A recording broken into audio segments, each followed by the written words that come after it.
Hi, you're with Scott. I'm Ganja Kid. It's midnight. It's always midnight. This is your right ear and your left ear. Tonight we're going to be reacting to some new Genshin Impact based content, some new Genshin Impact released stuff about the new expansion, Sumeru. Going to be reacting to that. Look, it looks like this. Oh, it's got its own music. Oh, look, it's got its own music. All right, enough of that. It's an old one there, that. I'll tell you something. Old pitch there. Relaxing music, Genshin Impact. I've also got Genshin Impact in the background itself. Gonna go there and play some Genshin Impact. Gonna have a bit of a go. A bit of a jam. A bit of a Sunday jam. Let me see that I can hear that. Go. A bit of a jam. Yeah, I can hear that. Not been on stream much this week because we've been having another heat wave in the UK. It's been I tell you, it's been hot. It's hot right now. It's hot right now. I tell you what, it's hot right now.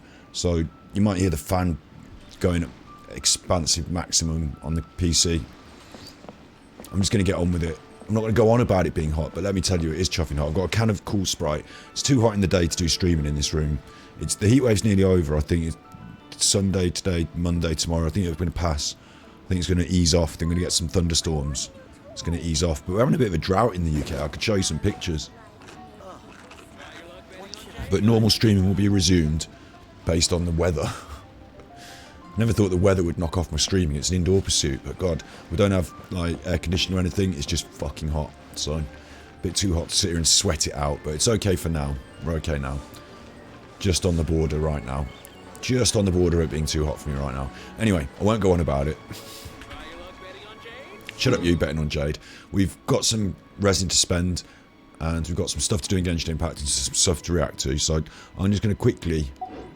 Let me see the resin. 142 of 160. No, we're alright. We can go straight to the reaction, can't we? We can start on the reaction, and we can come back to Guga Genshin in just a minute. So let's have a look. What have you got for me, you massive chuffer? This was advertised to me through Paimon sending me a letter in the game. You know, she does those little letters that she sends you. So Paimon sent me a letter and said, check this out. So here I am. It's got some buttons.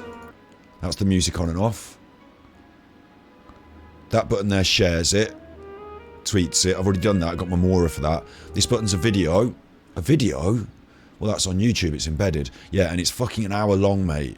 So we'll have a look at it on YouTube itself. But it is an hour long, so, you know, I'm not going to... It's an hour, I'm not going to react to all of it. We'll have a look at it. They talk in... Is it Chinese or Korean? Or, is that Japanese? I think that's Chinese.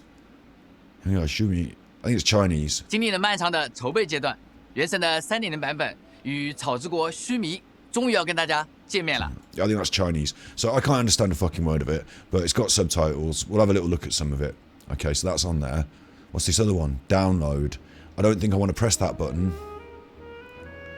I don't know what I might be downloading. Not really sure I want to press that. Oh, it took me to the... Oh, get the game. Yeah, I've already got the game, you chuffer. You know, I'm not an idiot. I am, because I didn't know what that download button went. Look, don't worry though, it's not just this picture and those buttons.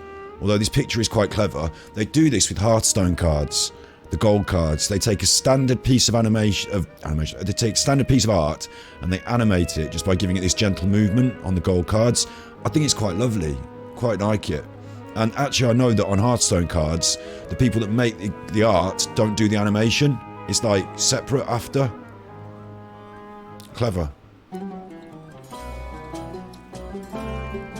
Check out that clever music. It's a bit jazzy, isn't it? That's where we're going, isn't it? This new place. So look. I'm afraid we Rangers will be battling the Withering Zones here for a long time until a cure is found.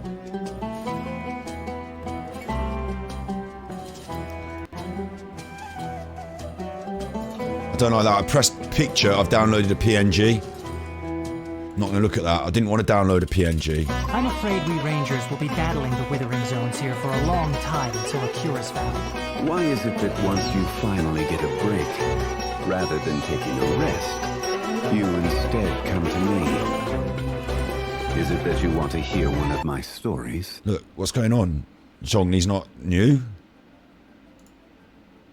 Oh look, there's a little video of each. Hang on, we'll go back to this. I've had to turn the sound off because fucking hell, it started getting heavy, didn't it? Let's have a look at this. There he is, shooting arrows. This is a new one. Everyone's supposed to be all hyped about this new one. I'm not. I haven't got saved up enough primos yet, and I don't want that one. I want the little one. That's the Dendro arrows. So enjoy that. I'm afraid we Rangers will be battling the Withering Zones here for a long time until a cure is found. Okay.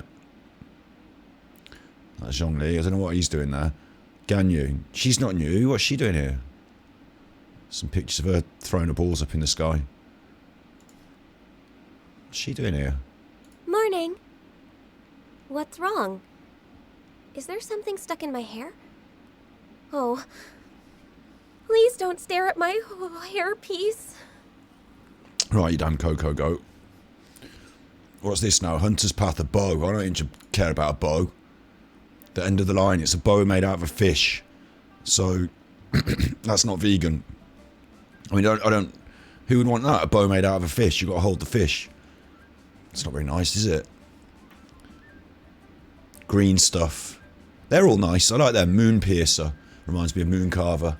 Be having one of them if I can, thanks. I bet this is all your crappy bow stuff. Or is this the weapon banner that no one ever gets because no one's going to be foolish enough to wish on a weapon banner? The sapwood blade looks really cool. Like the swords look quite cool. That's a chunky piece of wood. And the King's Squire is just like a bow, isn't it? I don't know what you'd call the fruit of fulfillment. It's a catalyst. I don't know what you'd call it. Deepwood Memories, 2-piece set. Let's turn the music on again because it's a bit quiet, isn't it, without it? 2-piece set, Dendro damage bonus. 4-piece set, after elemental skills. It's a Dendro. It's for Dendro people. We haven't got any Dendro people.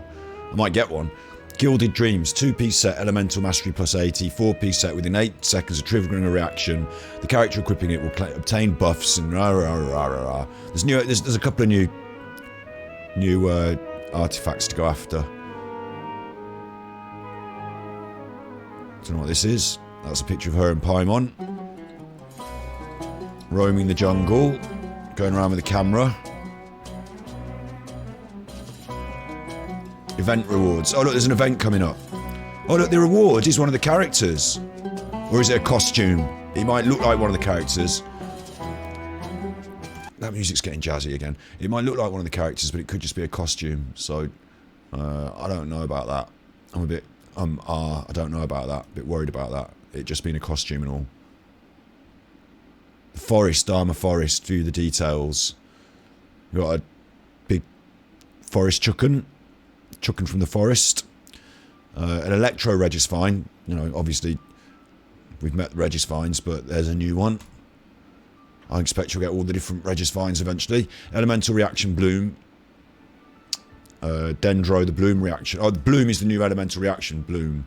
Something to do with Dendro. So you do it with Hydro and Dendro and Electro and Dendro. That's interesting.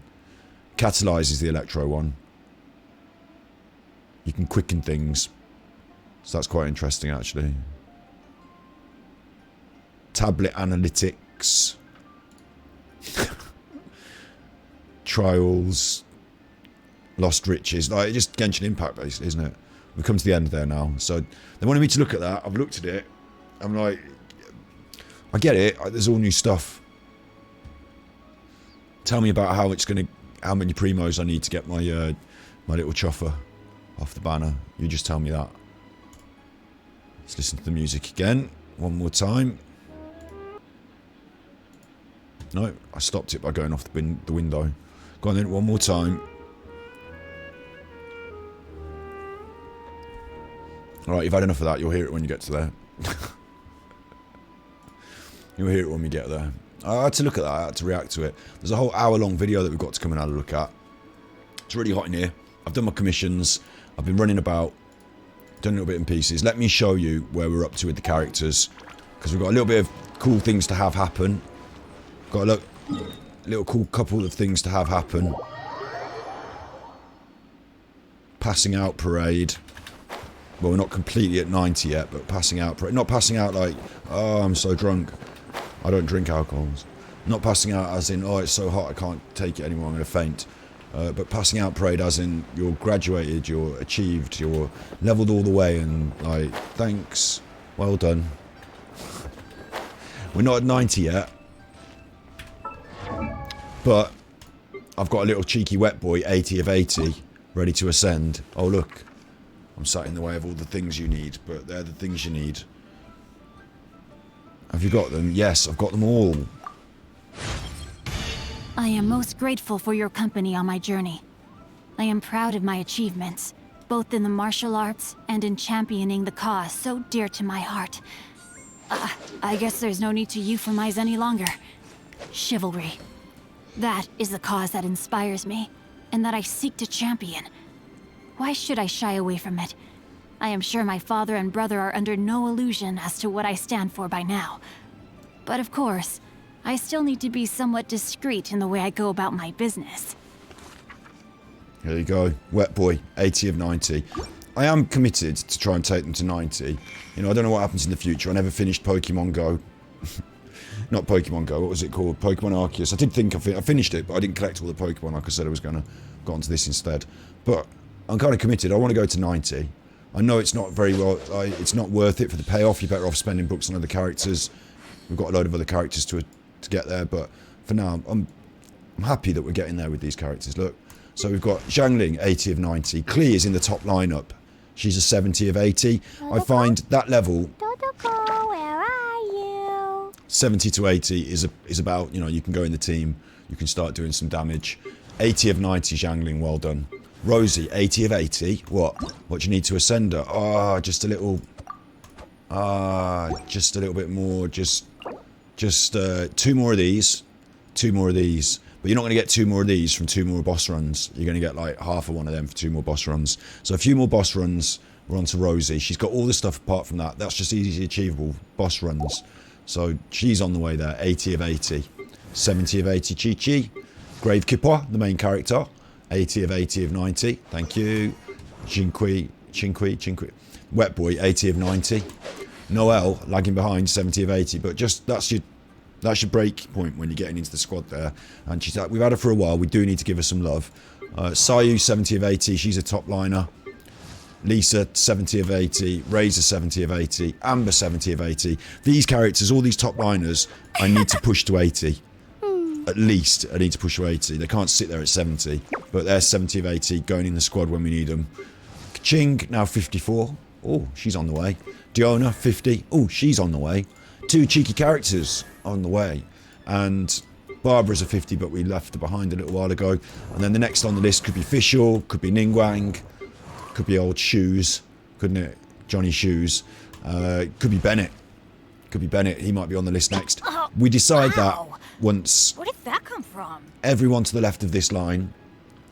Everyone to the left of this line, including Diona and Kaching. When they're all up at that 70 of 80 or above, because I keep like putting a few books here, putting a few books there. When they're all up there, then we start looking at these other little chuffers. But I'm hoping that along the way, by the time we get to these other chuffers, we might hit the next banner, and we might spend a few of these primos that we're saving up. And we might actually get what we want, which is the little short chuffer, the new green short chuffer, the little one. Because I've got all the little characters. It's like being in Monopoly and getting all the blues or all the browns. They're not the best ones, maybe, but I'm not looking for Park Lane here. I haven't got Yoima. Didn't even get the Chuffing opera singer. I got Chuffing Bennett. So, like, but I'll tell you something. There's a lot of talk about this new game, Tower of Fantasy, and people spending money on gacha games and stuff. I've never spent a penny on this. Should have that up on the screen. Forgot to put that up on the screen. Hang on. Genshin Impact. Money spent. None. Never spent a penny on this game. Considering, I'm thinking, if I don't have enough, because I've got 8,000 of the chuffers, I need 28,000 to guarantee a pull on a banner. And like, if I don't have enough primos when the next thing rocks around, I'm considering saying, look, I played like hours and hours of this and had loads of fun. I'll spend 20 quid and I'll take the thing, thank you very much. But if it becomes more than that, we know it's 200 quid for a real throw. I'm saying I might chip in a few extras to the primo target. I'm not saying I'm going to spend 200 quid and guarantee it. Not saying that, but I think they've earned a couple of quid out of me. So I think next banner we guarantee, because if I don't get it through my free primos, I'll spend a bit of money and top up the primos. Let's say that. But so I'm thinking the next banner, you know, that comes with that little green chuffer. That's what we're waiting for. That's the next one. Let's hope they don't put Hu Tao in the middle of that. But I'm enjoying playing free to play. I really am. I'm enjoying playing it this way. I don't have to have everything. It would have been nice to hit Yoima and the opera singer in that temple we did, but free to play all the way, saving up the primos. That's where we're at. So with that all said, little overview of where we're at, because, you know, I'm doing my chuffing. I do it all the time. We've completed all the main Archon quests, except they're pointing us down the chasm now. We can like go and mess around down the chasm. We've still got a lot of leeway to explore and a few side quests, a few story quests and world quests. We've still got a few, you know, things to do here. I think I need to be grubbing up primos. That's what I think. Whatever's on here's got a primo attached to it. Like, these ones don't, but they open up areas with primos in. That one's got 40 primos. I want to have a crack at that. This one's got 30 primos. You know, we should be doing that. This one's got 100 primos, adventure rank ascension. It's time to ascend our adventure rank. Should be having a pop at that. Right, so that's what I want to have a look at. In Inazuma, the beautiful and wonderful islands of Inazuma, I've been going around a little bit, but not really doing a lot. There's still a lot of chests. There's still a lot of chest grubbing to do. Look, this whole island's got a set of quests attached to it, and I've got to go and like do them on a side. Like, that's a whole area of content and stuff to see and do. So there's loads of content still in Genshin Impact for me until the next expansion. I don't know. It's really hot here, so I didn't know exactly what I was going to do this evening. I've still got some resin to spend, and one of the things I like to do on a Sunday is just to check through my characters and see who's got the right talents leveled up, because that makes a difference on what we do with our resin spend. So I'll spend a bit of resin. In fact, I don't have to do that, do I? I can just chuff him well. Forget my resin. I'll stash it. I'll condense it. And then we don't have to worry about resin running out. And we can just go and have a run around and do some of these side questy things. I'll tell you something about chuffing. Thank you. I'll tell you something about Tower of... Everyone's going to be playing Tower of Fantasy, but I'm not into it. I think everything that's beautiful about Genshin Impact is here being beautiful. And I think that the Tower of Fantasy being a bit more up in space with guns and laser robot dinosaurs isn't... not for me as much. I like the more organic nature of this game. The elements, the interaction between us and the elements. You know, the way the elements craft the powers of the Archons. You know, I quite like it. I think it is a cohesive, naturally cohesive environment that is ongoing and expansive and beautiful. And I think whatever Tower of Fantasy, like, people might say, oh, Tower of Fantasy does this better than Genshin Impact, or it's got that and it's different and it's better than Genshin Impact. But there's still time for the people that craft this game to say, look, Tower of Fantasy's done X, Y, Z, and people really liked it. Other than MMO RPG stuff, sorry, MMO player versus player PvP stuff, other than that, like, you know, being able to pet a dog or some mini game or you know, some little feature or whatever that they do that's different, like, the people that do the next expansion and the one after that, they can just say, look, let's just pop that in Genshin. So I'm going to give Genshin the time and the respect, because I've taken so much out of it. I'm looking forward so much to the next expansion. So I'm going to stay with Genshin Impact. I'm not going to play Tower of Fantasy. There's another reason as well, which is Tower of Fantasy does the same mechanics as Genshin Impact, so you can't say, oh, it's different in terms of gacha. In fact, it's easier to get the good stuff. Your pity timer doesn't reset every time you hit it. You get, like, double bubble on your pity. Yeah, it's got the same mechanics though, you know, it's got the same gacha thing. So I can't say, oh, I'm not going to play it because it's a gacha game. The reason I'm playing this game is because it's a gacha game, and I wanted to say, I'd never played one before and I wanted to see what it was like. I don't think this was the best example, because I think gacha's sort of tacked on the side. That's a different conversation. You know, I don't think this is like many other gacha games. I might be wrong. You might have to educate me in chat, but what I would say is that in Genshin Impact, I'm playing on my own. Like, I can have co-op, but I'm here enjoying this story at my own pace, like on my own, one player versus player one you know, whatever. So I'm enjoying it. I go around with this character you get free, and I do my damage and I enjoy it and all that. I don't have to run around with like 10 other people who have got Kamisato Ayaka is a good example because I don't have her and I wanted to get her and I didn't get her, but so what? Like, but if I have to run around down here, there's 10 Kamisato Ayakas chuffing around in the main town, running around being Kamisato. I have to look at it all the time, and then I have to go to fight the boss, and the crew that I'm with are all using their Kamisato Ayakas. I mean, maybe that's a feature of the co-op in Genshin Impact as well, so maybe, you know, I'm pot calling the kettle black, but I don't like it. I don't like the feature. I think it gives extra social pressure. I think it gives extra peer pressure for you to spend money and get good stuff quick.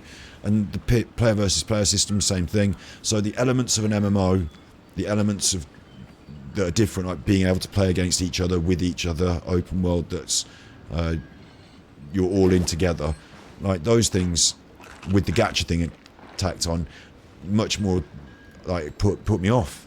They don't make me, it doesn't appeal to me, it puts me off. So I don't think I want to play that. I mean, I thought gacha, I was worried that I'd be showing a gacha game to people on a stream and on a YouTube channel and encouraging them to play a gacha game, and it might be bad for them because they might get into gambling.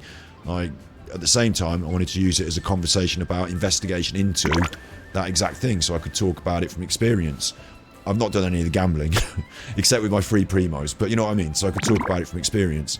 So I know what I'm at now, I know where I'm at. I do know that I like Genshin Impact and I don't have to spend any money to enjoy it, so I'm just really happy with it.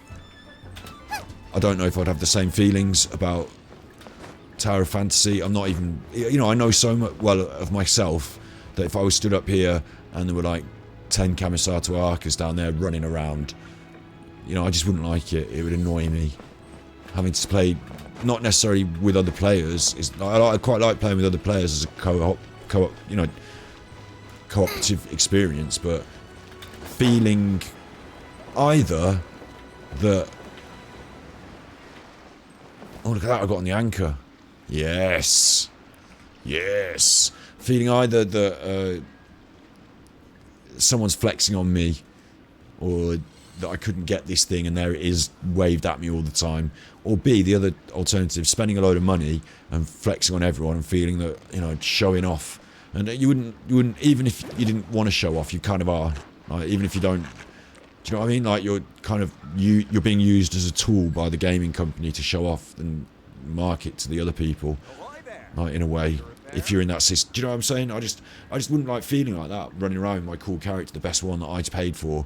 No, like, I don't know, it'd be like paying for, it'd be like paying for friends, wouldn't it? It'd be like, you know, saying to people, oh, do you want to come drinking with me? I'll buy all your drinks. How about that? Like, you'd have friends, wouldn't you, I suppose? I wonder how that would feel.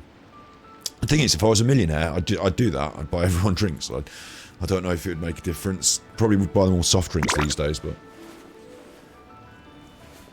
just some thoughts anyway. That's where we're at. We're playing Genshin Impact. I'm happy. Should we go for the adventure rank? That's what I want to know. I'm a bit worried that it's... At the moment, I'm smashing everything up. I'm doing what I need to. And I've got a couple of my main characters basically nearly at the... they're basically nearly at the... It's going to make everything harder, but I like a bit of a challenge. You know what I mean? So... This is like a test anyway. If I can't do it, then I can't do it. If it's too hard, then I'm not ready. Haven't got any foods. Oh, I don't like... It's raining, so I'm not going to be cooking any out there. Do a quick bit of cooking with the hottest chef in Leeway, and then we'll go out, try and up our adventure rank. What do you want to eat? Rice buns. A few rice buns. Perfect. Perfect. A few rice buns and anything else vegan on my list that I can cook. There's my hash browns. Only got 3 of them. Why is that? Oh, it's pine cones. Oh, yeah, I know. Just do it without the pine cones, you chuffing idiots. Like, no one needs to teach you how to cook hash browns without pine cones, do they? Well, what do we substitute for the pine cones? Just nothing. Just use the potatoes. Fucking idiots. Right, look. I've cooked that. I haven't got any resurrection materials, have I? I need cooked food that will resurrect you, but I have to do Rajesh veg. That's not none of this is vegan. None of the stuff that resurrects you is vegan. The closest thing I've got is bird egg sushi. That's not even resurrecty. Hang on. I don't know how that helped. Recovery dish. Resurrection dish, please. Look, the tea break pancakes are what we usually go for. They've got eggs in, but... What's missing? Flour. Have I not got any flour? I've got 45 that I can obtain. So let's obtain... I've actually obtained some butter and some cream here. And I'll tell you for why. It's because some of these dishes require things that are not vegan, and I've got to cook all the dishes to a certain level of proficiency to earn primos. And we are now officially on a primo grind, aren't we? What's that? That one revives. I've only got one of those fed. I need more of that. I'm not going to do it. I need... Yes, tea break. Let's have a few of them.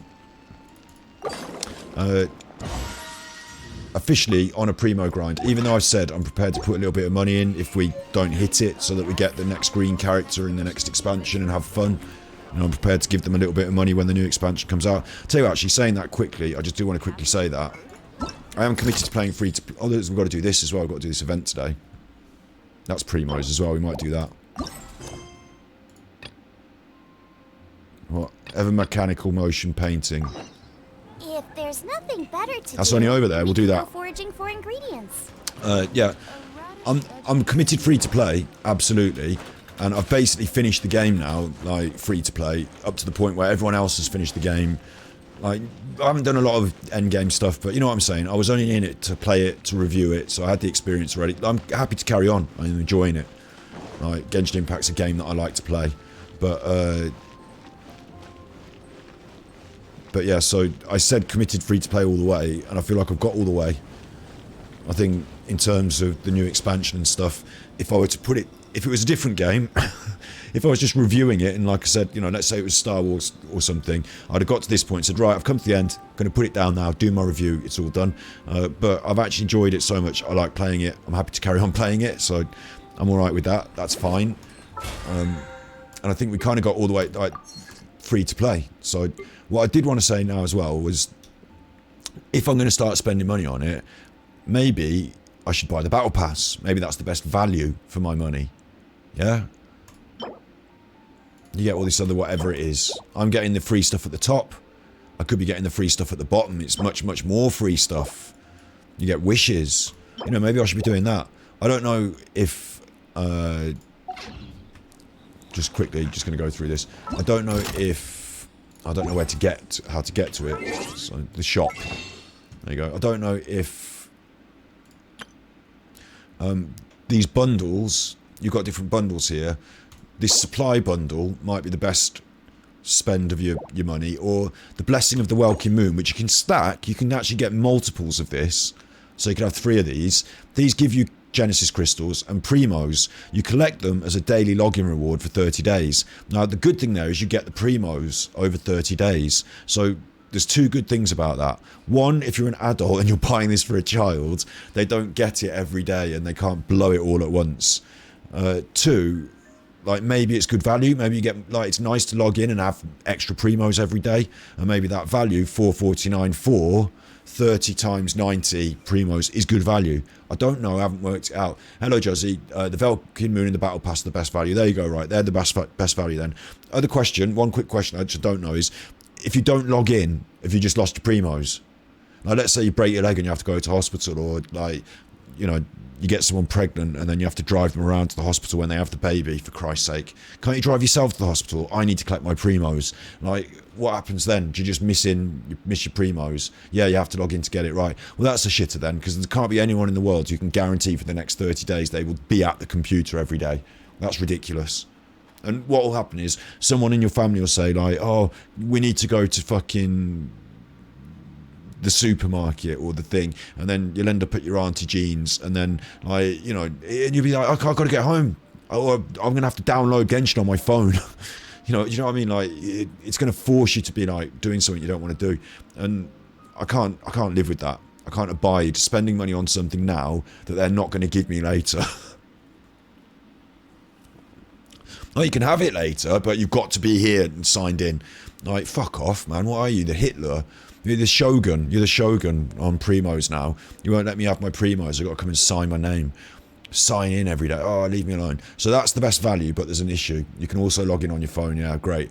So I'm going to have to download that. I wouldn't be able to download it on my phone. I think my phone's absolutely full to the brim of Japanese, Chinese spyware from, like, when I played Lemmings once on it. I don't know what's on my phone. My phone hasn't got much memory space. I haven't got a new phone. I get my sister's old phone when she gets a new phone. So at the moment, in some ways, I'm hoping my mom buys her a new phone. And in other ways, I'm kind of hoping she doesn't.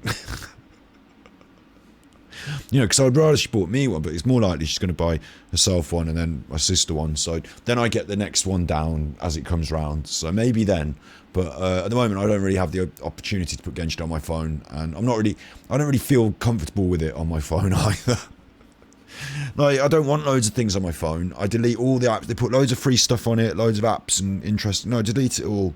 I want it to tell me the phone, do the text messages. I want the photographs on it, and I need to be able to access the internet and YouTube. I use it for YouTube. That's what's on it. It's not much else. So yeah, it's just full of YouTube. And YouTube's pretty big, isn't it? There's loads of YouTube videos, so I don't know how my phone fits them all on there. Anyway, look, item to purchase, that's an option, but I don't want to spend it now. I don't like it. I don't like it. So my thoughts were, when the new expansion comes out, if I don't have enough primos, I might be prepared to buy, you know, whatever number you get. Let's say we do our wishes, let's say we've got 50 and we don't get it, and I buy another 10, a 20, and we get it. That's what I'm happy with. If it goes to, like, you need to spend $100, I'm not interested. I'd be very angry, in fact, because I'm prepared to give them a little bit of money now, along with my free primos. So that's what I'm saying. But I don't want to come to a system, right? This is what I also wanted to say. I don't want to come to a system whereby I'm looking at this, maybe. Fuck, I don't even like that. That made me feel uncomfortable seeing it, honestly. I didn't like that. It's made me feel uncomfortable. Yeah, leave that.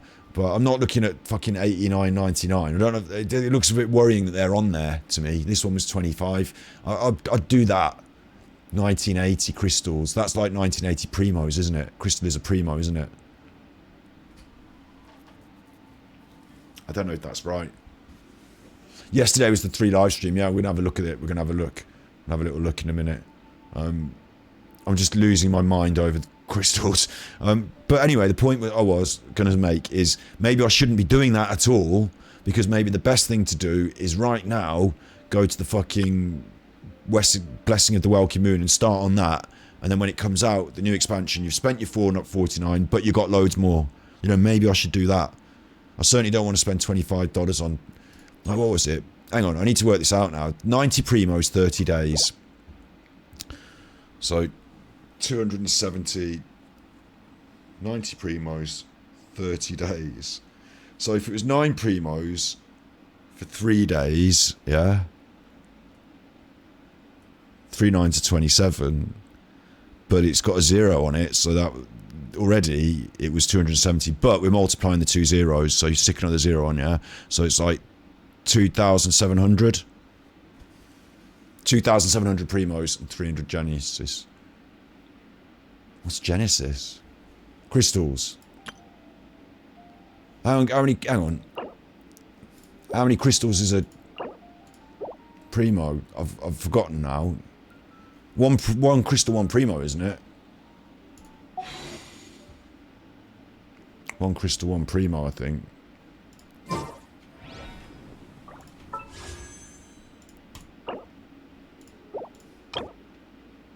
Yeah, 1 crystal, 1 primo, look, yeah. So I get 2,700. That's it. That's a full wish on a banner, isn't it? Minus 100, which you get free over the month that you play. If you're logging in every day, you're fucking getting all the free ones as well, aren't you? So that's a guarantee, isn't it? That's the thing. Get that. The problem with it is that you have to get it. God, this is so, like, fucking confusing, isn't it? Imagine being a kid and having to work this financial advice. I need to know the interest rate and the inflation rate for the next 3 months to work out whether it's a good investment for my, like, do you know what I mean? Like, imagine being a parent and saying to your kid, I want you to play on that fucking game every day because I'm not wasting my money. What's going on here? It's twisting my melon, man. It's like twisting my head upside down. I'm supposed to buy this, and then at the end of the 30 days, they bring out a banner and I wish on it. But I have to get this ahead. How many times do they change the banner? Oh, look, codes. Oh, thanks, Juzzy. Thanks. I should definitely remember about these codes. Except the problem I've got to do now is work out how to put them in the fucking game again. It's on one of those menus. I'll have a look in a second. I don't know how to feel about this. Oh look, the bundles you can't even buy with money. You're actually buying them with the resin crystals. With the Primo crystals. I didn't realise that. I thought you bought these with £4.49 as well, because they're on the same banner. They're not on it's not a banner, it's a page. I'm just using lingo now. Like, they're on the page. What's that? You could buy it, you don't even buy it, it's a loot box for materials. Fuck off. Right. So it's buy that, yeah.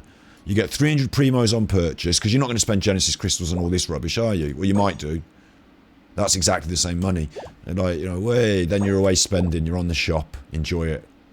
But you can have more than one of these, can't you? Each time you buy it, you get 330 days of blessing. So if you just buy 5 of them, like let's say I was going to spend 20 quid, I'd have 4 of them. Then every day that I log in, I get... Ooh, hang on. 4 9s. 36. Oh, 360 primos. That's a lot of primos. Like, playing free-to-play first for like all these months has really made me have a better perspective on this, I think. Because that's still a lot of money, £20, bang, gone. Paid for the game. But I'd do that. If, let's say, when Breath of the Wild comes out, doesn't matter what the price is, let's say they put it up to fucking £65 or something stupid. Because, like, oh, the new one, like, I think 40 is fair, but let's say it's 60. I'll buy it for 60 quid. Breath of the Wild 2, bang, done. Just keep out my face. When I used to go and buy Call of Duty, I didn't used to go in there and negotiate and haggle. I used to go in there on day of release. Give me my Call of Duty, please, game shop worker. Yes, I'll give you my name, but I don't want to shout it out loud because all these kids will hear. Yes, I'll give you my name. I've ordered a copy. You've got it for me there. Day of release. Hand it over. I've got business to attend to. The careful business of murdering people on Call of Duty. That was back in the... You know, they've done a Modern Warfare re-release. I played Modern Warfare the first time round and still consider it... Like, I can't understand. Re-releasing that? What? How can that have been so long you need to re-release it? But it has. Anyway. You don't get more than 90 per day. What the fuck? You can just buy them in advance, although I'm not sure I never bought one. I don't know about this, right? I don't know about this then. This makes me feel uncomfortable. I thought you could stack them. I thought you could stack them and you could get like as many as you want, really. If you're that, you know, if you're that into it. I thought you could stack them. I'd need to have the primos. It's only 2 weeks away, isn't it? I'd need to know if I'm spending money that in 2 weeks they release this new banner. On the new banner, there's that little chuffing, little shorty, goes with Sayu, goes with, you know, little chuffer, and we wish on it and we get that chuffer. That's all I'm into. Everything else is all like, you know, confusing for me, but what I don't want, like the way they've set it up is I'm worried I have to buy this now, otherwise I'm going to miss out and feel like, oh, on the day it comes out and I didn't get it, the only method is going for this. That would be the only method, wouldn't it? It'd be like going for the expensive one. Oh, but you didn't do it in advance, so it's up to you. Yeah, I don't know. Definitely feel funny about it all. Still haven't got my quite a one-off getting Bedu look. One-off. So that's funny. I still find that really funny. We've got a couple of wishes to do right now. Talking of that, we've got 5 of these. Might as well pop 5 of these. And then I'll redeem my codes. And we'll have a look at the new... We'll do a bit of content first. We'll go and run around and actually, you know, do some Genshin Impact. And then we'll have a look at the new live stream. They did it. It was long. It's an hour and it's in Chinese. So we'll have a look at it, but I'm not going to react to it all because I fucking can't understand what anyone's saying. So it's got subtitles, but come on. Look, right. What's my history on this? Looks like we're due something, doesn't it? 1, 2, 3, 4, 5, 6. 6, 7, and a 4-star. We're due. We're due our luck. 4-star, 6 or 7, 5 wishes for free. 5 because I've been leveling up characters. 5 wishes for free. Let's see what we're due. Come on, don't give me a fucking. Don't give me a one of these rubbishy. Don't give me a rubbish book. Don't even think about giving me a, like, oh, it's a good halberd though because it's the Favonius one. Stay away from me, right? I've only not got Mona out of the big chuffers here. That's the only one I've not got. Or you know, any of the other characters, or in some way a big bundle of books. It can't give me a big book. I shouldn't have said that. It's going to give me one big book now. I don't want any books. I meant books, XP books. It can't give me that. So let's see. Let's see. All right, Engelmar. You're worried? You're having a booking? It's all right. There's a new character coming to the standard banner. A new 5-star. Wow. That's actually quite shocking, actually, because I've, like most people, I suppose, I've come to see this as like a never changing. I don't know how long this has been the standard wish, actually, but I see it as like a never changing feature that everyone gets to, like a rite of passage that everyone has to go through. There'd be no reason to buy the crystal money if you could stack them. Everyone just buy 100 welcome moons. Possibly, yeah, possibly. I just heard, I'm sure I read it somewhere, and I'm sure it was in the game, on like the terms and conditions of buying the welcome moon. I don't know, I might have been wrong. Maybe I'm wrong, 'cause, you know, I'm perfectly fallible. But yeah, I'd like to think that you could, because otherwise, what else have you got? You have to. We'll have a look at it at some point. I'll take financial advice off the internet by asking them. I'll trust you for the moment, though.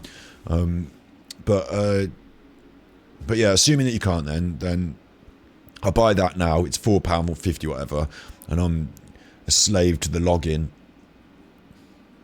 I mean, I've already built up the habit. They've already tried to build up the habit of slave to the login with free primos. But like this week, it's been hot, and I haven't felt like logging in yesterday, so I just didn't. Primo's gone astray.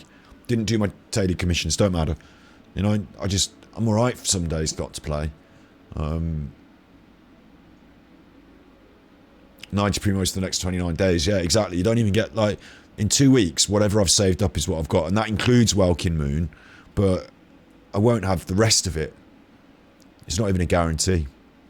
I feel like we should look at it and say it's not even that anyway. It's 30 days times 90 primos, but let's assume that 10 of those days I don't log in. Like, that's, you're going to say, oh, but you'd try and log in at least, you know, you'd log in more. You'd log in more, but let's assume I don't. Like, that's not even like the worst case, is it? Let's assume 10 days out of 30, like 1 in 3 days you don't log in. Like, you might be compelled to log in a bit more, and I have been because I've been on the grind, but like, let's just assume I don't. The reality is, it's not as many primos, and I can't be bothered to work out how many. It's 900 less. It's 2,700. It's 27. It's 1,800. You've suddenly got a lot less. It's only £5 for Christ's sake. It's only $4.49. It's not a lot of money. For the moment, it voids our money spent. It voids that, so it's got to be quite a good offer to void my money spent 0-0, because I feel that's like an achievement in itself. Money spent 0-0. Quite like that. So it's all there for us to think about. I've raised it as an issue that when we come to the next banner, and if the little chuffer's on it, I'm going to want that little chuffer come what may, and I'm prepared to give them about £20. So maybe I'm better off giving it them now and just keeping my yap shut. Like, can't I enjoy anything? Can't I just spend a bit of money and enjoy it? Like, what's wrong with me? Yeah, but I don't want to promote this whole, like, gambling addiction thing, do I? At least, I'm not saying I'm spending it on the... I am saying I'm spending it on the money, isn't it? For the battle pass, you need to complete it to get the rewards. Oh yeah, god damn it, I didn't... On the last one, I didn't. I remember that. Like, the last one didn't naturally get completed. I wanted to see with the last one if I naturally would get there. And on the last one, I didn't. But on this one, I'm close. I suppose you can decide when you get there, can't you? Because if you get there, then you can say, alright, I'll pay for the other one and unlock it, and just get all the good stuff. You get it all at once at the end, maybe. 7 days I've got to get there. See, I don't like that pressure either. I feel like, fuck it. Like, I'm glad that I didn't pay for it, because I don't have to get there in 7 days and stress. Yeah, I don't want that. I don't want that pressure on me. I don't want that need to log on. That, you know, I'm not looking for like a gym membership. Do you know what I mean? Like, I just want to play the game and enjoy it and get the things I want. And I know it's not that kind of game. So maybe I've started thinking the wrong way, because when the new Chuffer comes out, you know, maybe I don't get... To me now it's become a... just quickly, now we're going to go and do the missions now in a second, but to me, I wanted to point this out. We've got Sayu, got Chi-Chi, I've got Diona, and I've got Klee. So they're going to bring out one more of these little ones. All these other characters I've got. Yeah, I've got all these other characters and that, but I've got the full squad of little ones. It's like a thing I've got. It's like playing Monopoly and having all the Browns. I've got them anyway. I've got them all. So when they bring out a new one, I just want it. It's just a thing now. So that's why I'm feeling compelled about it. But actually I need to remember that this is not the game where you choose what you want. You get what you get. And if I'm already lucky to get this, I'd have to get fucking even more lucky to get whatever I want next. So maybe it's, you know, maybe it's not the maybe it's not the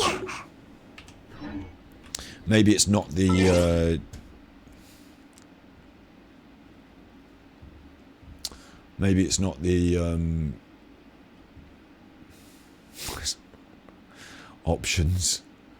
I can't even find anything. Settings, is it?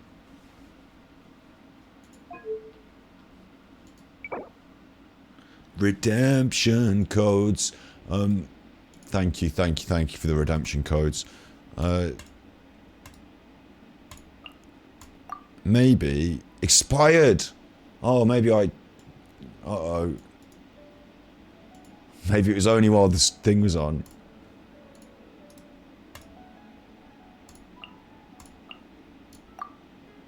Invalid. Or is it a big long... Or I missed a thing off. I'll never know. I'll never know, because I can't use my brain.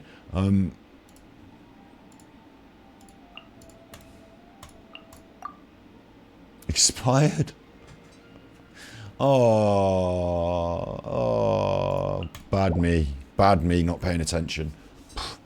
This is, see what I mean? This is the thing. I don't want to feel like that about my battle pass and my fucking, you know, Marjorie's blessing or whatever.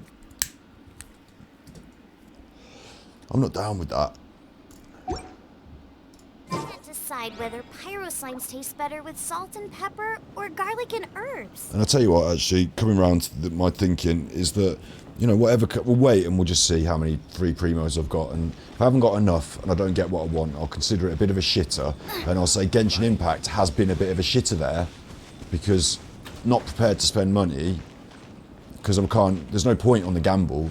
You don't get it. I've gone through that. We've just seen it. Asmongold's been playing that other one. You don't get... You can't say I want the big sword and put the money in. It's not how it works. So there's no point in me putting the money in. Yeah, I'm all right with where we are. Right. Mechanical painting. What the fuck you got? What's your problem now, Felix? You're not even voice acted, Felix. The passion of Mondstadt's well founded, more so than I imagined. In fact, even their hilly chills are so lively. Oh, whatever, Felix. Who cares about what you've got to say? No one cares about Felix. Swan, regardless, we ask you to not go out by yourself. Felix now, on again, about his machine. He needs 19. That looks like I'm going to have to go around getting them. Looks like I'm going to have to do that. Go on then. Skipping it. He's got a machine, and I've got to get the bits. Knights of Favonius. So, if you don't like me skipping it, then I haven't got all day. It's just like a load of chuff anyway. It's not main quest. He's planning to tour Teviat. A kinesis core is a form of clockwork device. The cores provide motion force or whatever. I get it, you want them. He needs to show the device, but, you know, can you help me out? Yep, leave it to me. Okay. If you would just leave it to me now. Right, collect components. 300 meters. There. You're off your bonkers. What are you on about? 300. Oh, Just here? I don't like the rain. Oh. Hello, everyone. Blow them all up. Blow them all up. Oh, you. Ow! Freeze them down. Blow them up and freeze them down. Life goes on. Boom. Faster.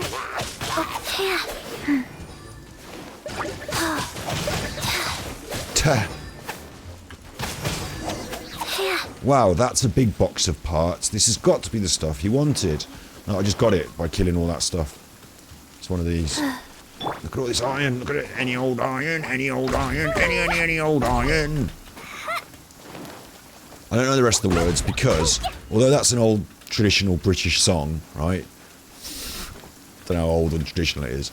Although it's an old British song, I don't know the words because they'd used it for an advertisement for Ron Seal. So I know the words from the advertisement.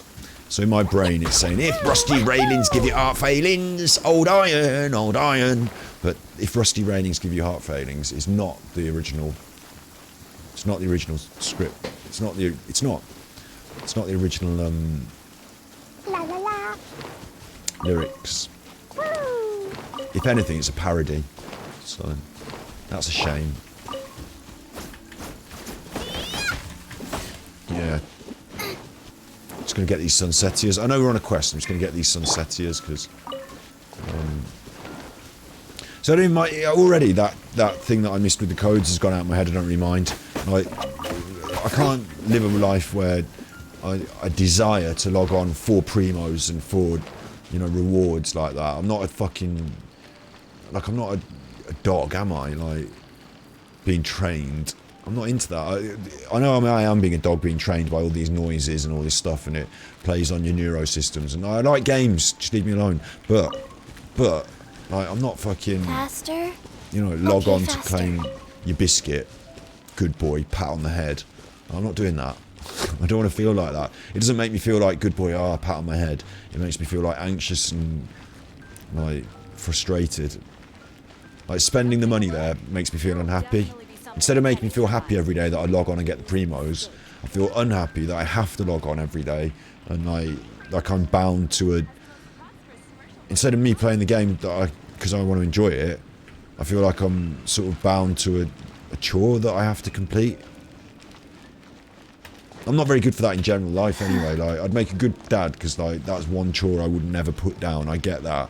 But other things, like, you know, my dog doesn't go without, like, you know, he needs a walkie, he gets a walkie, that sort of business. But other things, like, you know, can you empty the dishwasher? Oh, fucking hell. Can you fill it back up again? Oh, fucking hell. That never stops, does it? And like all these chores and stuff, I don't want to feel like I have to empty the dishwasher every day to get my primos. You can have that. It's just rubbish to me. Thanks. Any more? Oh, I've got to put the pieces together. I got 30 primos for that. Felix, mate, you can come back. Felix. Anything else you need doing, Felix? Anything else? I've got business in Sumeru soon, and people in Inazuma have got a long list of things for me to sort out. But Felix, is there anything else you need? Felix, you're at the top of my list. Felix pays 30 primos for over there, a couple of hilly chills and back. Do you know how many times I've done that, Felix? Do you know how many times I've been out there, over there, up that mountain, round there, bashing in hilly chills? Hang on, Felix, just got to get this mushroom. Don't worry, Felix. I'm not going anywhere. You carry on talking, Felix. I can hear you. I'm just over here picking up a mushroom. Felix, mate. I will be fair, Felix. Do you want 5 primos back? Do you want 5 primos back, Felix? Because I feel like I'm getting overpaid here. Oh, you want... I can have them as a tip. Thank you, Felix. When I used to do people's hair, sometimes... Because I used to charge quite reasonable prices. I set the prices, but I wanted to feel like I wasn't ripping people off. Breathe. So, reasonable price. And sometimes people would say, oh, here, have this more money. And I'd say, well, you know, the whole point was, like, I charge you the money that's reasonable. So don't go give me, like, another 20 quid on top.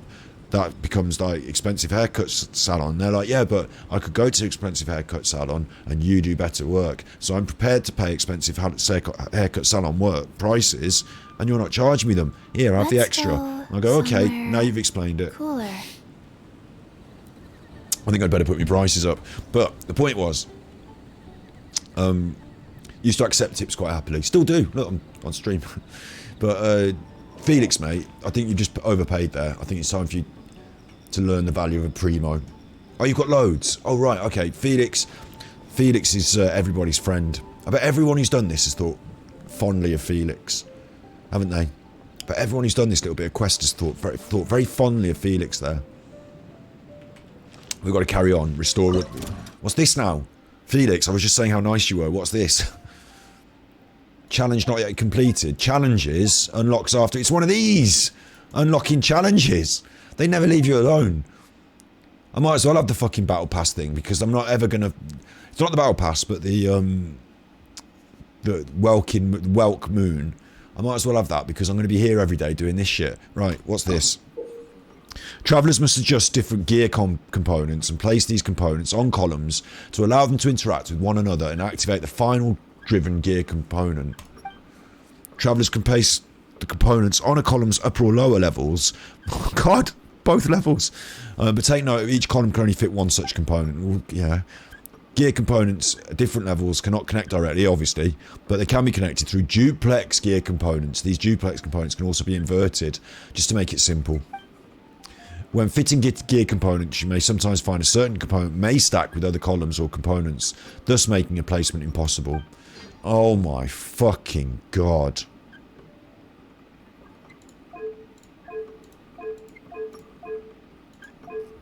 Alright, let's just go simple. We're going to have to work back.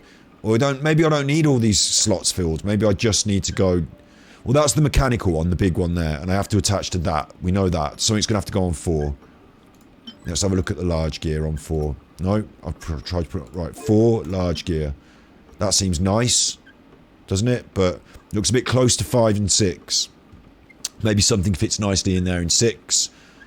I don't know about the same... Because it's got to... What you've got to think at this point is it's got to have the same distance between the two, hasn't it? The new gear. Because it's not going to, like, go over a bit. Or it's got to be... You know, there's got to be a bit of symmetry going on.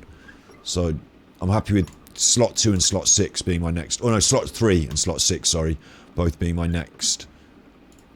So, we'll go with slot 6, and it's going to be medium. There's that, and slot 3... It's also going to be medium. Yeah, I've got enough mediums. Yeah, slot 3. It's going to be medium. No? Right, that's a bit of a worry. Slot 2 is going to be small. No. Slot 1, maybe... No. Right, hang on. Slot 1, medium. There you go. Got them all in. But I don't like it.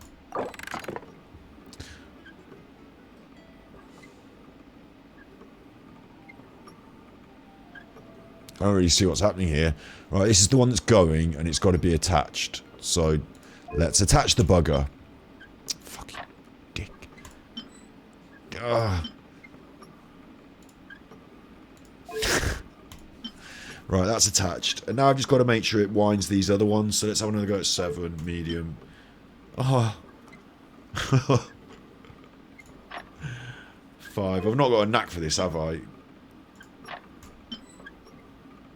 Oh, wait. It's got the big one on top, hasn't it? That's what I'm supposed to be learning. 7 big.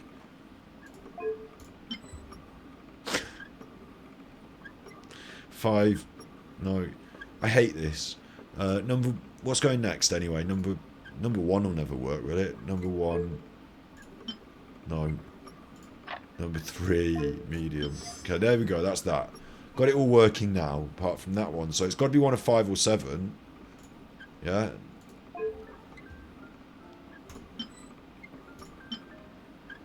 You don't want them. You can change the height on the bottom. Oh, right. I see. Observe both levels.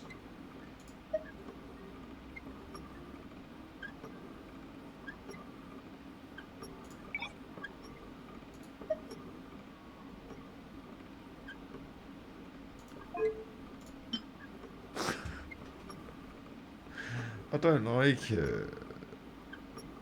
6 big. Oh, they're only going to get harder, aren't they? They're not going to get any easier. Fucking, it's like the looker all over again, except with the looker you're drawing on the thing. This is like engineering. They give me a duplex gear to mess about with now.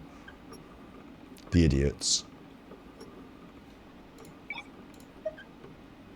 That's on the lower level. And that's on the upper level. So you've got to get up. That's what you've got to do. I wonder if... oh, I see, look. The duplex gear is an item that goes like that. You don't put it on top of a thing. You put it, and you just put it.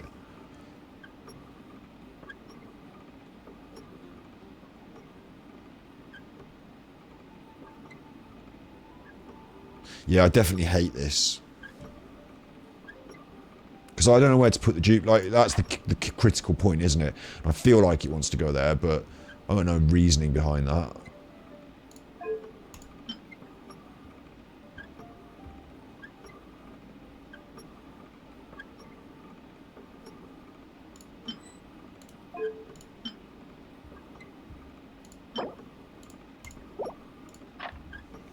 Yeah, I definitely hate this.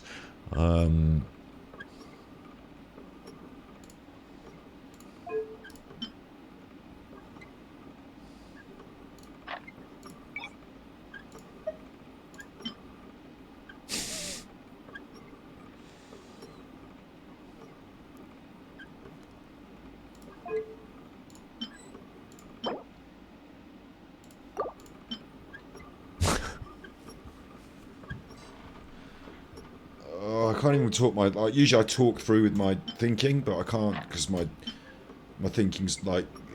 I don't really have any... I'm just sort of going on a vague, instinctive feeling. And I think it's wrong. I think I'm wrong. So I can't talk through how wrong I'm getting it, can I? Just...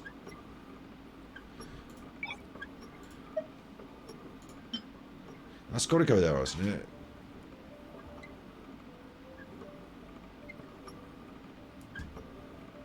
I don't like this. Number 2 is coming off. What's going on number 4?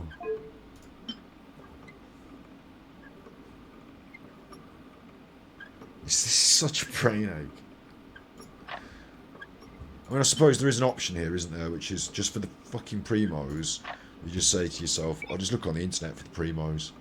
Check lower level. That's not right. It's not, is it?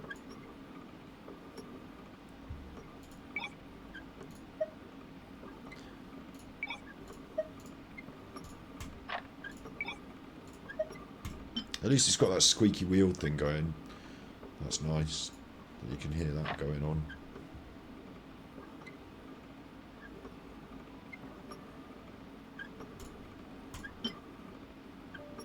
The middle section's about the same as that, isn't it? So it might be that it goes there on 3.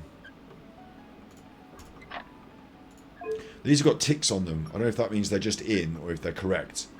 But that's coming out. And that's going in. And that's still got a tick on, so it just means they're in there. So now I've got that happening. So, you know, everyone's happy with that. I mean, they should be, because it looks fucking brilliant, doesn't it?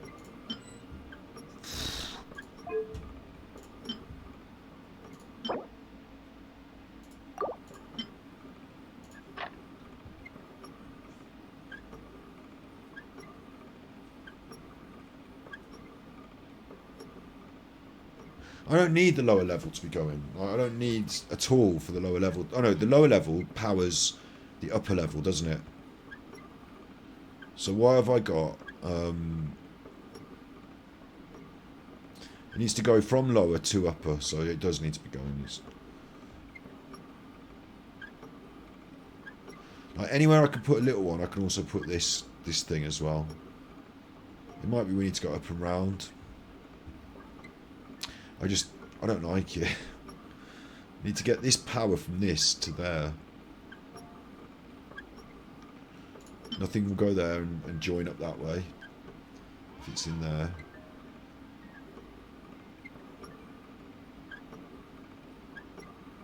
What I mean is number 5, like on the lower system, I suppose it does matter if I use it. Hang on, right.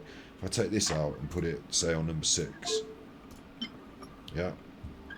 And then I need to connect up to number 5, but we know that number 3 is going to be a small gear. So we just need to put it on the lower level, and then it will make that whir around. And then at number 6, I've got a smaller upper gear to go in there. And on 4, I can use a higher level, and I can use a medium gear. And that car... No. Something's wrong. Although they both fit there, look. 4 and 1 both fit there.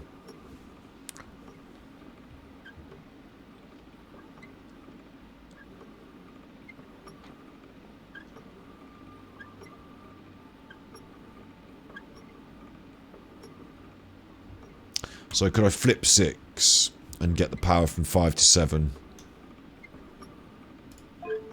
Let's flip 6. Check lower level. Put it on. And now you got to get that power. No, you can't, can you? You can't get the power from 5 to 7 because it's gone like that. I haven't flipped it.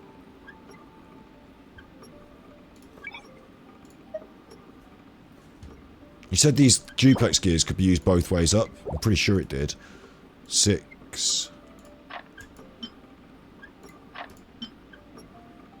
Small power on top. Check lower level. 6. Duplex gear. Small power on top. Oh yeah, flip. There's a button for it. It's just underneath me, so I wasn't looking very well. Flip it. Then 7 to 5. There you go. And I just got a little one in there doing extra for no reason, but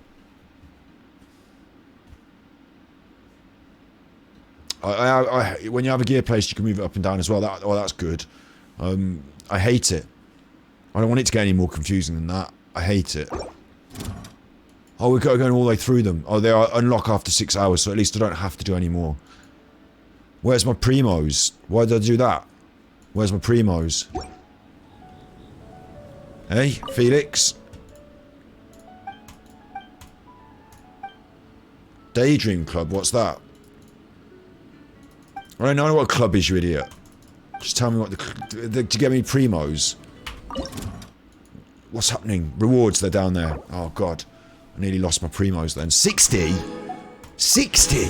60? God. Felix, I'm in your club. I'll come back. When's the next club night?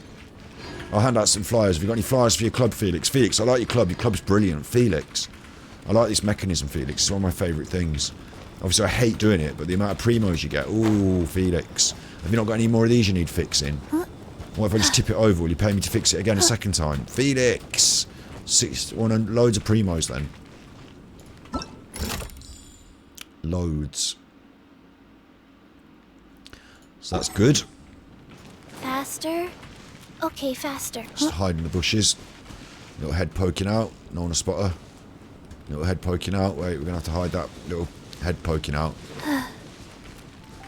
About that. You can still see the little top of your head a bit, can't you? Right. Let's just hide around here. Faster?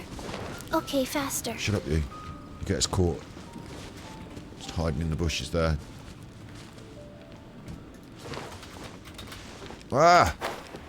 This is the back way in. No one comes this way. Just out the back here, look. Down by Cider Lake.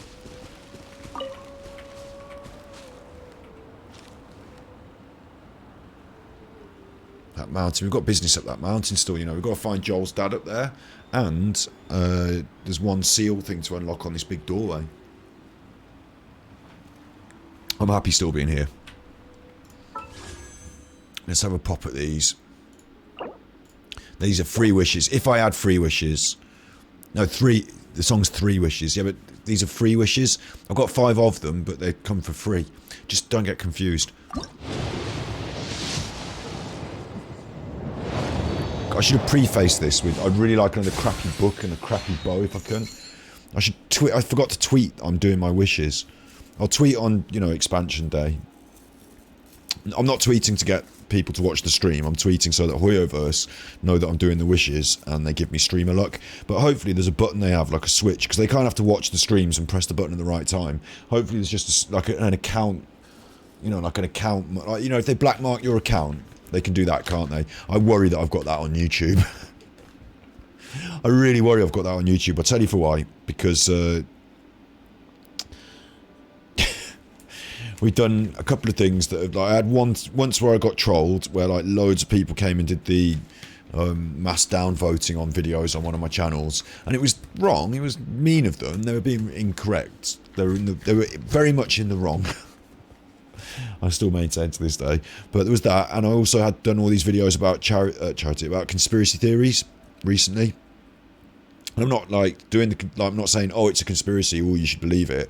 I'm saying the conspiracy theories are probably wrong. Like, we've done a lot about the FLATEARTH, about the shape of the Earth. And I, you know, I'm not into that. I don't ascribe to those silly theories. But YouTube seems to think it's like, oh, this video is not right for consumption, or people get the wrong end of the stick. And I'm like, that's what I'm trying to tell them.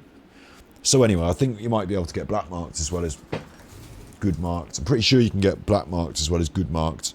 More likely, you get black marked. They're more likely to set up a black mark button than a good mark button, aren't they? So maybe they've watched the stream and we've been hit with the black mark. I don't know. It's not racist. Maybe it shouldn't be called a black mark. I think that's racist. The bad mark. Look, I've been hit with the bad mark, and I don't know if I have. I'm hoping I haven't. Let's hope that I don't get another crappy book anyway. Here's another wish.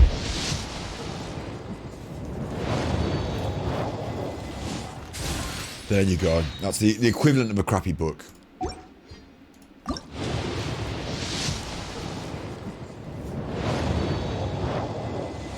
Pity. That's pity. It's Bennett. Unfucking-leavable.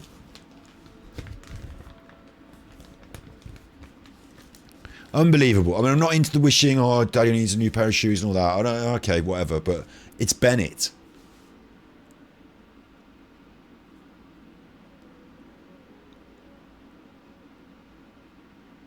Of all the gin joints in all the world, she had to walk into mine. Like, what the fuck are you doing here, Bennett? What are you doing turning up here? You're on that other banner. I got you on the other banner, and I didn't want you on the other banner. I wanted the Chuffing opera singer. So why are you here, and why is this not an opera singer? This doesn't make sense to me. I get a character. Yeah? I hit lucky. Lucky. Pity luck, and get Bennett. 2 weeks later, I'm doing 3 wishes. They hit my pity luck, and they give me Bennett. Don't think this is fair. Don't think this is right.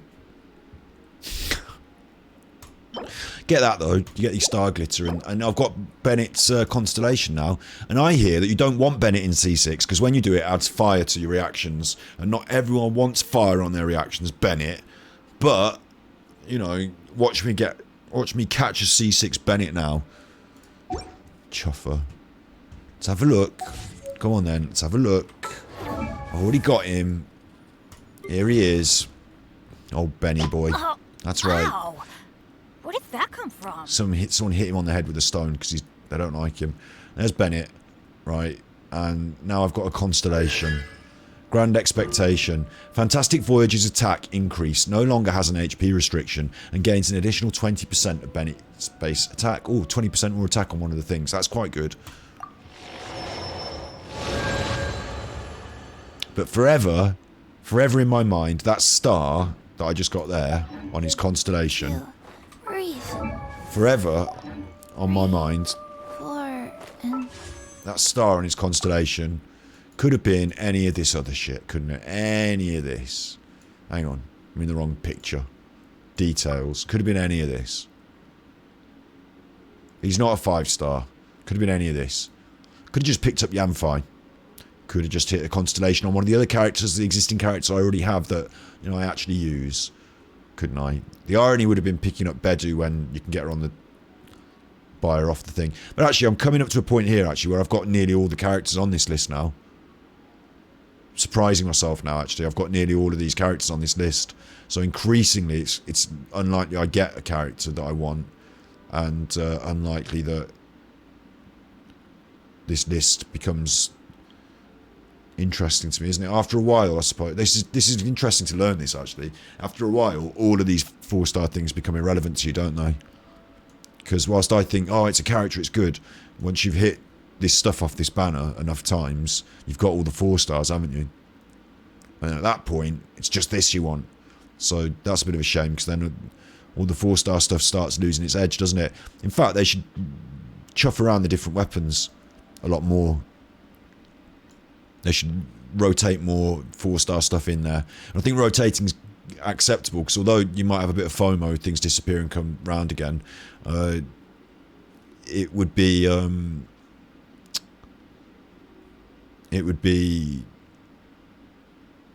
if you don't rotate it, if you just add more in, then you're going to dilute people's chances of getting any particular thing, and people will be wishing forever trying to get one particular thing. Or maybe it's got a no duplication system. Or it doesn't, obviously, does it? Because we keep getting the Chuffing same character. Yeah, interesting stuff. That's what we've got. Another Bennett. 2 more free wishes. Might as well pop them.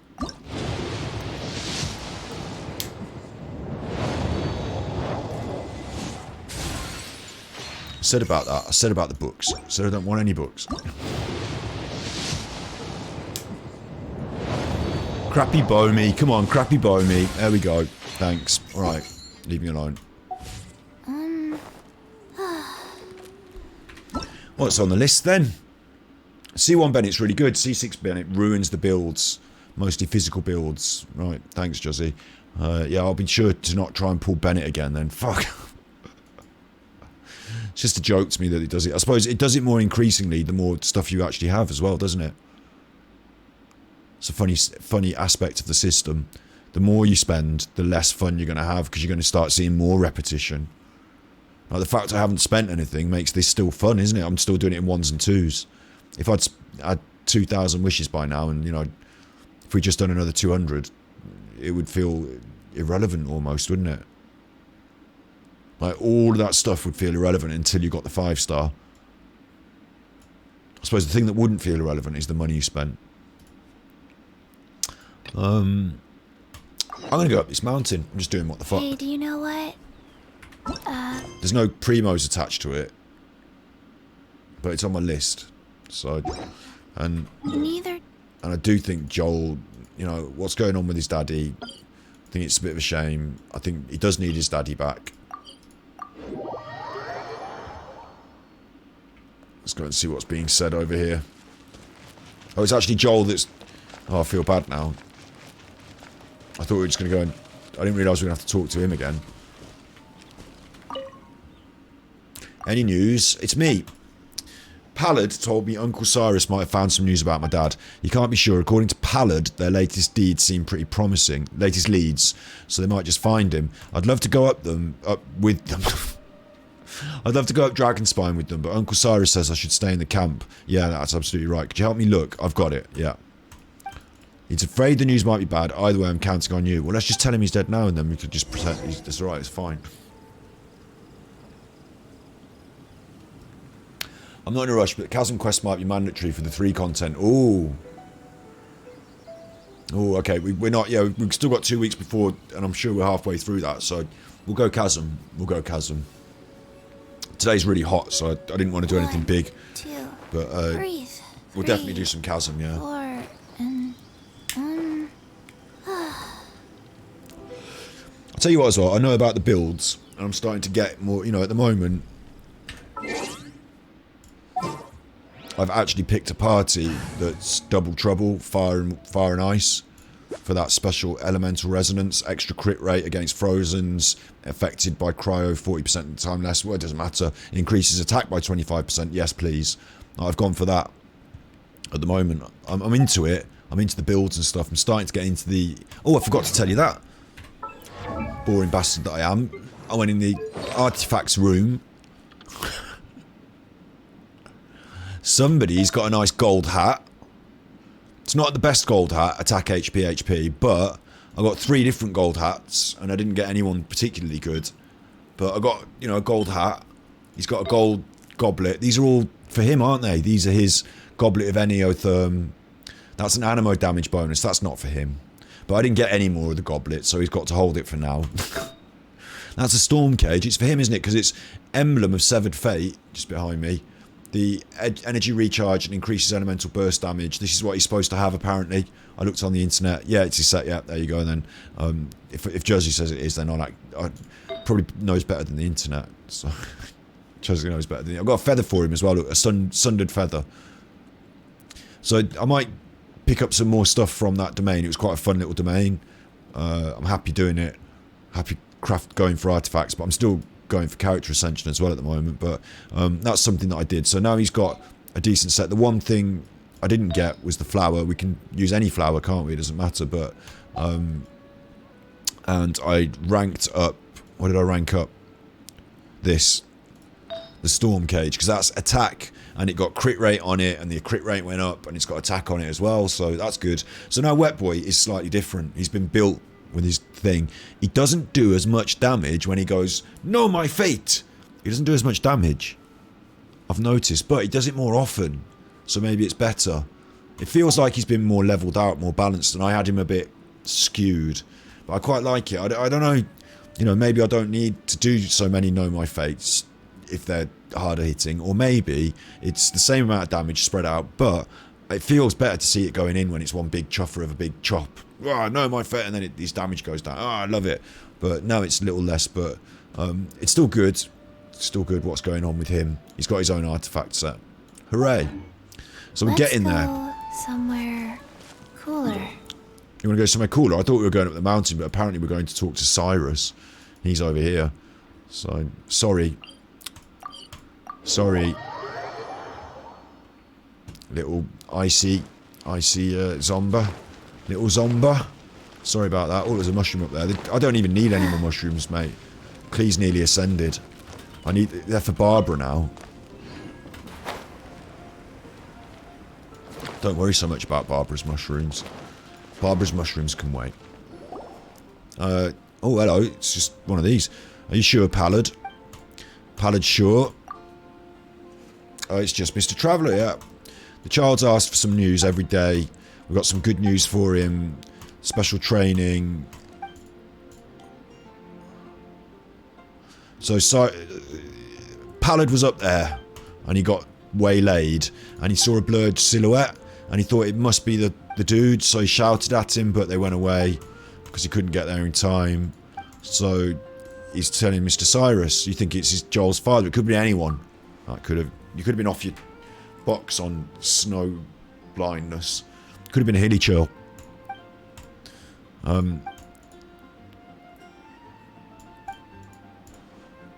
So we're going to go there, yeah. Okay. This seems pretty cool. We're off there now. Go to Dragonspine. That's where I just was. I was just there. Joel sent me over here. Why couldn't you have come over here to talk to us all? Why did you... Oh, come over and... Come to Mondstadt and come and chat to me. And when we get there, it's like, right, we're all off to Dragonspine. I'm like, I've just been there. What's fucking wrong with you? I've just been there. Haven't I got these things in my bag? Haven't I got some special stuff? I got some goulash. It's not vegan, but, you know, I got all that shit that I cooked. Hey, do you know what? Neither do I. Shut up then. I already forgot. Faster? Okay, faster. Hello, here's some hilly churls. Straight up, straight away. Build a snowman. We'll go. You can't run! She likes it up here, doesn't she? She wants to build a snowman. This is quite the place for her. Sacred name. Fortune Preserver. Nice and spicy. Pew! Dumpty dumpty go! Sparks and splash. I discovered I was playing clear bit wrong as well. Check this out. If I do that, look at that, it dies. If I hold the button, I like tapping the button, throwing out a lot of little bombs, knocking them over, using the sort of continual flurry, yeah? That's what I like, as many taps as I can. But if you hold the button and it goes bang, then it knocks them over. It chuffs them up. I've been playing clear a bit wrong. I can get a bit more damage out of clear if I just play her a bit differently. You built in before the set was released, so you got the wrong way. It's all good though. Do you know what? I was thinking with these sets, in the long run, I'm going to do that set with him. I'm going to have a few more runs and get the artifacts, and maybe I don't want them on him. It's fine. I'll hand them off to someone else. I've got a lot of characters who are begging for sets at the moment, so eventually I want a range of all the different sets so that I can experiment with them. And I know that there's going to be some sets that I say, oh, I'm not going to use. It's like in Skyrim, I wanted one set of each armour. In the end, it all stayed on my... In the houses, I've got a library with like a armour set on a dummy. Do you know what I mean? You've got that, haven't you, in your Skyrim? You've got houses with armour sets on dummies. You wanted them, but you never wore them. It's alright, it's fine. I'll get loads of... I'll get different ones. We'll set up the team with Elemental Burst and see what it's like, and then we'll set up the team with all attack and see what... And we'll try some with, you know, the ones we didn't expect would work, and try seeing them with different... Everyone in the wrong clothes. Everyone with everyone else's artifacts. We'll just try it all out. It'll be fine. He didn't find anyone. He's going to continue the search. Now I've got to go back to Mr. Cyrus to tell him. No, Pallard. No. If anything, I want to stay up here and keep messing about. I've got to go back. It's one of these... Should I just run? Or should I teleport? It's 1,000 meters. Teleporting. I'm not running there. Look, it's Mondstadt again. Except it's over there in Mondstadt, so I have to run up there when I try... Ah, moaning mini, aren't I? I'm a moaning mini. Da-da-da. Running's fun. La la la, see, it's just I've used that goulash and now I feel quite warm. If anything, running around on that goulash in the sun, it's making me balls sweat. Cyrus, Pallad's begun searching. Tell him I'll be with him shortly. Okay. Feeling a little bit like an errand runner. Feeling a little bit like an errand runner, but... You know, this is on the list, so we'll do it. Report back to Joel. If anyone needs to hear it, you know, it's Joel, isn't it? So, he's been waiting quite a long time to hear about his dad. If anything, I think his dad's probably dead. You tell Joel about what Cyrus said. Not being, you know, inconsiderate, but I think we should be honest with him and, like, you know, have a little faith in him, apparently. Where are you, Daddy? It's a bit sad, really. There was 2 of him then for a second. I got 3 books. That's done. We're finished. Doesn't look like your dad's coming back, so I've got 3 books and I'm done, Joel. If you, maybe the game's got something more in store, but, you know, doesn't look like at the moment, Joel. Because you're off the list now. Look, it's gone. Off the list, Joel. So, I don't want to get... On top of that mountain. Bombs, so heavy. If I were you, I wouldn't get your hopes up. Clee's telling you straight, because she's a tough little nut. There you go. Sorry about that. So you should have said sorry to him, shouldn't you, Clee? It's a bit late now. I mean, what? It's not going to change anything for him, is it? You're being sorry. It's the facts of the information. Just wanted him to know that. Wanted him to know the facts. Right. I'm glad we sorted that out. 30 books. 30 books is loads. Hang on. Who's next on our list? Should we actually use Noelle and Razor and Lisa and Amber for different reasons? So they should all be on it. Sayu, main squadder, really. Who's main squad that isn't... Clee, isn't it? It's Clee. We'll go Clee. Level up. Dodoko?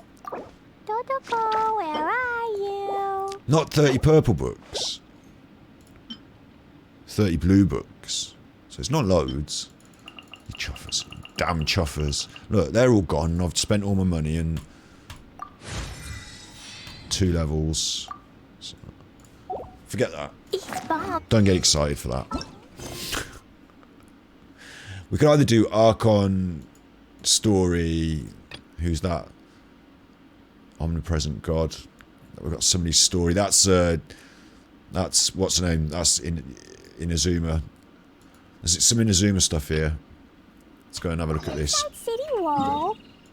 Cleeby doomed. Don't do the bombing. Jean will be furious. Inazuma, it's easy 'cause you're beautiful. We'll have a good look at this, and then we'll have a look at the new release expansion information. What if I blow up? Oh, wait, it's just thunder and lightning. Whew. So we're here. This is called Serei Stormchasers. All this shit's going on. Like, that's about as much as we know. The seal. No. It's not fucking voice acted. Suki, I bought the resources you asked for. That's odd. The architecture doesn't fit. Hey, Suki, you didn't have to be so loud. You almost gave me a heart attack. I mean, you didn't, of course. Have you ever considered the racket you're making might attract monsters? Look, they're shouting at each other. Hello there. Yeah, they're adventurers, they're saying, like, basically. Look, get on with it. We're studying the warding stones. We've made 0 progress.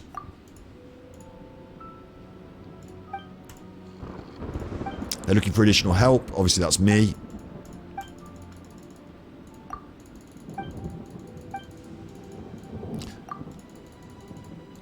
So...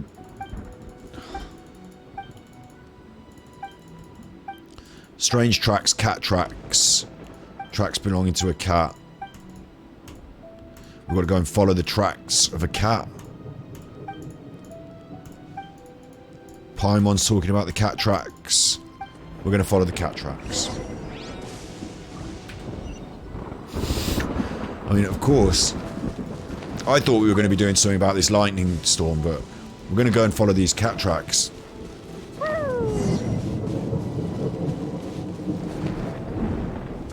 Oh look, you can see them on the floor.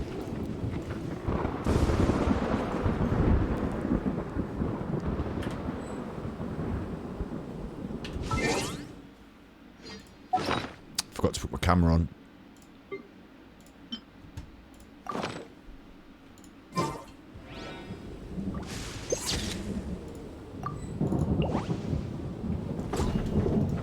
Following some cat tracks. Is that the cat over there? There is a cat just there, look.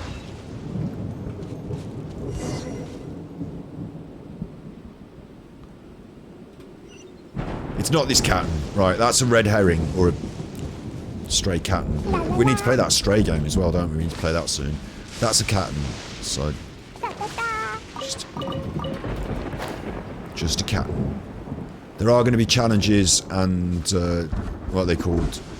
Aminioloculuses that I don't collect. Electroloculuses. But that's fine. Got time to come back and get everything eventually.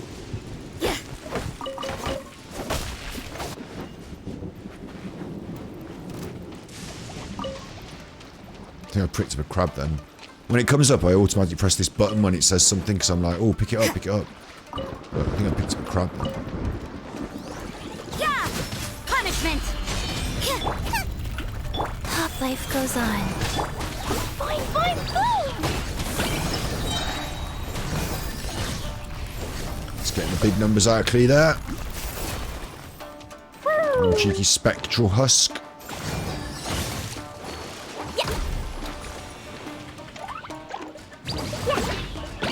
Because you drop that bouncy power thing, and then that attack, by charging it, knocks them back into it.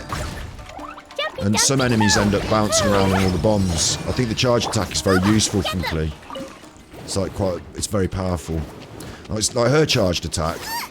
It's useful maybe, but it's not as powerful. Like Klee's powerful. There we are. Look, there's another cat.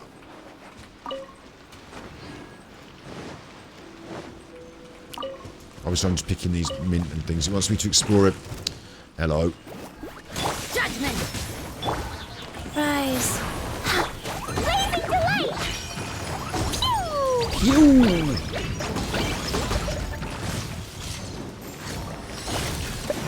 Thing is, with the charging it, is that I like agility. I like to be moving. One of the things I don't like that I get a little bit wound up with sometimes is when you press and you're waiting and then you hit. I like to press and hit. Yeah. I like to be quick on the draw. Because in that meantime, while I'm waiting to hit, I can get attacked and hit myself, can't I? And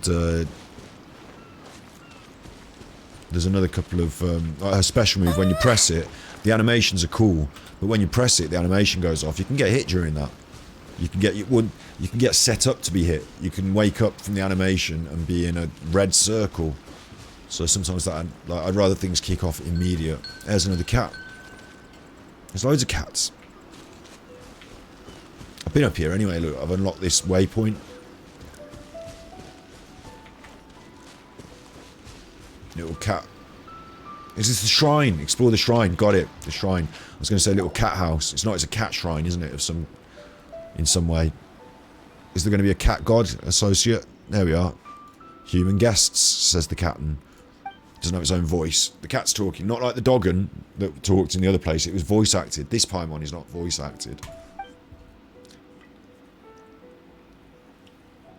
Hello, Snips. We hear the shit going on. that is this, you know, there's an island, as far as I know, there's an island. You don't know what's going on because you thought it was going to be about the electricity. But look, I'm glad I said it that way, because look, if I'd have said there's an island, there's electricity, there's these adventurers, and they're there to place some sort of or they had some sort of devices that they were going to set up, some wards. We're going to place some electrical wards, and then in the end, I'm not doing that. I've come to talk to a magic cat. It's really hot here again as well. No streams this week because it's been too hot.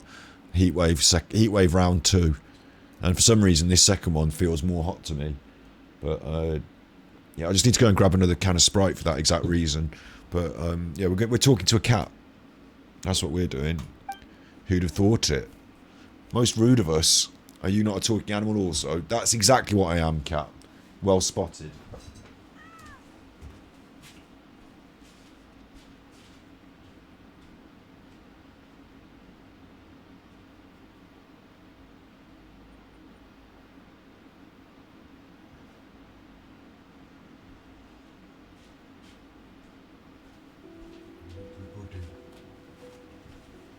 That's exactly what I am. I'm a talking animal.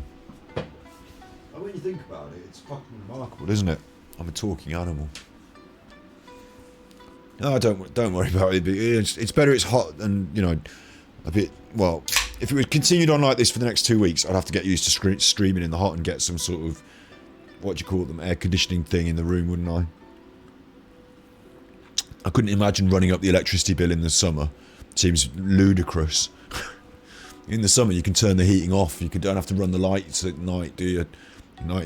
Well, I've got lights on me, but you know, it's early evening. You don't have to have all the electricity running, do you? You have to turn on the air conditioning. Oh God. Anyway, there's a cat. We're talking cat. At least, I was going to say, at least it's not too cold, and I'm all right. You know, I've got a roof over my head, and you know, I can sit in the garden and drink a few cans of pop, and you know, things are all right. I would prefer to be streaming more, to be honest. But I also feel that I should enjoy... You can't enjoy the sun when it's like 32 degrees. You just can't... It's not like you just... Oh, I'll just spend my time out wandering about. The dog needs looking after. It's a bit too hot for him. You know, it's not like... You have to think about things, don't you? But it will ease off and things will be fine. Yeah. Paimon's not an animal, she says. Well, Paimon, I'm an animal.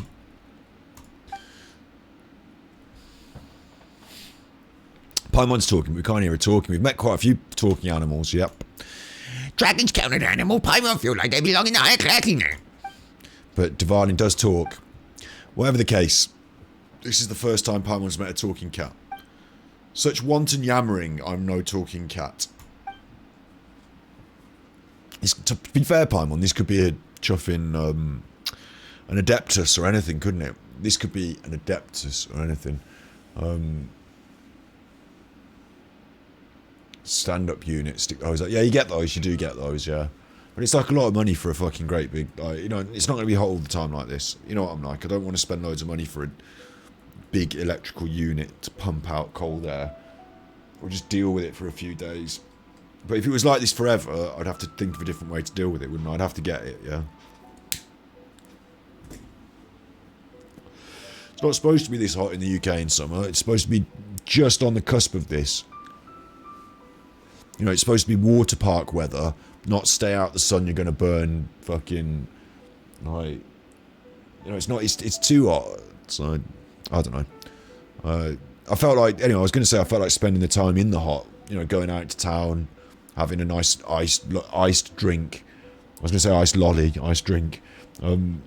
Taking the dog around, you know, doing something nice, but I feel it's a bit unbearable hot for him. So he's not really expressing it, you know, he's not going around like in a stupor. But I feel like if I put him through the, you know, the rigmarole of doing that, it's going to be too much for him. So you've got central air, but you've got an extra stand-up unit to put on the doggy at night. Yeah, actually, maybe for the dog. See, it's cooling off now in the evenings. It's cooling off, and it will cool off tomorrow. Apparently, there's going to be thunderstorms, and then we're going to be through this, you know, patch of heat wave. But it's going to be a drought into the autumn. I'm led to believe. But you know, this is global warming for you. Hooray! And in a way, I have enjoyed some of it. You know, I haven't done a lot of heavy stuff. We had the family over last week a bit, and you know, a few evenings sat in the garden, a few daytimes in and out getting some. I've tried to do some editing. Got some Ganji cuts up, tried to do some editing, but it's too hot to sit on that computer as well. Like, the computer doesn't like being hot either. But yeah, it's been alright. It's not been like the most awful thing in the world, but... Other felines address me as her ladyship, the provisional head priestess. She's like the self-proclaimed provisional head priestess of the Asase Shrine. Do other cats talk too? Surely you just comprehend them not. You're fools, certainly, considering you knew to follow my instruction. No fools, because we followed her. Like, I'm finding this a real head scratcher. She's going to tell us about the warding stones. So you were the one who asked the cats to frolic there, to test my intellect. We unsealed the rocks a good long time ago. The purple tingling, hair-raising, ill-meaning things. The electro is running amok here. She's going to help us do the rocks, but in exchange... she's got some tasks. She wants incense. So now I've got to get incense for a cat. Try and remember. We came here because we were after sorting out the warding stones and investigating the island. And instead, I'm getting incense for a cat. More is stuffed into the box. Once the box was damaged, no one put Mora in. So the box needs to be repaired. And she says that people always came to maintain the offering box. So there's the people have stopped coming and the cat doesn't really know why. And it thinks it might be the offering box. The human lived over there. They haven't come in a long time. And after the storms, they haven't come in a long time. So actually, cat, I think it's not that the offering... It's if we can... It's not that if we restore the shrine, then the island will pick up again. It's if we fix the island, the shrine will pick up again, isn't it? So she wants us to repeal... We're going to do it all at once anyway. We're going to fix the box, and she's going to help us with the stones. How does she know about the warding stones, Paimon asks. Don't bother asking. I don't need to know. Right. I'll do it. We're going to need a lot of materials. Paimon, I've got, like... 50 wolfhook berries. You know, wooden planks, nails, ropes. Right, I haven't got that. The shrine... Where are we going to get them? She's a cat, she doesn't know. Right. Makes me feel stupid for asking a cat now, doesn't it? That's right, the person in charge of maintenance must have kept spare supplies. We can go and have a look. Where's the map? It's going to tell me. The cat's going to tell me where to go. So, thanks. Sometimes it's hard to get your head around, isn't it? That's an achievement. We've got an achievement. I love it when you get an achievement for doing something in the game that's mandatory. Well, it's not mandatory. It wasn't main quest, was it? This was side quest. So well done us for actually choosing to do the quest. Meet Nico, the provisional head of the priestess of the Asase Shrine. 5 primos claim. It's another 5 primos, but It's not like you can. It's not like you can look down this list and say what's left to do.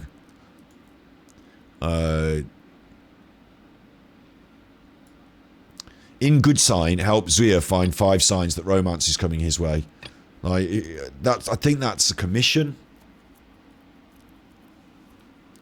I have to keep doing the commissions, I suppose, but like it's hard to grind that out, isn't it? Like either it gives me the commission or it doesn't. Finish fishing Xinjiang and Zhang Wei's dilemma. Like finish that. I'm not doing the fishing. Clear 30 bounties I could do. Reach reputation 8 in leeway I could do. Oh yeah. When I say could do, I'm bloody gonna. Right. Dodoko? Dodoko, where are you? Check on the offering La box. la la. It's like bloody Farmville. This is it. It's knackered. Like, obviously. What next? Paimon says we're going to head to the village. That's 400 meters away. We're not running. Got a magic teleporter for that, Paimon. What I blew up? Oh, wait, it's just thunder and lightning. It's thunder and lightning. Oh, look! Bad chuffers. Another test subject. Ducky, ducky, Watch out. Fry. Bad chuffers. That tingle. Tingle. I'm having these berries. Get off, you bad chuffers. Lights out. Leave those berries for me. You've made me cross now by hanging around these berries. What are you doing? Throwing things at me. Run. Idiots. Get them. Idiots, man. Idiots. The wrong test. Well, he's not dead. What are you doing? There's still a berry on that bush I left. They're trying their luck with a little digging. Tell me the truth. We'll talk, we'll talk. We heard from people there was treasure. Treasure hoarders. I mean, what the fuck do you think they're doing?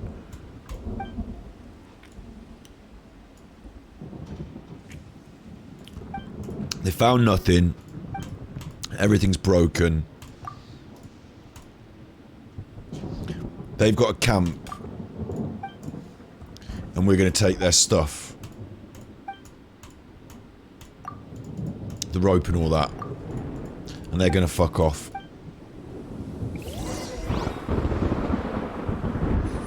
Go to their camp. It's 300 meters over there. And I am going to walk it because I haven't got my magic teleporters. But on the way, we kind of want to hit the magic teleporters, don't we? So let's navigate there. And let's see how we go. Looks like it's up there, doesn't it?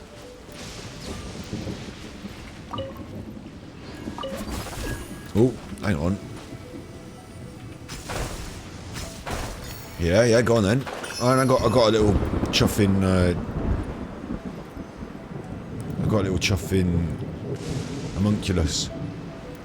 That was good. I can see some chuffers wandering around over there who want their heads kicked in. Oh, someone over here wants their head kicked in. I heard you. Punishment. Blow them all up. I don't find that I can knock her off her feet. I find her to be quite stable. Boing, boing, boom. Got you. You ain't got me, mate. The fry pan. You can't run. Life goes on. Sparks and splash. Where have you gone? There. Got you. Got those numbers, big numbers. Out of my sight.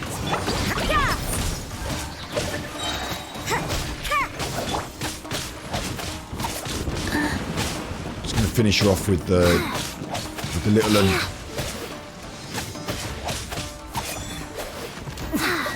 Winter shall eventually. Just wanted to finish her off with the little one. What's happened here? Look. One of these chuffers now. It's all kicking off. Can't go anywhere, can you? It's all kicking off. They've gone over there now. I went over there for a little break. Right. Lights out. Boba, get them.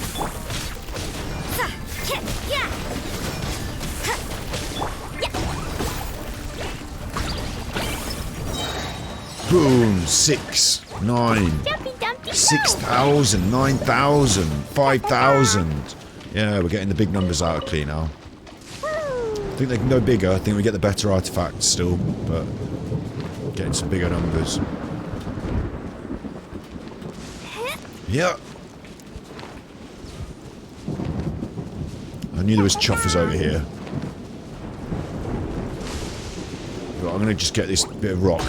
Oh, I'll have to kill the chuffers. Boing, boing, boom! Oh, is that a, what's going on? Is there an invisible force field? Oh no, I'm through it. Judgment! Bit confusing.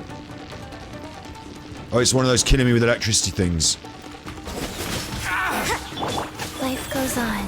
Opening box of Adepti tricks. Ooh. He said, ooh, we didn't like it. Blazing delight! Blazing delight. Oh. Knocking you right over. Knocking you down.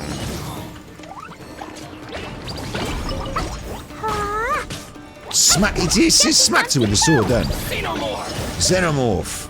You can't run! To the very end. And I'm not going up there now because it is one of those kill you with electricity deals. It's one of the profit deal, eh? Oh, poor Clee. Little legs. On the old climb. There we go, a little break in proceedings while we just climb up the rocks, Rodney. It's going to be 88. I don't know what 88 means. Is that hot? Because it's in America and other countries, they do it in these funny numbers. We use C, degrees C. Doesn't matter if it's centigrade or Celsius, it's the same. It's degrees C. That's what we use. It's very straight. What's going on here? Look, it's got a line going to that. I've not seen that before. It's interesting, isn't it? It's like tethered to it. Judgment! Punishment! You're toast! You're toast, Bosa. You can't run! You see, I ain't even got any legs. 31. Yeah, that's what it's been today here. It's like a fucking nightmare. Don't know what you're on about. It's nice. Judgment!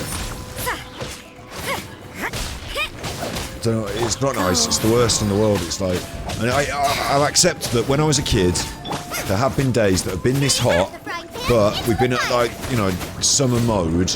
We spent the day at the water park or something, and like it's actually quite nice. Yeah, I'd get that, but this is about the limit. And actually, for some reason this week, I haven't been able to enjoy it. Like I couldn't even say, oh, I'll go and sit in the garden and get some sun. Like after about 10 minutes, I'm like, I don't want to go in. I don't like it. It's been too, maybe it's because there's not a breeze or I don't know what it is, but it's been too unbearable. Like sitting here at the computer, I've been sweating, the computer's been humming, and I just can't even do a half hour's editing, then it's too much. But like I say, if it was like this forever, I'd just have to learn to live with it and stop complaining. And if I was on holiday, like I've been on holiday to Spain, and it's been like this every day, and I've been like, brilliant. I'm glad that I came here, and like this was well worth it, because it was hot all the time. Like, if I went to Spain and it wasn't hot, I'd be disappointed. Maybe it's context, maybe it's because it's here. I'm not used to it here. And we haven't got any facilities for it. You know, I haven't even got like... I don't know what you'd say. I've got a paddling pool for the dog.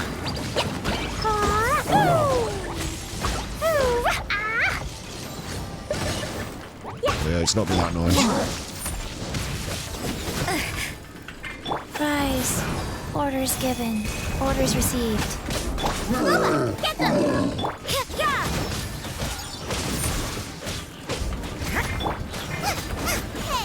Have a bit of that. Have a bit of that. Blazing delight. Look, blazing. Oh, you chuffer. There you go. Look, knocked him over with the big blast. Look at that. It knocks him over. So it makes a big difference. Him, her, they. Thanks very much. Shiny.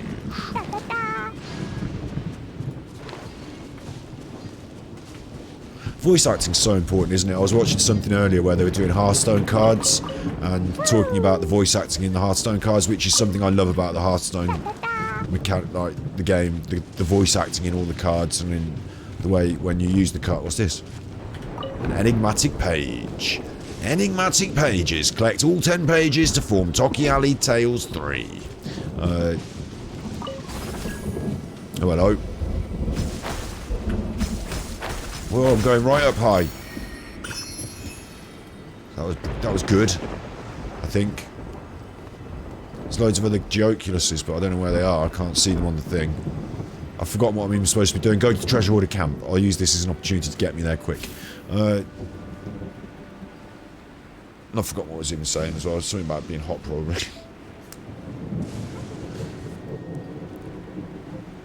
Humid. It's not really humid. Maybe it's dry. I don't know. It's just... I've not liked it. It's just one of them. This should be the treasure hoarders camp. Have a look around. Alright. Telling me what to do all the time. Another test subject. Free.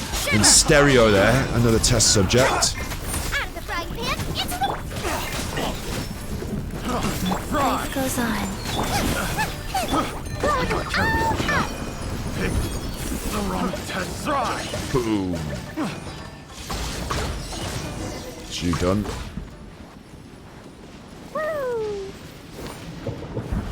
La la la. La la la. I know I've got to go investigate that, but I want my little thing for killing him. Where's my little thing? Let's go 2 apples. 2 apples.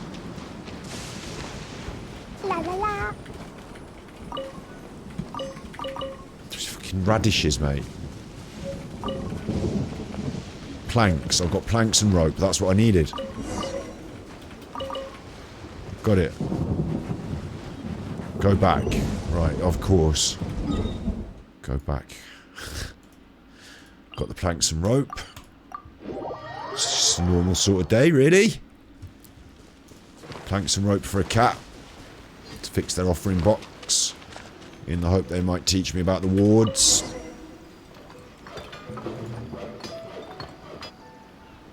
How's everything where you are? I hope everything's alright where you are. It gets up to 42 as well. That's insanity. No, you just wouldn't be able to... I suppose there comes a point where you say, look, we're not going out, it's too hot, so we're staying in and we've got the air conditioning on. That would just be it, wouldn't it? You just have to do that. And we don't really have that in England. Like, when it gets to that here, it's like... You're supposed to keep your doors and windows closed and air condition the house. Well, you can't. Like, if I keep my doors and windows closed, it's just going to get like an oven. The sun beating in through the back, and like we'd have to like, you know, think about our living arrangements a little better for that as a system, wouldn't we? But yeah, I wouldn't enjoy that. I suppose it's weird because all winter I'm like, oh, I wish it was summer so that it was nicer weather. Go around in my shorts. I wish it was summer so it was warmer. Now it's summer. It's too unbearably hot. I'm so British, but like surely we could just have the happy median.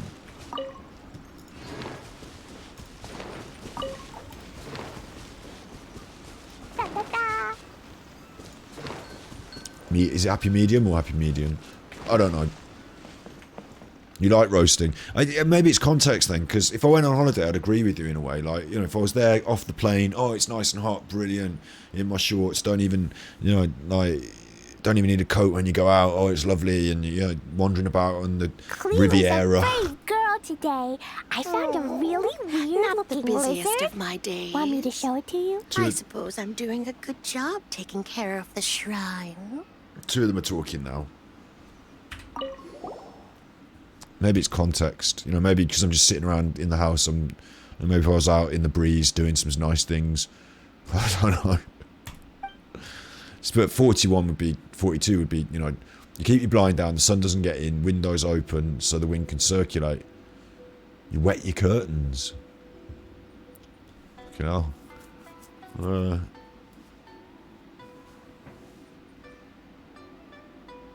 Yeah, I guess I could open my windows and it's just the same temperature outside as the inside. Fed up with it being hot. Just take it down 2 degrees and then we've got perfect summer weather. We can all have a nice time. Me and the dog, you know. As we agreed, I should instruct you in the sealing of the rocks. You got the cooling ocean as well. Yeah, that's a good point. It gets 45 or 46 degrees there. Fucking hell. Like, do people complain about it? They're like, this is too hot, I don't like this. Or are they like, yay, 45 degrees today, let's go down the beach. Like, surely they don't, people, when it gets to that level of hotness, surely they don't. Actually, I should have the chat on the screen, shouldn't I? If it's... It needs, I'm reading it out so you can kind of get the gist of what's going on, but Marlo, Daddy's talking on the internet. Immortalised forever so that it can be read by people who watch on demand. Sort of months later when I upload it to YouTube, because we're getting way behind with the Genshin uploads. It's been too hot to even do a thumbnail. And Hibiki said a bird's strength was truly frightening. The shrine was built to subdue it. So I've got to ask Hibiki. For the stones, I've got to use the key, the ropes on the rock, the piece of paper, ropes, paper. Paper on the sticks by the rock side must become the same as the paper on the rock itself. Okay. Paper with paper and rock. The cat doesn't understand rock, paper, scissors. Have I got any planks? She'll carve it into the planks. So, if you wish to restore the warding stone's functionality and suppress the storm once more, you must find and touch the 3 sets of paper charms hung on poles that correspond to each warding stone. You must recall all the positions of each set of paper charms and the number of paper charms on each pole. What the fuck are you on about? There are also paper charms hanging off the warding stone itself. The stones are split into the upper and lower sections. They can be rotated. Rotate the stones so the number of paper charms on the stones corresponds. Okay? I've got to do that. Leave me alone. I'll go and sort it out. Thank you. Fire risk. Yeah, you got that. 46 is a 10-minute heat stroke. Right, there you go then. No one enjoys it. Although I'm sure when I was a kid, we went on holiday to Spain and my mom would be like judging the holiday by how hot it got. Where are you? Not the busiest of my days. I suppose I'm doing a Shut up, good cat. job taking care of the shrine. Like, we'd go like Spain and like, I'm sure it was in the 30s. You know, you'd walk on the beach and the beach would be so hot under your feet that you'd be like, ow, it's hot. And you get on the beach and like put the towels out and you'd be like, oh, I wish we had an umbrella. And then the umbrellas would cost loads of money to hire them. I don't know about this. Like, I remember walking around. Fish blasting with me? I'll get grounded for all. I remember walking around and the ground itself being really hot. So it must have been like these sort of temperatures. But when you're a kid and you've got your sunscreen on, you're in and out the pool. I suppose it's that, isn't it? It's in the water, it's in the sea. It's, you know, when you're in that mode and you're basically just wearing your sunny shorts. I suppose it's that, isn't it? It's trying to do normal things for me, like editing or like, I don't know, walking the dog. Like, they're the things that I find like, what the fuck is this about? It's too much. Yeah. I've got to stop going on about it. I've got to stop going. Although British people, we love talking about the weather, I'll tell you that. We have quite changeable weather, quite a variety of it, and we love talking about it. See all the warding stone. I'm off to see the wizard now. Wonderful Wizard of Oz. Because of all of the wonderful things they do.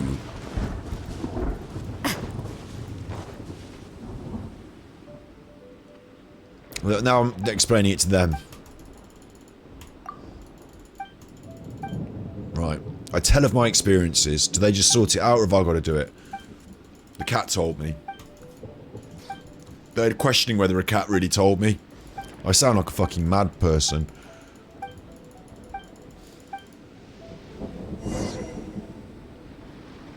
No, I've got to do it. I've got to do it. I've just explained it all to them. They're not going to do it. Right, I'm going to touch this one. So that was good. Gotta did that. Right, now over here I've got one little bit and two little bits. Are they 3 bits of paper? Or are they touching each other and forming a different shape? Because here it looks like, you know, 2 little S's back to front, a bit like the SS that Hitler used to use. Uh-oh. And here there's 4 bits of paper and a knackerweed, that's mine. So what have I got to do? Rotate this till it's got 4... 2 and a 2, or a... See, I hate this already as well. Because upper and lower... I didn't pay enough attention to... Because this doesn't look upper and lower, it looks next to each other. 1 and a 2, like the number 2, almost. Got 1, and at the bottom I've got a 3. Right, got a problem there. So let's rotate the bottom.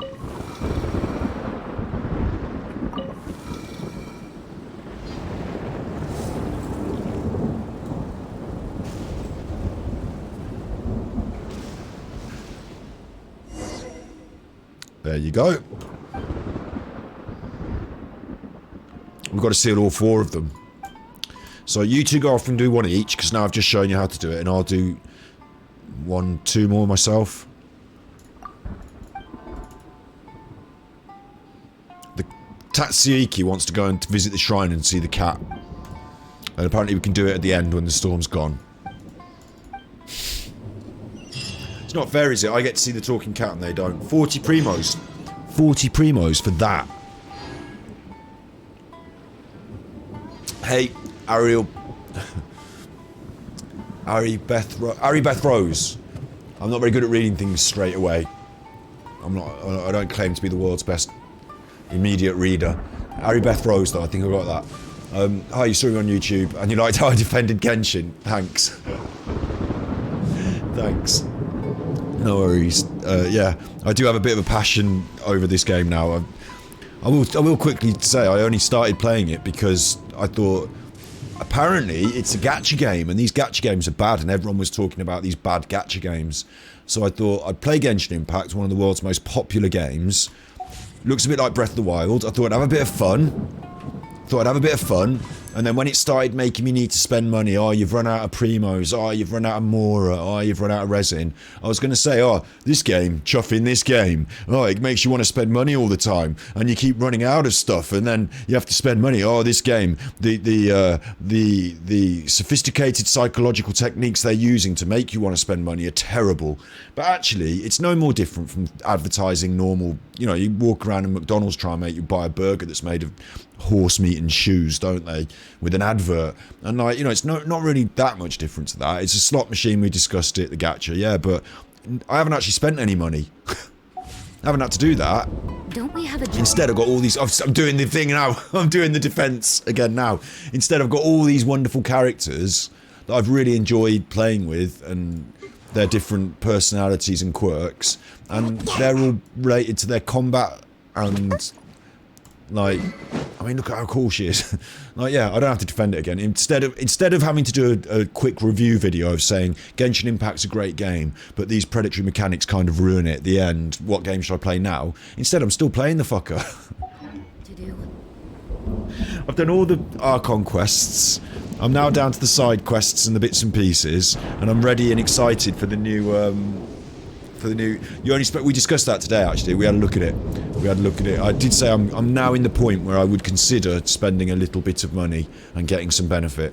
So I don't think it's terrible. I wanted to test whether free to play is possible, because in some games free to play, they say it's free to play, but it's just not even possible.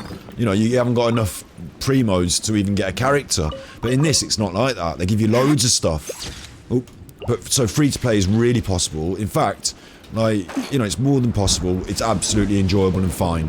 So the only thing is that I would normally spend about, you know, 20 or 30 quid, maybe more. You know, I bought Breath of the Wild and the DLC. Do you know what I mean? Like, I'm prepared to give them some money. So I would normally pay for a game. So I'm actually at the point where I would say I'm happy to buy the Welkin Moon thing now. We discussed it earlier, I didn't really want to log in every day to get the result, you know, the free stuff. I'm a bit happier choosing when I play, but But yeah, paying a little bit of money for some benefit in the game that you enjoy is not... I've got one more Archon quest. Right, yeah. The Chasm. But, yeah, paying a little bit of money for stuff you enjoy is not so bad, is it? It's not so bad. And, Snippy's is off back to work. Enjoy your work. I hope it's not really bastard hot, and I hope That is what life in kids feel Mondstadt is all better. about, isn't it? The kids that you, like, you know, treat in the hospital, of course.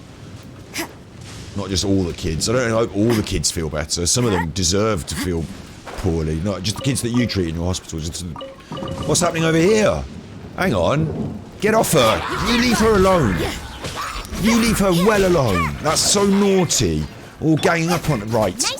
You've made me so cross now. I'm going to set fire to everything. Kick your head in. In fact, I'm going to basically kick your head right off.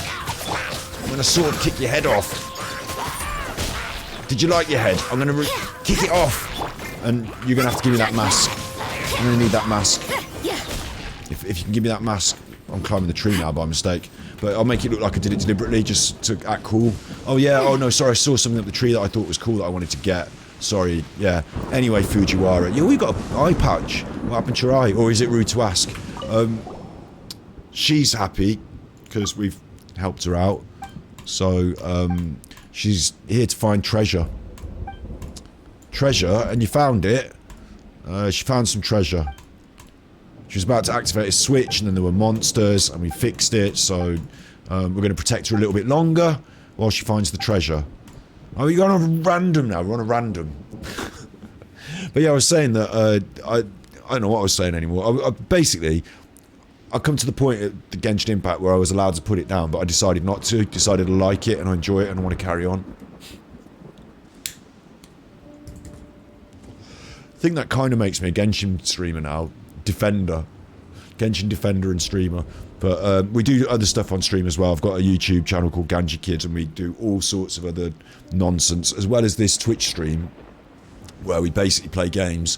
But for a while it's been exclusively Genshin Impact for a good long while. But we played The Looker the other day as well. And we will play a variety of other stuff, of course. Because there's a whole beautiful world out there. Just like within this, there's a whole beautiful world. We, you know, yeah. Big fan of Genshin Impact though, yeah. Is there any really treasure here? She's found a switch. Because she might just be having us on and maybe she does the switch and just chuffs off. She's got a map. She hasn't figured it out. More puzzles. It's... some sort of symbols in a circle and there's a thing. I've seen that. I've been there, but I've been on the other side. Maybe it's there. Maybe we have to go there and mess with the things. How are you supposed to solve it? Well, it's a map, isn't it, for a start, you idiot? So... activate the mechanism. That's what I'm supposed to be doing. Don't start messing around. I was going to kill all those dudes on the beach then, but... you know, I'm not some sort of homicidal maniac. Am I? What happened then? I had a little blackout. Activate the mechanism. Right, here's Fujiwara. Here's the mechanism. Oh, this is her mechanism. Alright.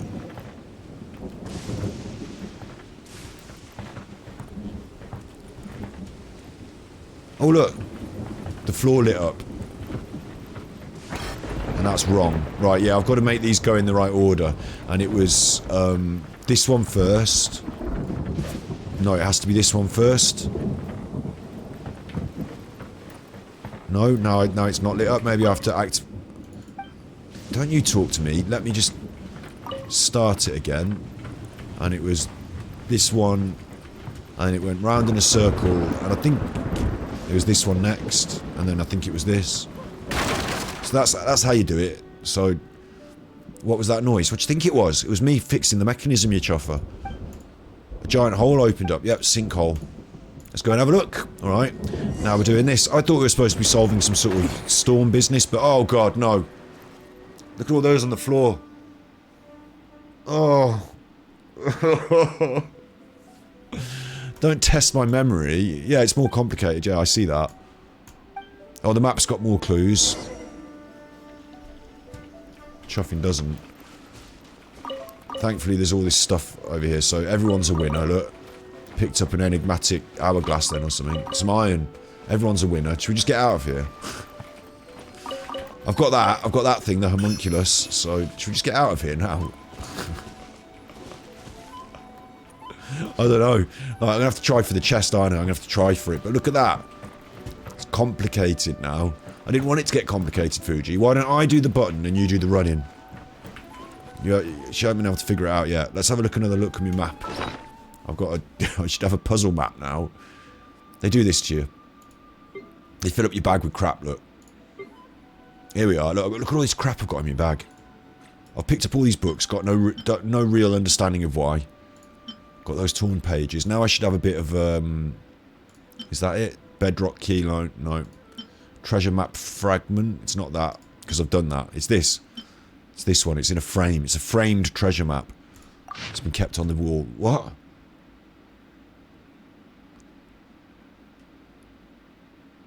Cross. I'm going to call that the Om symbol. Cross Om. T and an L, like an L. Cross Om L. It goes Om L cross, doesn't it? No, I'm guessing. Don't we have a job to do? The used items should just disappear. You don't have to carry them around forever. It's just been. It's not that bad. It's just I don't feel it's very good roleplay to imagine that your bag isn't infinitely. Like, my bag is so big that I can carry fucking 300 core lapis in it and not get weighed down. I suppose Paimon's off somewhere as well. What a nuisance. I think I'm going to have to go in order of that order. And I'll have to keep repeating the order. Hang on, look. You just leave me alone, you. Stop talking to me. I'm going to start that, right, with my feet. Did it with my feet, because I'm 1, 2, 3 like that, yeah? Then the next one's got to be one of these. And then it's got to be that again, and then I'm going to have to go over here, because otherwise I won't be able to No! Right, this is a huge nightmare. You should have stood further away from this switch, frankly. If you want to help me, stand further away from the switch so I don't press it. Press talk to you every time. I'm going to need to walk in a sort of... Oh, I've done that one now.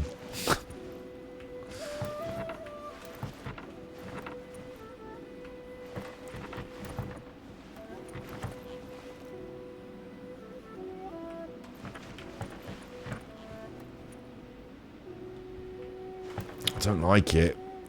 Might work though, it might work. It might... No! I'm an idiot. I wish it was more obvious where the start was. And where, like, it doesn't necessarily have to be a start or an end. There, does there? So I just gotta pick one and just hope. Can't go diagonals, can I? No. We know that is good, yeah? Maybe we try this. And we can't... Oh, they're the same, but they're... No, wait. They're not the same, are they? We can go there, can't we? L to T, can't we? We can go there, yeah? So now I've done that. That's no problem to us. So if I then go T to L, that's a problem, isn't it? I need to go from T to Om sign. I need to go this to finish there. I need to consider that an ending. Maybe. Let's just bugger it up. Go again, and this time I'm going to go here first. No, sorry. This time I'm going to go here first. Hang on, wasn't I able to do that before? 1, 2, 3. Oh, it's because I started a new run.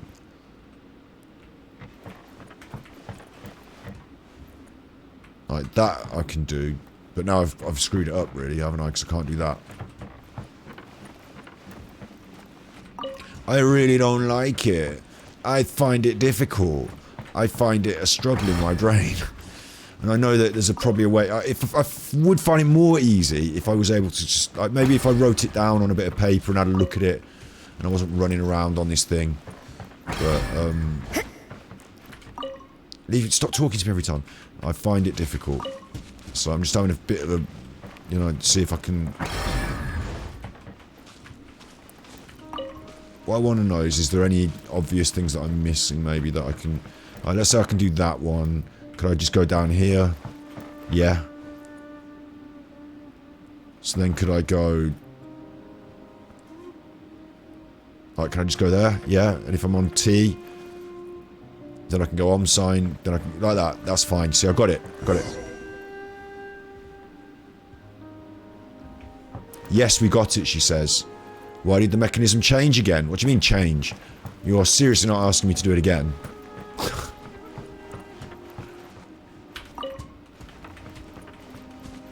Oh, you chuffer. What? Has it changed? Yeah, because that was on sign there, wasn't it? Yeah, it's changed. I've got to do it again. So my technique now is to just use a bit of brute force to see if anything... I can go there, for example, I know that. I can go that way, I know that now. That fucks it up though, so... I should be using my brain looking at the floor, but... I just want to see if, like, which bits connect and which bits are runs that I can connect. So on sign could go this way. I could go this way. That leaves me a run out there. I hope this is right. There you go. There's the treasure. Get off it! Get off it! Get off! Get off! She took the treasure! I don't know if she noticed. I did all this. All of it. She stood there scratching her head. Oh, I wonder how to do it. Oh, I wonder if these beans taste nice out of this old bag. Oh, what is that on the floor there? Is that Mora? That's Mora there. Hey!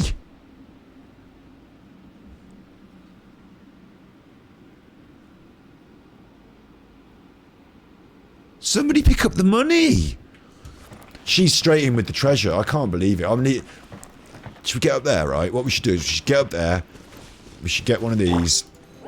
Burn those... She can't climb as well, can she? Burn those... burn the vines. Get up there. Hammer the wood on top. Yeah, enjoy your treasure. Enjoy your treasure, you chuffer. No, you keep all the treasure on your own down there, you chuffer. No wonder she's got one eye. Someone's probably poked it out, haven't they? Over a bit of treasure. Where's the fucking treasure, you chuffer? Why is there only this inside? Oh yeah, now there's only this inside. Yeah, oh, there was nothing in there. There's only an empty bag of crisps. Empty bag of crisps? You sure? You haven't eaten the crisps? No, there was just an empty bag. You didn't eat them? No, they were empty when I got there. Really? She got all bits of crisp down you. What happened? Other than this picture, there's nothing in the chest. Well, you can keep it then. I don't care. Leave me alone. Is this the treasure? It's so odd. I don't think we can split this, can we? No, we can't split it. Right, fine. We just sell it and then... Well, you have the picture and I'll have the frame. What have we got? I can't even look at it. I'm not even allowed to look at it. This feels like a bit of a carry-on now. I feel like I'm being cheated. Catch up with her. She's run off. If anything, she's trying to get away and escape. She's run off. She's getting on my nerves, this little one. Little chuffer. Fancy running off. I did all the work. She's run and got the treasure. Straight in as well. She's like Paimon. Hang on, look. There's a weapon in there. Someone left that lying around. It'll have someone's eye out. She's walking off. Who's this? That's a treasure hunt. Hey. Hey. Hey. He's not wearing his mask because he's conscientious and he doesn't want to catch... You know, he's got a cough and he doesn't want you to catch anything. It's not that. It's one of them treasure hoarders. He's saying, give me the treasure. Don't tell him. She's telling him what we got. Oh, we got a picture. We left the Mora. Bags of it. Mora. A big pile of it on the floor. We left that. Don't tell him what we got. You don't have to talk to him. I'll just tell him to chuff off. Help me, traveller, please. Look, what did I say? Oh, she's on the floor. Another test subject. You don't come and hit a little girl. Ooh! Ooh! I'd say that right. Right. I tell you what. That has got me... Ooh, that's got me sort of well cross. I'm going to hit a little girl. If anything, I think we deserve an apology. I think we deserve an apology for that. You're not going to be hoarding any treasure this week, mate. Your treasure hoarding days are over. Might as well end up in the hospital, they did. Just when did we catch the eye of those treasure hoarders, she says. Is that a joke about your eye? Thank you, traveller. Let's head back to camp. Oh, she's run. She's run. Keep up with her. Don't let her run off. She's got my treasure. She keeps trying to do a runner. What's going on? This chuffer now. This chuffer now. Please halt, Masterless Samurai says. No. Could we bother you to leave the treasure you found with us, says the Masterless Samurai. No. What? She's going to call for me again. Did you not just fight those treasure hoarders off to protect the treasure? Yes. It stands to reason it must be valuable. It's, oh, just give him the picture and let's leave it. I thought I said this was just one picture. It seems we're at an impasse. We shall not be denied. After following those treasure hoarders after all this time, attack. It's rude. If anything, it's rude. Hey, listen to me, will you, traveller? Help.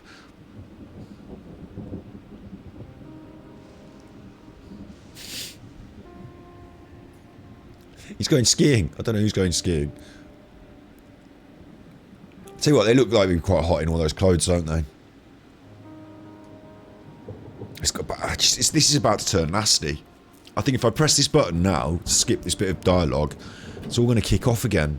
I'm not allowed to change and get Wet Boy on the team. I like Wet Boy to freeze them. But we'll just have to do big damage. You ready? Yep, she's ducking. I knew it. Right. Let's get down to bit. You can't run. Watch out. Don't want to get hit by your stupid samurai challenge. Wow, he's hitting her. That's exactly what I said I didn't want to have happen. Pop, you little... There you go. Opening the box of Adepti tricks. Fall before me. Yeah, alright. You're getting eggy now, aren't you? Getting well eggy. Oosh. How about that? He's not talking now, are you? Oh no, eat this now. Oh, that was scary. Right, now, ass-kicking time. Yeah, we win. We do need to raise the world level, actually. We are a bit pushed up the world level there. The people aren't listening to me at all. I said it already. We only found one picture. I think we look like a vulnerable duo or something. I don't know. We need to sort that out in society, don't we, in a way? Maybe we should arm all the women. The guy with the mask, right, yeah. He was wearing a mask. He's going skiing. That's what we had. It wasn't a COVID, it was they wanted to increase sales of ski wear. So I don't know if I've mentioned this on stream before. I've got it over there. I can go and get it and show you. When COVID was going around, I wasn't taking any chances.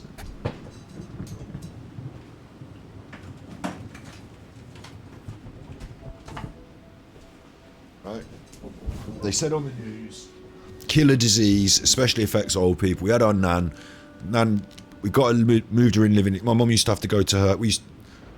My mum used to have to go to her house like twice a week to help her out with stuff and tidy her up and put her food in the freezer and, you know, bits and pieces. And Nan would be basically self-sufficient on her own in a little pad. But it was getting to the point where someone was going to need to be helping her out a bit more. Then the COVID hit. So we said, fuck it. If we're going to have to do a lockdown, Nan's going to have to come and live with us because there's no way she's living on her own for like 6 months without us. Like, she needs our help, so she's come and live with us. And she did need caring for, and I became a carer, and it, like, eventually she died and it was sad, but that's not the point. The point is that there was a COVID on and I wasn't taking any chances because I couldn't give Nan COVID, could I? So I got one of these. Talking of masks and skiing. This is my COVID mask. And it's like proper heavy duty. I think this is a good idea. I thought it was a good idea. Some people looked at me funny, you know, but like killer disease. So got this. I'm happy I got it. Better than getting killed by the COVID, isn't it?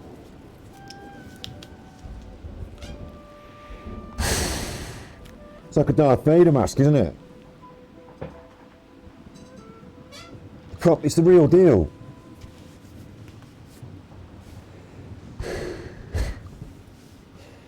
It's FFF5P. You can take these off, and it's got carbon filters on it. Carbon filters. So you can breathe in through the carbon filters.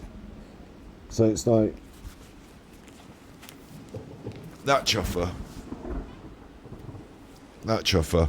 I looked it up on the internet and just went for the top. You know, I thought there's going to be an issue with breathing in this airborne disease, isn't there? That's what I thought. So I went on the internet and I said, what kind of mask can you breathe in airborne diseases? And it doesn't, you know, the mask stops it.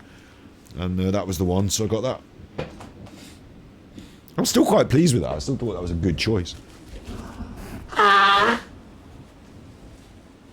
think it might have been a bit dusty inside because I haven't worn it for a while. Where'd you breathe out? Yeah, the negative for the rest of society is the valve that you breathe out is on the bottom, and you just breathe out through a valve, so it doesn't filter as much on the way out. It doesn't allow you to breathe out in a cloud. It comes out through the bottom, but it's more for my protection than anyone else's. And I understand the concept of the mask was it's for everyone else's protection, so if you've got it, you don't spread it as much. But like. That still did the same job as everyone else's, you know, not covering their mouth properly masks so that they can breathe out through the sides and the top and all that, didn't it? You breathe out through the bottom of it, but you breathe in through the, yeah, so I was absolutely not going to catch, I could still get it in my eye, and I got some goggles, like, you know, when you're doing the drilling and stuff, you like, I've got, you know what I mean, like a pair of hardware goggles, got a pair of them, so I'm away. And I did, honestly, whenever I had to, because I didn't often have to do things, but if I had to go to the supermarket or anything like that, like pick up some prescriptions for Nan or something, I put on all that kit. Because like, I put on the gloves, the whole shebang. There's no way I was catching COVID. Because even if someone coughed on me, I'd be covered up enough so that it wouldn't go in me, and then I'd have to wash the masks, wash my gloves, wash my face. I should be alright, you know? Had no reason to catch COVID, I didn't put myself in any situation where there was ever a time where... So that's my little... We got onto masks. It's a little bit extreme, but I thought it was a good idea. I think it was, honestly. Because I never felt... I mean, I don't know. I can't tell, can I? I can be given an antibody test, but I got a vaccine, so I've got vaccine antibodies now, so... But I will never know that I didn't have it. But I don't think I did have it. I don't think... any of us in our house had it until late on, now that it's going around everywhere, and now I wonder, it's hard to know now, isn't it, whether you've had it or not, because it's symptomless as well for a lot of people. So maybe I had it and I didn't have any symptoms, but I'm pretty confident I never got the old COVID. Yeah, the new one, not the old, like the old one that was killing people, the bad one, pretty confident I never got that. The new one, don't know what's going on anymore, because so many people have got it and had it, and there's no masks at all, and a lot of it is non-symptom, or, you know, sore throat, and that's it for some people. So yeah, I've got no way of knowing, but that was a funny time in life, wasn't it? Going back to her campsite now. She's fucking running. Everyone else just disappears and turns up there. She runs. Oh God, unbelievable. No one will leave us alone over this painting, will they? No, it's the Fatui. Now, there is an issue here. I'm picking my nose now. I don't want to pick my nose on stream. It's just to breathe in through that mask and I feel like all dust is like... Anyway, there's an issue here, which is we've just been on Hollybobs. Do you remember? We went to the... well, it's inside Fishel's Mind. The Imanaktrite Keep Islands, the archipelago of the Golden Apple. Anyway, we went there. The Fatui were there, and they all had names, and they all had backstories, and they were all people. And they're just normal people doing a job. You know, at the end of the day, at the end of shift, he has to go and take off that funny top hat and these funny gloves, and, you know, go home to his wife and kids. So I shouldn't be killing them all the time. They're real people with backstories, with lives. That's the only benefit of Tower of Fantasy, is that the enemies are mechanical items that, you know, it doesn't matter that you're switching them off, maybe. Or maybe there's an ethical problem with that. But, you know, I don't like killing animals. I'm vegan. I certainly don't like ruining the day of a, you know, hard-working chuffer who's got, just following his boss's instructions. On the other hand, the Nazis were just following orders, weren't they? And, you know, we shot them, so... Hitler was, yeah, Hitler was a normal person, there you go. Hitler was a normal person, yeah. We didn't have to shoot him, he shot himself, apparently. I mean, I don't know. I think he probably did shoot himself. I think that's what they, you know, I think they would have wanted to make quite sure what happened to him, wouldn't they? I think of all the people that were involved, because a lot of people got shot or other forms of physical violence done unto them, around them, that, you know, spoiled their day. I think of all the people, like, if they got there and, you know, I don't think the people that caught him would have said, oh, we're gonna really punch you up now, and they'd have said, oh, but what about some money? Do you want some money? Because I'd rather not get punched up. I'd rather go to an island somewhere. You know, go off to Argentina maybe and disappear. How about some money? Do you want some money? And they'd have said, not really. No. Money's not going to do it, Mr. Hitler. Money's not going to do it. And maybe someone on the squad might have said, oh, how much money? But the other people would have said, you shut up, you. All the shit he's put us through over these years. All the shit all the people that are, you know, your friends and family that are dead. Money's not going to do it. So I don't believe any sort of conspiracy theory that says Adolf Hitler had it away. But he was also a normal person, abnormal in some ways. Like, I think we're all equal. Do you know what I mean? I think we all have equal rights. I think we all have an equal, you know, fair crack at existing. I know that we're not all equal in terms of our attributes in some ways, but I don't think that that should be held against anyone. I think that everyone, like, should have fair, like, equal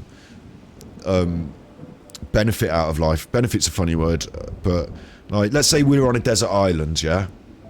You, me, these chuffers, like, and we've got to gathering some coconuts. And, like, Paimon's not very good at gathering coconuts because she's only little. Like, you're just going to say to Paimon, right, fuck you, you starve. Anyone who gathers no coconuts doesn't get to eat. That's the rules. Or do you find a different job that she can do that, you know, she can help us do as a team, so that while we're gathering coconuts, she could be, like, you know, finding water or something. Do you know what I mean? Like, you divide the different tasks out. Maybe some people might not even be able to do any of the tasks. You know, so what? Like, if you're not very good at coconuts and you're not very good at, like, maybe there's a limit on your application within the jungle camp. But I'm still going to allow you to share the coconuts, because I'd rather you didn't die of hunger on my behalf, because I'm such a selfish bastard. So even if they opt out and they'd say, like, this Fatui dude might be well big and tough, and he just simply won't carry any coconuts. Like, I'd feel well cross, but I'd still give him a coconut. I'd be like, you're an absolute chuffer and you really don't deserve this, but, like, enjoy your coconut, you chuffer, you know. I'd rather than watch him starve to death, I think I'd rather just give him a coconut. Would I give Hitler a coconut? Just give her coconuts and eat her when she gets fat. We're not eating any of the animals. Even on a desert island, being vegan, I will concede that in the first few days I may have to consume animals. You know, I'd eat anything in the first few days rather than starve to death, wouldn't I? But I would also like to think that we could probably survive on non-animal products. Like, you probably have to in some ways, like, quite well, if you'd set up a system of root cultivation, coconuts. I don't know what's on the island, I don't know what the rules are.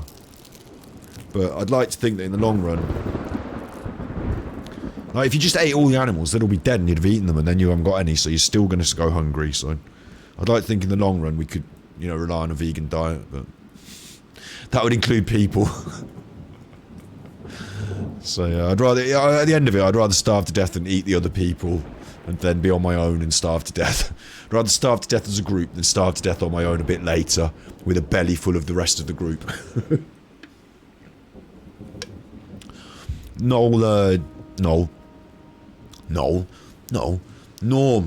does a bit on this, where he says that, imagine, you know, because these people that crashed the planes up in the Andes, and they ate each other, and Norm did a few, I won't do his entire set, but I'll just say the funny joke that the payoff at the end just spoil the whole thing for you. In fact, should we just watch Norm do it? Because I've got the internet and I'm allowed to do what I fucking want. And we're supposed to be, I'll tell you what we're supposed to be doing, is reacting to that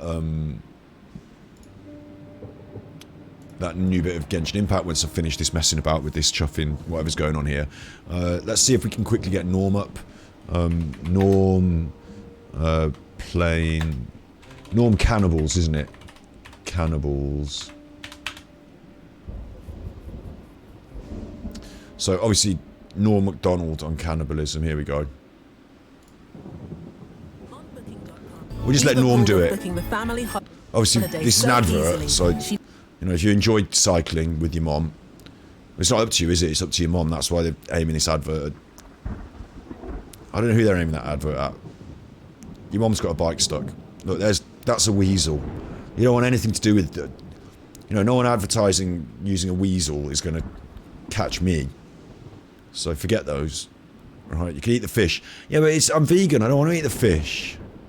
Crash is if you crash into the Andes, you know, and that's even worse. Right, that's good, but he's not actually, you know, moving. I'm against cannibalism, you know. So I'd rather, it's a bit annoying to me that you can't get the actual, you know, him actually moving, but he did these. I'll go for this one. I'm against cannibalism, you know. As you all know, as any of you know that follow me on the Google space, WW. This is him live. I have gone across this country with my anti-cannibal stance, you know. Talking to people from one side of this great nation to the other. Every year I put my toe in the Pacific and I travel this great land with my anti-cannibal message, you know?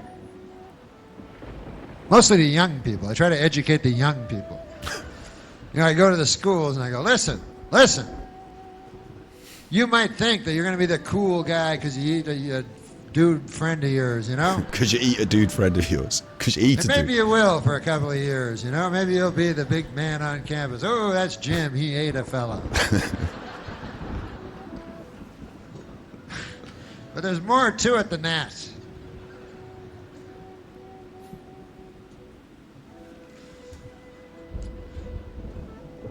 No, I use my time for you know what I do? I do a lot of charity work for things that. Okay, he's people, live, so I don't like art. He's going on about something else there. Now he's set it up.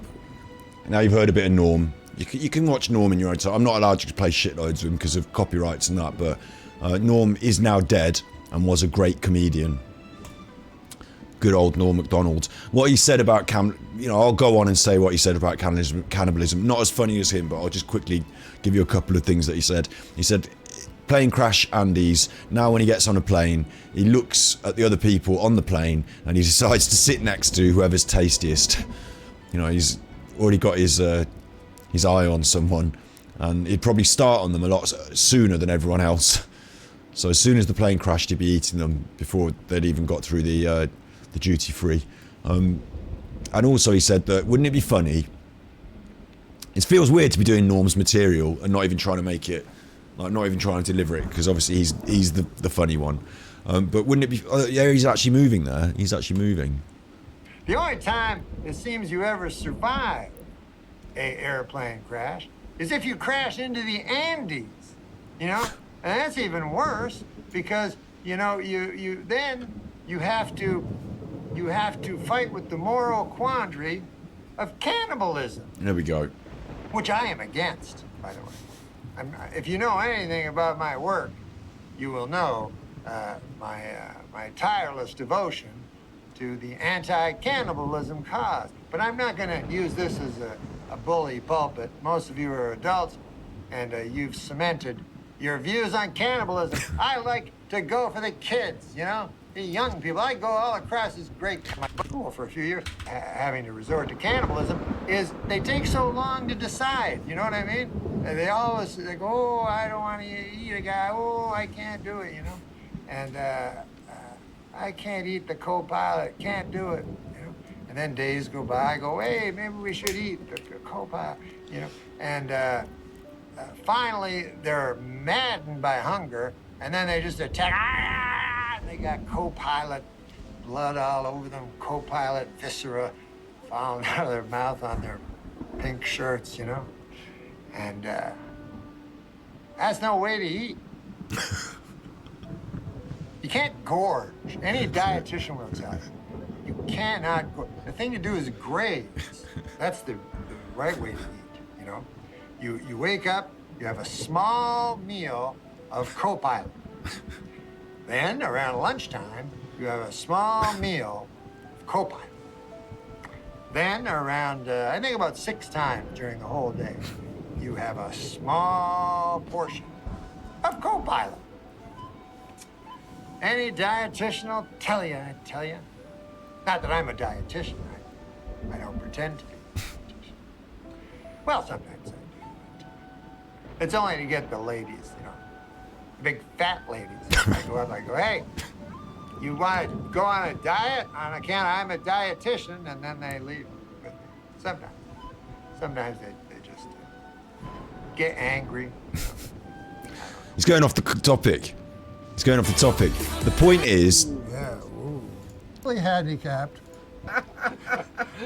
He's going off the topic. The point is, right, is that he also said if you're in the situation, I couldn't find it.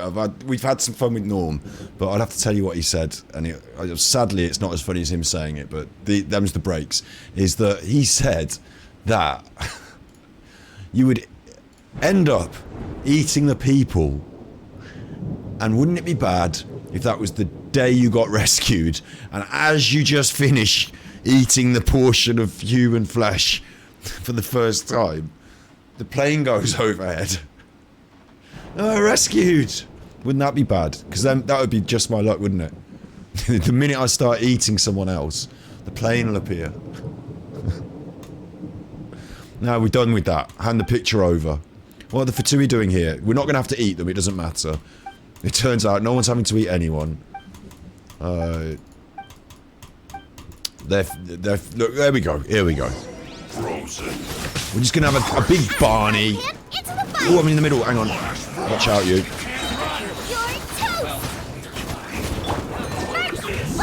Little bit of a big Barney. Oh, hang on. Wheel of life, mate. It's the wheel of life.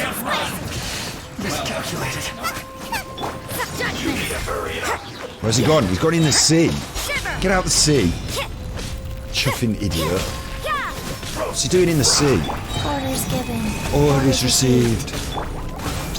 You need to hurry. You need to hurry up. It's telling me to hurry up. That, if anything, that's going to annoy me more while I'm kicking your ass. Why doesn't anyone believe this picture is all I found? I mean, now I'm getting suspect myself. Because remember, she ran in that chest. She wouldn't have it. We couldn't look at it. Now I'm getting sus myself. Right? Is that picture all you found? I don't know, Fujiwara. You and your... Look, she's got an eye patch to let us know there's something up. Sometimes this is me just being... That was me being funny in a way, but it's not funny, because sometimes in literature, in culture, in cinema, this is where I learned it, in cinema, they equate physical disability with immorality. It wasn't just in cinema. The word sinister... Oh, sinister, bad. That comes from left... Sinistra in Latin, meaning left-handedness. So to be left-handed was considered of the devil at one point. They'd have hit you with sticks and made you work with your right hand. So physical difference or disability can sometimes be used in the language of cinema to portray villainous qualities. Oh, the baddie's got an eye patch and a hook for her hands. You know? So maybe it's that. There's another chuffer up there as well, just up the road. So maybe we're going to have to go and have a fight with that chuffer. Let's go. Look. Just going to get back to camp. Where's the camp? Why don't you teleport there like we do? I want to go back up there now and fight that chuffer for their chest. Look, there's a chest up there. I apologise, World Join requests are not taken while I'm in the middle of like rambling, chuffing story streams where I might just suddenly go on to watch a bit of Norm, where I might, you know, because of my inability to maintain control for more than 5 minutes. It's nothing personal. I don't know who that world request was, but I just crack on. Who is it this time? I found out the one pictures, that's all I found. I'm sorry, I'll never go looking for the treasure. It's just this cat. Apparently it's a cat. She's basically, we've given her some sort of like PTSD. I'm not joking about it, like PTSD. She had a panic attack there. What's going on? I don't want to cook, I want to talk to you. We're back at camp. Right. She's going to pay me. Pay me for the picture? The treasure hunt was a mess. Why did her ancestors set up so many mechanisms to protect a picture? Well, should we have a look at it? Maybe she should bring it back to Inazuma and we should ask around. No, you should let me look at it. Oh, ask Mr. Oda Taru. Alright then, she's disappeared. After all that, she did have the facility to disappear. Sent us on a wild goose chase. 50 primos. Hang on. Maybe I should be in the sea because I'm about to get dirty. 50 primos. 50 primos. That's loads of primos. If we're doing that, like for running around and protecting her from the Fatui, I mean, I'd attack the Fatui on sight anyway. Really, look, they're over here. They've got a chest. I'm going to steal their chest. It's just all going to kick off. Oh look, what's he doing? Blazing delight. We've only just begun. This should be fun. Ow! You can't run. Bad Morty. It isn't time for a break yet. Stop running into me. Get in my way and I'm trying to hit the other chopper. Oh, I got her killed. I wasn't paying attention, I got her killed. So that's bad. Have the pancakes. He's in that tent, that's not easy. It's creating an obstacle. I need to get to that chopper in the tent. Life goes on. We killjoy. We've only just begun. Stop, because he'll heal up his mate. And his mate's in the way. So it's like a chain effect. I see through you. Don't be a killjoy. We've only just begun. Judgment. You can't run. Stop it. Get him. Get him. Stop it with it. Stop it with it. Get him. You can't run. This should be fun. Don't be a killjoy. There we go. Got a little window. It isn't time for a break yet. Can't get close. There we go. I'm in. You can't run. You can't run. I said that. Well, I see through you. Nice and spicy. Boing, boing, boing. That chopper. Looks like I just begun. Went too far. Yeah. You went down. Where's my chest? Hang on. What am I doing picking up books? There's the chest. Have that. More treasure. 2 more primos. And this guy better die. I mean, I can't leave him. You know what they're like. Kill on sight, mate. Worse than pedos. Sacred name, fortune preserver. Yeah. I mean, how can people think space monsters in this make it better? You know? I'm going to be moaning about Tower of Fantasy for weeks now. How can people... Oh, I got electrocuted! Probably keep her alive more. She's a zombie. How can people think that... How can people think space monsters would improve that? Right. These chuffers...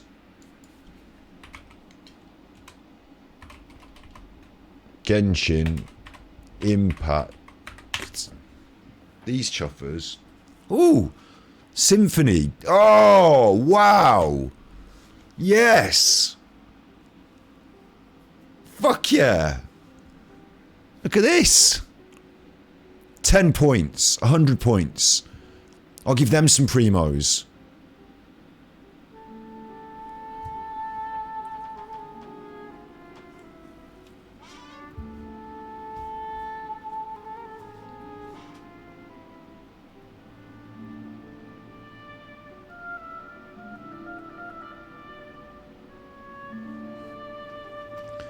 I would like to say, imagine, that looks a little bit like somebody I know that actually makes computer games. Imagine you spend your life working on your music, get really fucking good, getting the orchestras, playing all your Beethoven and your Tchaikovsky. You're doing this gig. I wonder if you have... I mean, you could play Genshin Impact. You might be into it. You might be a gamer. Like, I wonder if that... it must be so interesting to be playing this new music, because I bet these people have to play a lot of classical. Or maybe they don't. Maybe you play a lot of new music on your oboe. Maybe I'm wrong. I bet they have played a lot of classical while they've been learning. And this would be fucking cool, wouldn't it? Like, what are you doing tonight with the orchestra? Oh, we've been booked to do the Sumeru live symphony performance. What's Sumeru? It's in Genshin Impact. What's Genshin Impact? I've got no idea. Give me my oboe and shut up. She looks cross, that's all. But no, it would be fucking cool, wouldn't it? It would be cool to get to do this. You're going to have Genshin Impact music in the background. Unless I bin it off. Hang on. Quit game. Quit that. I've quit Genshin Impact quickly just so that we can listen to this without it going ooh, ooh, ooh in the background. Thank you. And let's have a listen.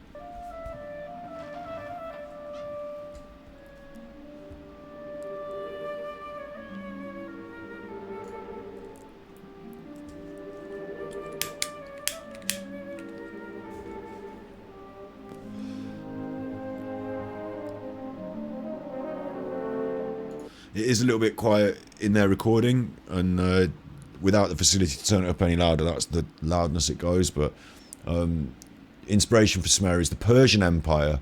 It's all the way from Egypt to India. That's quite a clever thing to do, isn't it?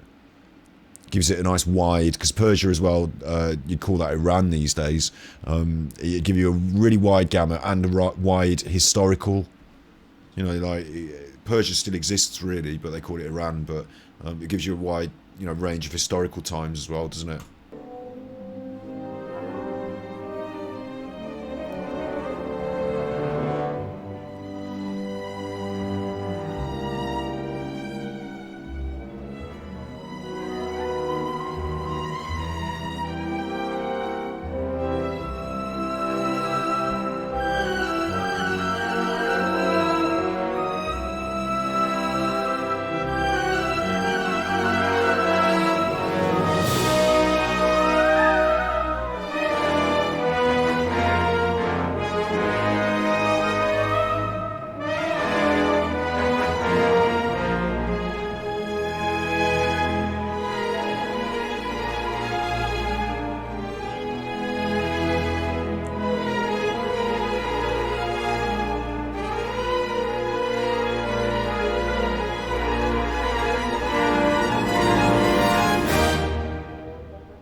It's interesting because that motif, that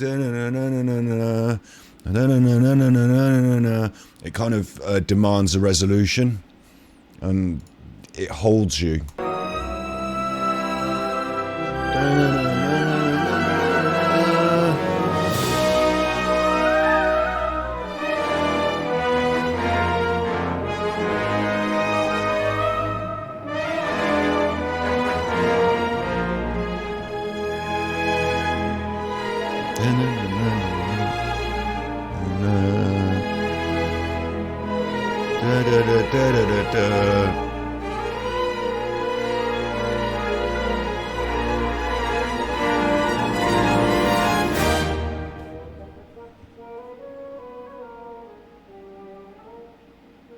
Here's the oboe. Oboe solo. Flautists now. I love the rich quality that a real orchestra brings to it. It's cool seeing it done like this. Big bass strings. And yeah, you've got a nice, like, sort of Arabic lilt to this, haven't you? It's making me think of, hey, Indiana Jones and the Temple of Doom.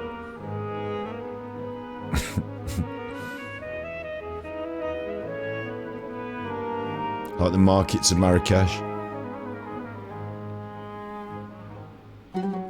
Oh, hello.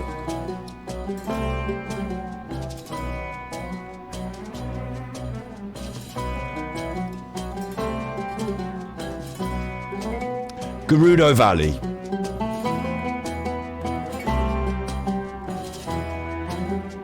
Reminds you of Indiana Jones. There you go, yeah. It must be a feature of the orchestral, like whoever did Indiana Jones, and the feel of that.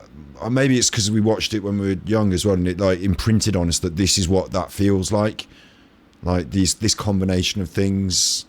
I don't know, but they're working on a similar. Like, I wonder if there must be on a similar premise. Like, the feeling we want people to have when they hear this music is that they are in this sort of a place, and my archetypal place is that it's the little monkey on the guy's shoulder while he's wearing his fez, and the monkey has his dates. The monkey dies, doesn't he? The poor monkey.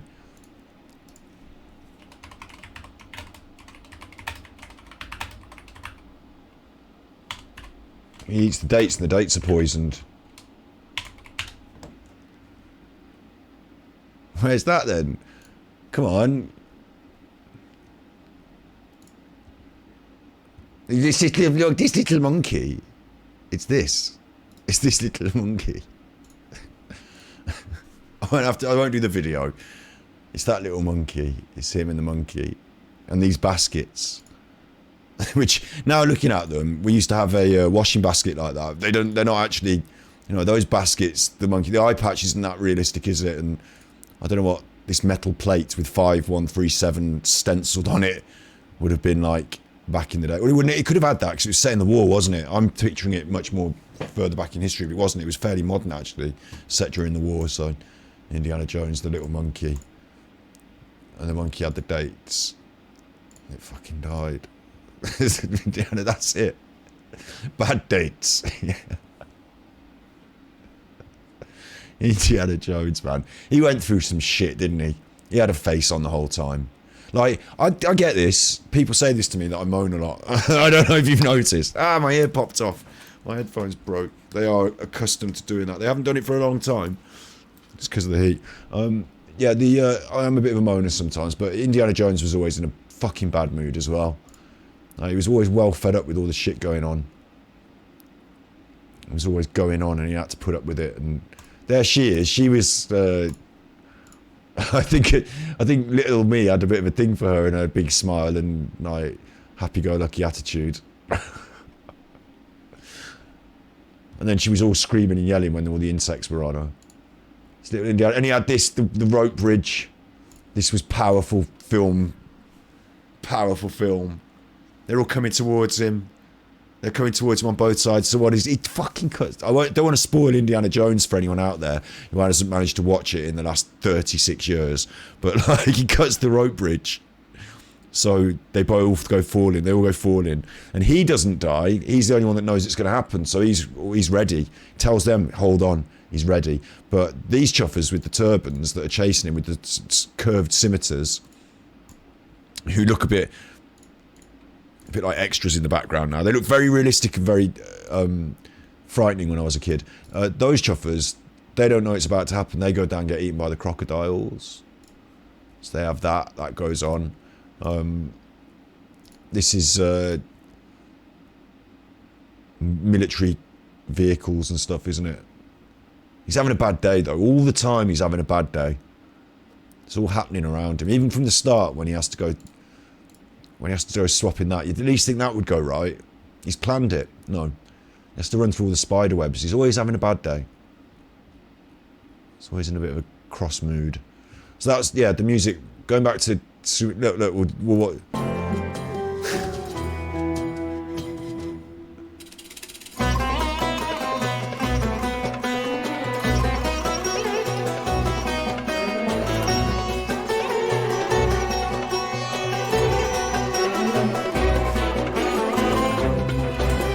It's appealing to my North Indian blood, of which I have 10%, so I could do my Bollywood dancing to it. It's appealing to that.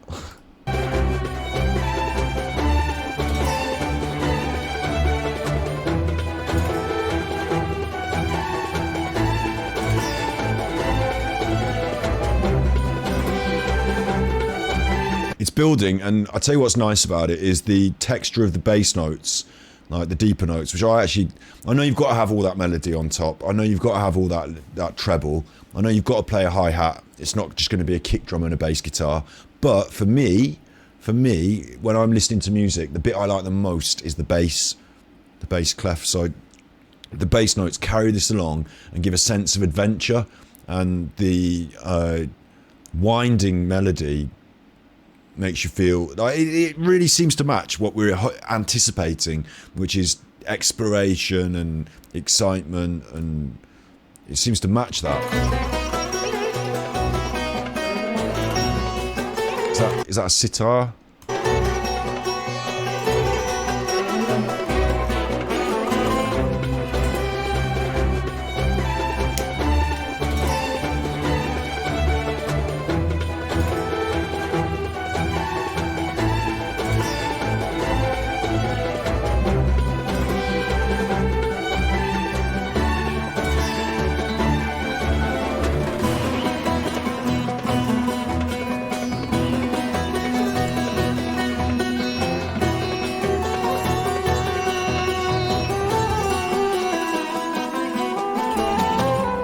That's nice. That carrying through like that was nice. Very nice. I like that. I'm going to use that. I'm going to steal that. The concept of it. I'm going to have to listen to it again. The concept of it was so nice. Because we were building, and like you felt that we were building somewhere, and then it took us away. Like that wooden flute just came up on the top of all this.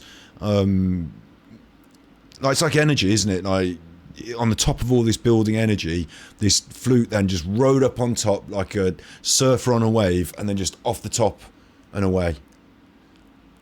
I can't ever dissociate that sound from psychedelics. Thanks, 1960s. Hello, Roger Dodger. Yeah. Yeah, it does. It has a bit of a trippy vibe, doesn't it? A bit of a hippie vibe. It's definitely got vibes out of this, actually, this whole thing, hasn't it? It's a really nice production, the way they've combined the orchestra with these. Sometimes you want to invite in some more exotic instruments to give yourself a more exotic sound, but either you are actually... what I wanted to say was, you could actually just employ, like... an exotic orchestra. Like, they don't have to have all these traditional instruments. You could just use the, non-traditional or other traditional cultures. What am I saying? Traditional. Other cultures, like ethnic, different to your region, consider their instruments traditional. But we would consider this orchestra setup the traditional orchestra setup, and we've invited some more exotic or world instruments into it. Yeah. But you could go the full hog and just say, we'll do it all with world instruments. We'll, book some Samoans and let them play how they play or whatever. Like, Samoa would be the wrong place, wouldn't it? We'd book some Persians, some Iranians, and whatever instruments. Or I like the way they've layered this, like cinematic layer down, cinematic orchestra.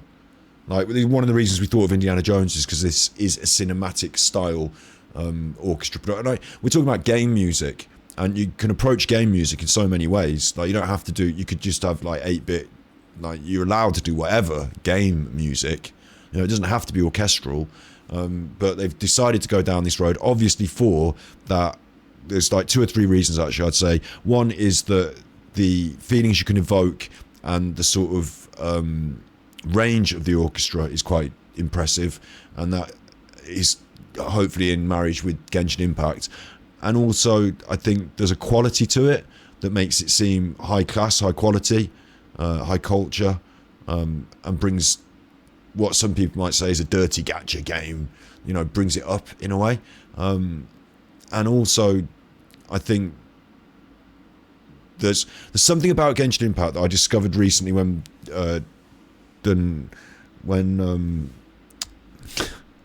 can't get my words out now, and I want to have background music as well while I'm talking. There's something about Genshin Impact. I've got to remember where that flute is as well, because we're going to listen to that flute in just a second. 348. There's something about Genshin Impact that you run around using elemental powers in an environment that's beautiful, and the Archons are embodiments of their elements. So, although every Archon wasn't, some of them have been like the Archon of scripts or something, like, but what I think is good is there's a real cohesion between this feeling of natural world, organic, elemental interactions, and you take part in that. That's the game. In Tower of Fantasy, you're shooting a mecha gun and there's mechanical, like, it's not that. It's not that big mechanical enemies. It's not got that same vibe and feeling. So I think there's something special about having real instruments playing the music in a way that we naturally understand as being human and, you know, organic. And some of these world instruments bring some of that vibe from their certain region, but also they bring, because the sitar is not a perfect instrument.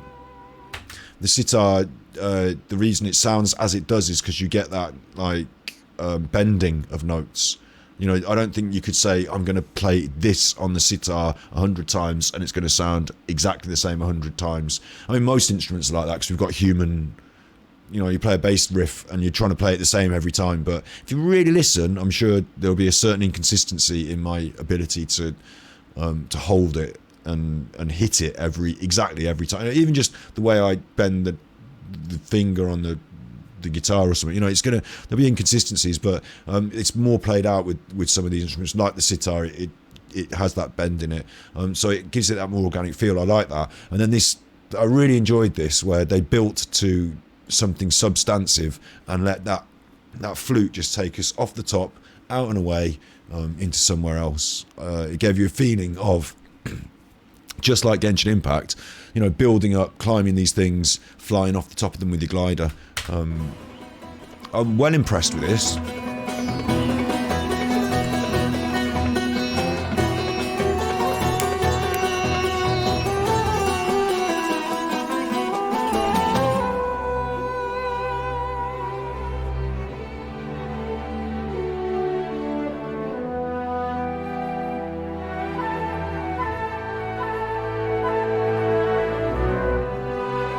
And I like the way that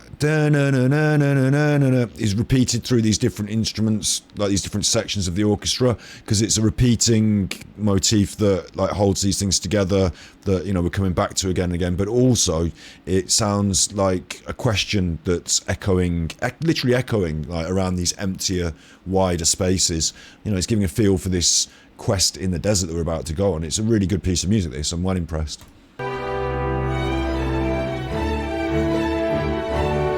And I will just stop it and let it play another few more minutes, because I keep stopping it, sorry. But also, it's got a lot of romance to it, which I think is important. You know, it's got a lot of organic human emotion and romance because it's orchestral.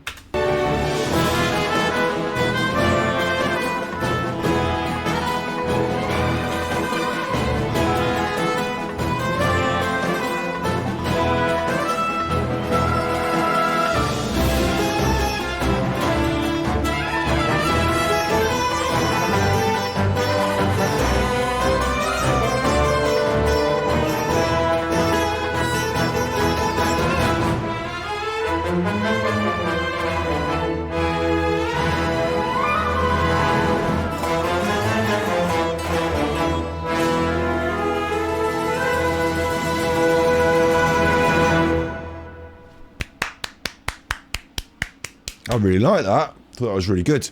And if anything, I'm going to steal the... I make tracks on Reason. I don't know if you've never seen this before. I'm not going to bang on and play loads of them now. I'm just going to quickly show you Reason and that I do it, and talk, you know, for context for what I'm saying. But I'm not going to make you listen to loads of music now, so don't worry. Where is my reason? Give me a reason for living. Reason. This is a music production program and a production music in it. Production music. Where is it? There it is. It's going to be loud, remember, so I have to turn it down because it's always loud. Okay, have a go.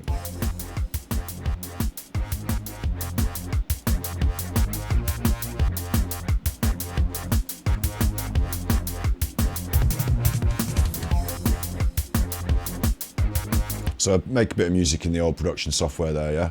So I'm going to steal that idea of that flute taking us off the top out into the break. I quite like it. I think it's really nice. And the other thing that I was going to steal as well is at the end of this, there's a really nice like the bass notes again. It's like almost like introducing a bass line at the end that you could just take and say, right, that's going to be my bass line on this dance tune.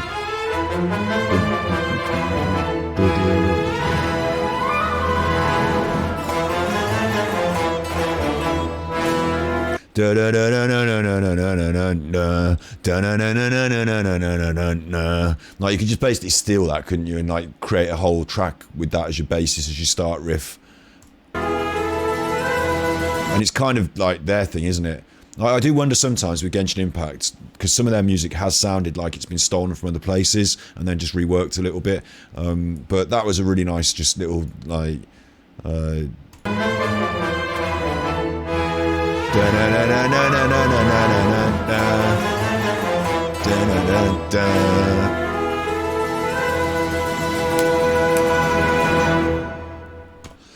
Yeah, that kicks ass, doesn't it? It kicks ass. Swirls of Shamshir. And that's really nice to start with the same riff that you just ended the last thing on. It, like, for if you're playing a guitar band like I used to, yeah. When you're writing songs, like sometimes you don't do it deliberately, but you might do a set list and you might want to start and end on similar, like you might deliberately group songs that are in the same key or have the same, like if you have to retune to drop D or something, you want to put all the drop D songs together, obviously, or you can keep tuning up and down. But what's actually nice in music, sometimes with a single piece of music to start on a note and finish on the same note, sometimes with a riff to start on a note and finish on the same note, even if you're going all the way up here to come back down to here, like it feels kind of complete in a way. And in an album, like you sometimes write tracks completely independent of each other and then you put them together on a CD and you have to decide which order to put them in sometimes. Not anymore because they don't have CDs.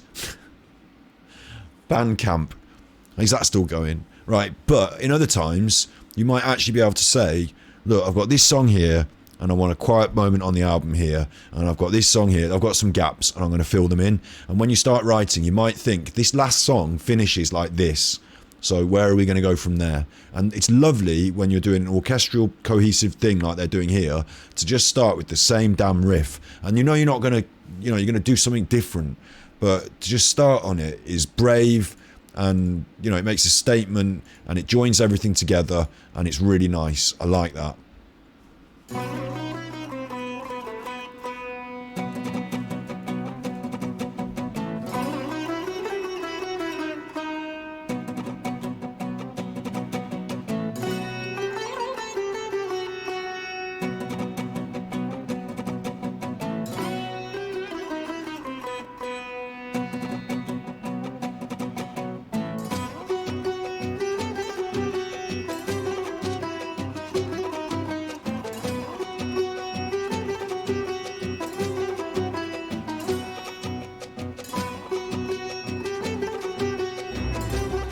Ooh. Oh, I love that. Right, that's like a shark moving through the water, isn't it?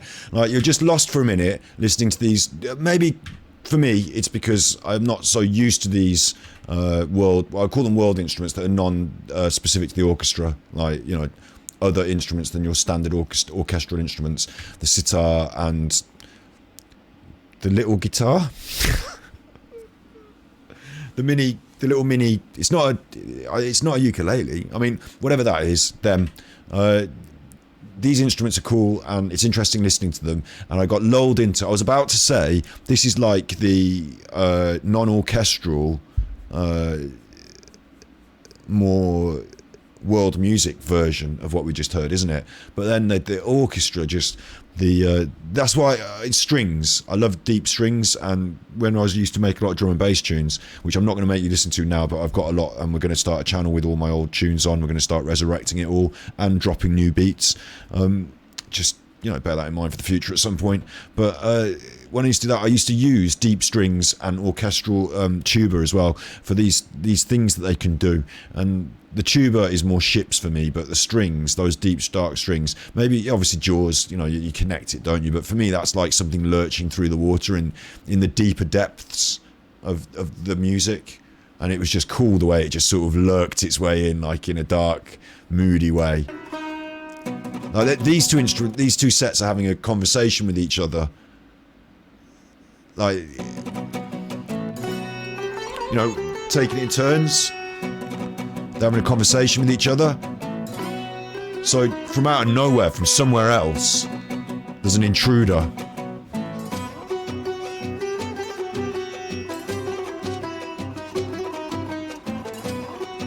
These are falling into sync.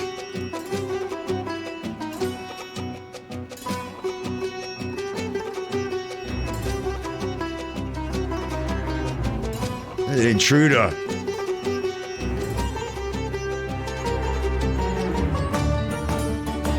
Now we're all in.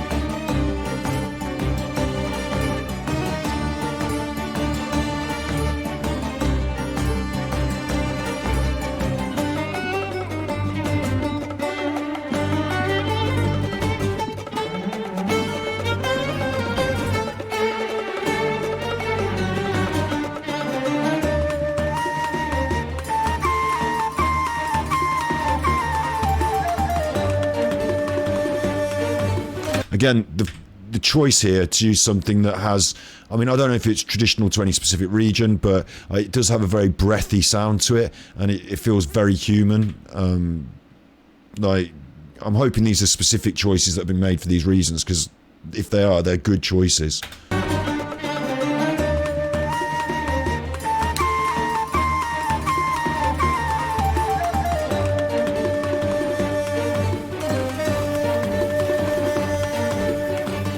They're just so on it. They're just so on it, man. Well, he lays out a little like, you know, you think you're floating for a little minute, but you're not. Underneath, there's work going on. Like, I can't explain. I think I can explain these things in these terms, but I can't explain them in musical terms because I'm not that educated in all these musical things. But underneath that, there's that dun dun dun dun dun dun dun dun dun dun dun, which like is like the dance bit. It's like the dun dun dun dun dun dun dun dun dun, like that, like is building and is underneath that float that we went on with this. I think it's really cool.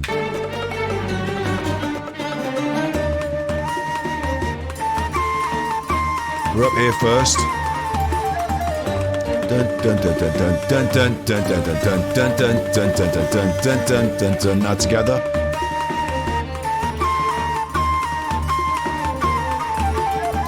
Dun dun dun dun dun dun dun dun dun dun dun dun dun dun dun.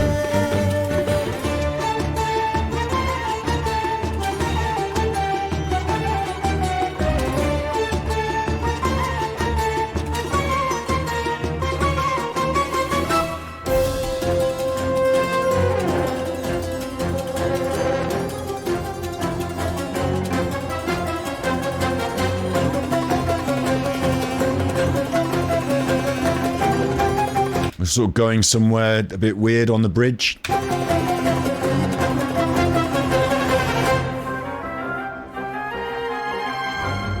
Bit mysterious. They're going to bring it back round, surely.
I don't know if it's because of cinema or if there's something like almost cowboy about this as well, almost western, like a western in there as well. I think it's really good.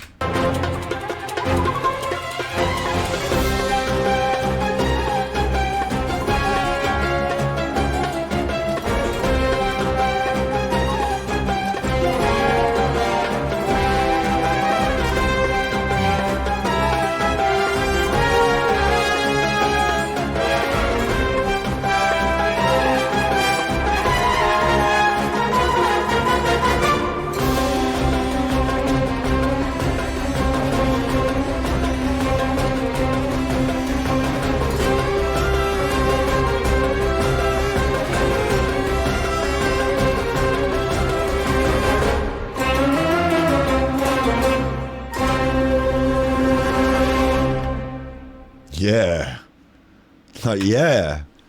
That's cool, isn't it? I thought that was really fucking good. It's the only time I've actually thought, because I know I like a bit of classical music from time to time, I'll listen to it, but I haven't thought I would actually, like, if I bought tickets to a, like, you know, classical music event, I had to sit there for like an hour and a half and listen to it, I'd be like, oh, you know, maybe this is a bit much for me. But that's the first time I've thought I'd buy tickets to go and sit and see that. You could play the whole Genshin Impact for me on orchestra, and I'll buy tickets and I'll go and see that, and I'll be like, yeah, have a bit of that. That was cool.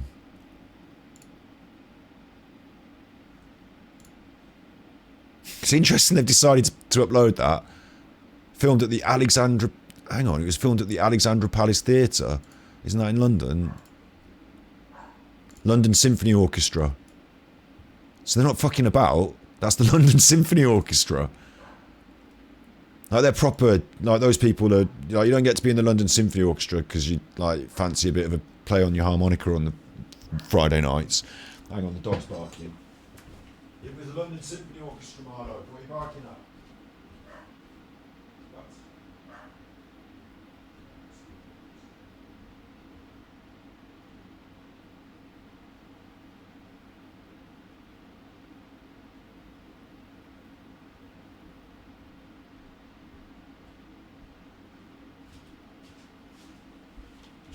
Should I say this? I think it'd be fine if I say this, won't it? If I say this. Sometimes I tease the dog and I tell him that Adolf Hitler's in the garden, and I make him get all barking, and then, so the reason I do it, I'm not a bad dog owner, but like, if he's barking, the concerts are amazing. All the concerts. All the concerts. Oh my god, there are more. Oh fucking hell. Oh my god, I want to go and see it. I want to buy tickets to go to see the London. If they're doing that, I hope they didn't do that behind closed doors on their own. No one clapped, did they? So I bet they did that. I bet they just paid the London Symphony Orchestra to play the music, and they recorded it, and that was it. But really, they should be doing that as a live event where people can go and dress up as Genshin Impact people and run around. Like, could you imagine them playing the Genshin Impact? Imagine when they got a solo singer on to do oh, oh, at the very start. Imagine that. You're all sat there, the curtain goes down, the lights go down, everyone's dressed up as fucking Paimon and what have you, right? Everyone's having a great time. The lights go down, the curtain goes down, spotlight on one lone singer who comes on the stage. You think your fucking Raiden Shogun cosplay's good. Wait till you see this chuffer. She comes out. Well, she won't be Raiden Shogun, will she? Who should she be? Maybe Lumine. Maybe it needs to be Lumine. And like, this Lumine character can take us through the we'd have to have all the different people from Genshin Impact appearing on stage at some point, full cosplay, doing some sort of musical piece. It would be a fucking banging night, wouldn't it? It would be banging. It would be fucking banging. They have more content on the channel. That would be brilliant. I'm going to watch a few in just a second. I've got to react to the new stuff as well. This is new stuff. I was just saying though as well with the dog and Adolf Hitler, because he didn't hear me then. Good. Like, what I did is, it's a joke for me. As a joke for me, whenever he's out there barking, I've used this phrase, Adolf Hitler, to like link with him to the barking. So if we've got guests and I say, if they say, oh, what's the dog barking at? And I say, Adolf Hitler's in the garden, he will just go out to the garden and start barking. Because he's got that link in his head now. So I think it's funny because to guests, ostensibly, he's just angry about Adolf Hitler. As he should be. Adolf Hitler was a bad chuffer. So, he's every right to be angry about Adolf Hitler. But it's funny if I said to guests, the dog doesn't like Adolf Hitler. Do you know what I mean? Because I think that, well, personally, I think that is funny. No dog should. No one should. But it's just funny if the dog's angry as well. So I use that as a thing. So anyway, I hope that's not bad. It's not bad. Everyone should be angry about Adolf Hitler. There's only one concert. It's 1 hour and 43 minutes. They did a whole fucking... The Ahazda theme is super as well. Oh, I bet it is, yeah. But these things are going to rock. I should do Genshin Impact drum and bass remixes. That's what I should do. That should be my life. What's this? What are they playing at? They brought out all this new stuff since I last saw it, look. promotional video, the Mourn a Thousand Roses brings trailer, a version 3 special program. We'll go from the top. Sumeru promotional video. Look what they called it. Sumeru promotional video. Genshin Impact. Could you be more hype for anything? What is it's 4 million views, that promotional video. Not even promo, not even trying to be hip, not even even people in the industry just call it a promo. I would never make somebody a video and call it a promotional video. If that's it, maybe it's an ad. Just call it a promo, mate. Genshin Impact. You don't need to fuck about. You can call it what you like. Everyone's going to be into this. Let's see. Better than Tower of Chuffing. Tower of... I'm really pleased actually that Genshin Impact's latest expansion has Dendro as the key feature. Very, very interesting to see now a more organic theme go up against a more tech-based theme in Tower of... I know it's different games, it's MMOs, it's apples and oranges, you know, but I'm staying Genshin, and I'm pleased that we're going this way. Everything in this world runs in a loop. Oh, no, wait, no, that music's there. Now I've listened to that music. This is something extra special. Now I've listened to that music for the very first time on the orchestra. Now I'm hearing it here. I'm reminded of those feelings that my mind conjured when I listened to it. This is incredible. I didn't realise this, because I'll tell you for why. We didn't get live orchestra. We had to listen to Beethoven and Mozart. Like, if I went to an orchestra piece and they played some Beethoven or Mozart that I recognised, I've heard it a million times. It wasn't the first time I heard it. Back in the day when Mozart first was about, and he did a concert and they all played it and people listened, they'd have gone, wow, first time I ever heard that. God, do you remember that? And then they'd have said, do you remember the first time you heard that music? Oh yeah, I thought it was like cowboy stuff. And then I did the thing with the sitar. You all discuss it afterwards. You have these feelings and memories. And then the next time you hear it, that is, you know, reminding you of, like, there's more to it than just knowing a piece of music, isn't there? Experiencing like that. Of course, we experience Genshin music through the game. That's fine. But imagine, like, the first time I've done this, experienced game music through an orchestra and then applied it to the game, and now it's there in the background, but it's not really in the background, because in my mind it's like this giant explosive colourful thing that's been going off. I'm pleased with this. Thank you, Hoyoverse. I play for free. But you give me so much for my money. Everything in this world runs in a loop. As for the truth, that's on you to find out. So no matter how strange or spooky things may look on the surface, maybe all they point to in the end is a small and simple secret. In the end, I'm just the moon. The real sun is long gone.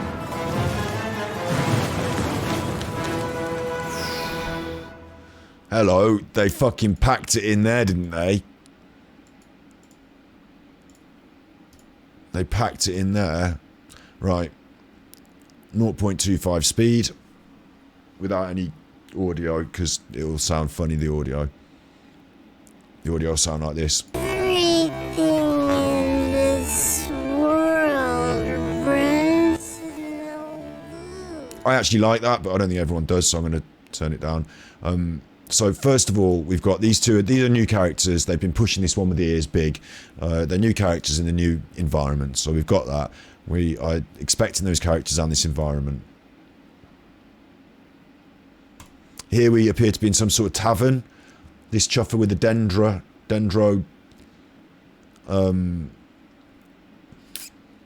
vision, a dendro vision, is looking sad in the tavern, getting a bit drunk. In the background, we've got Paimon and we've got Traveller.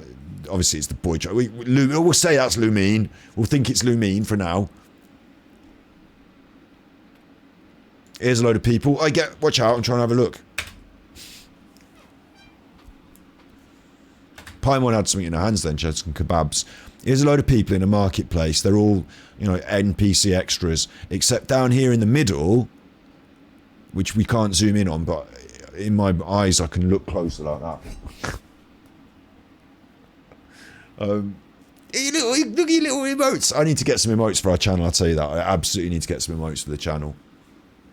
I'm going to hire an artist one of these days and sort that out. It's little. We've got all the little ones on my team. I've got all the little ones so far. There's another little one, isn't it? Are there going to be two little ones for me to have to try and get?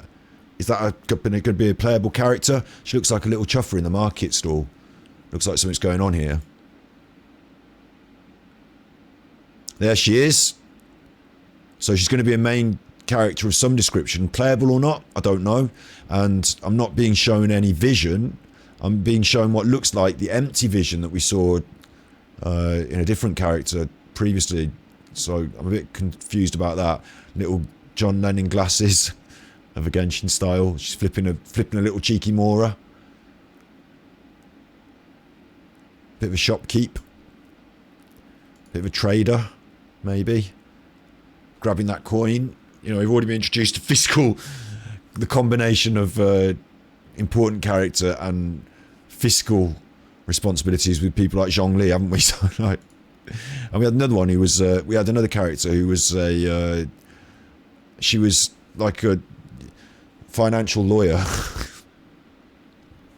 Here they are fighting in the desert. We've seen this chuff with the wolf hat before. We've been suggested that before.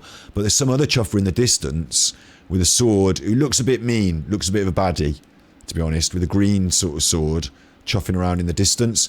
Polearm here, fighting in the desert. That hat looked, that hat in the desert now looks very, you know, Egyptian sphinxy. Was there an ibex or something they used to draw? And now this chuffer's having a bit of a run. Have we got an animo? That was the sad Dendro character. That one there was the sad Dendro character. So the sad Dendro character's having a Barney with this chuffer. Look, they come together having a Barney. And that looks just like the sad Dendro character, I think. He's got, like, he's like a rogue, isn't he? Look, he's got, like, daggers. Or small sword, probably. Small sword. But made to look a bit roguey. Pretty cool. Things are kicking off. Bit of... This is so kung fu, isn't it? They're going about it being a waifu simulator. It's anime-based kung fu. Blowing up the sand. So now we can't see. It's moving into the next thing. He's cut through the sand. Look at that. Fucking cool. Dodging all his attacks. Smashing them, parrying them with the polearm. Who's in here? Someone else has decided just to carve into this with a great big sword. There she is. We've seen her before on one of the earlier things as well. Carved into it with a great big sword, tossing back her hair. This is the waifu one. There she is. Bright, striking blue eyes. Who's that? Somebody dancing across screen there? A sort of Yanfei-esque. She's got little horns. Is this another Coco goat? Someone dancing across the path. She's like a red-headed Coco goat. Oh, there we get to see her up close. Look at that. Don't know what to say about her. She's like dancing like a loon. Everyone seems to be watching her dance. Maybe she's an entertainer. Maybe she's like a belly dancer. She's got a blue water. She's got a water vision. So a proper character. And then we've got... Is that the Traveller, I think? They're watching her. I mean, I haven't played as the boy, so I think that's the Traveller with the Dendro Archon effect on his clothes. So I think that's what that is. And Paimon there. Paimon's having a right paddy. I think that's supposed to be Traveller, isn't it? Boy Traveller. Oh, little feet. Again, no shoes. I'm always disappointed to see a lack of proper footwear. These boots would look really cool if they had proper... I mean, it is the sand in the desert, I suppose, but if they had proper, you know, toe caps. It's just a shame she's gone for bare feet on. But this is the one we were after, the little one. She's the... I think this is a little one. Another character with the pointy ears look like Klee. And a leaf like Sayu. I'm just the moon, the real sun is gone. That's the character we're going to try and get. And there's this hot sun, bright sun on her face. Making emerald green eyes shine. I think she's a Dendra as well. And we follow her finger point to some mysterious alchemical setup. I think this is Traveller again. I'll just say Traveller. It's supposed to be Lumine, but they put the boy in for some reason. I think they made a mistake there. And some giant burning... This is like Elden Ring.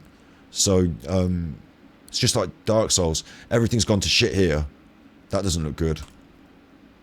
Maybe it is my twin, because they are probably on the baddies team. Genshin Impact, it says. I know Genshin Impact. You don't have to say that, do you? Because I'm on your channel. I know who it is. I suppose I tell you who I am at the start of every episode. Right, that was good. No backing music for that. I had to do it raw. Because, wow. A lot of information packed in there, isn't there? And they know that you're going to tease it all out.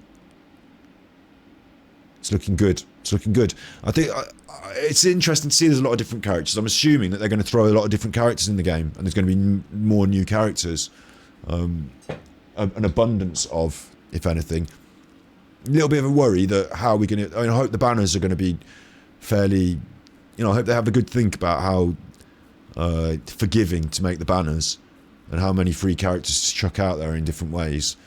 Because they could do a bit better with that, and if they did, then... You know, it's a bit worrying to look at that and think, oh, there's a lot of things I'm not going to get, and maybe one that I hope I get. But we'll see when it comes round.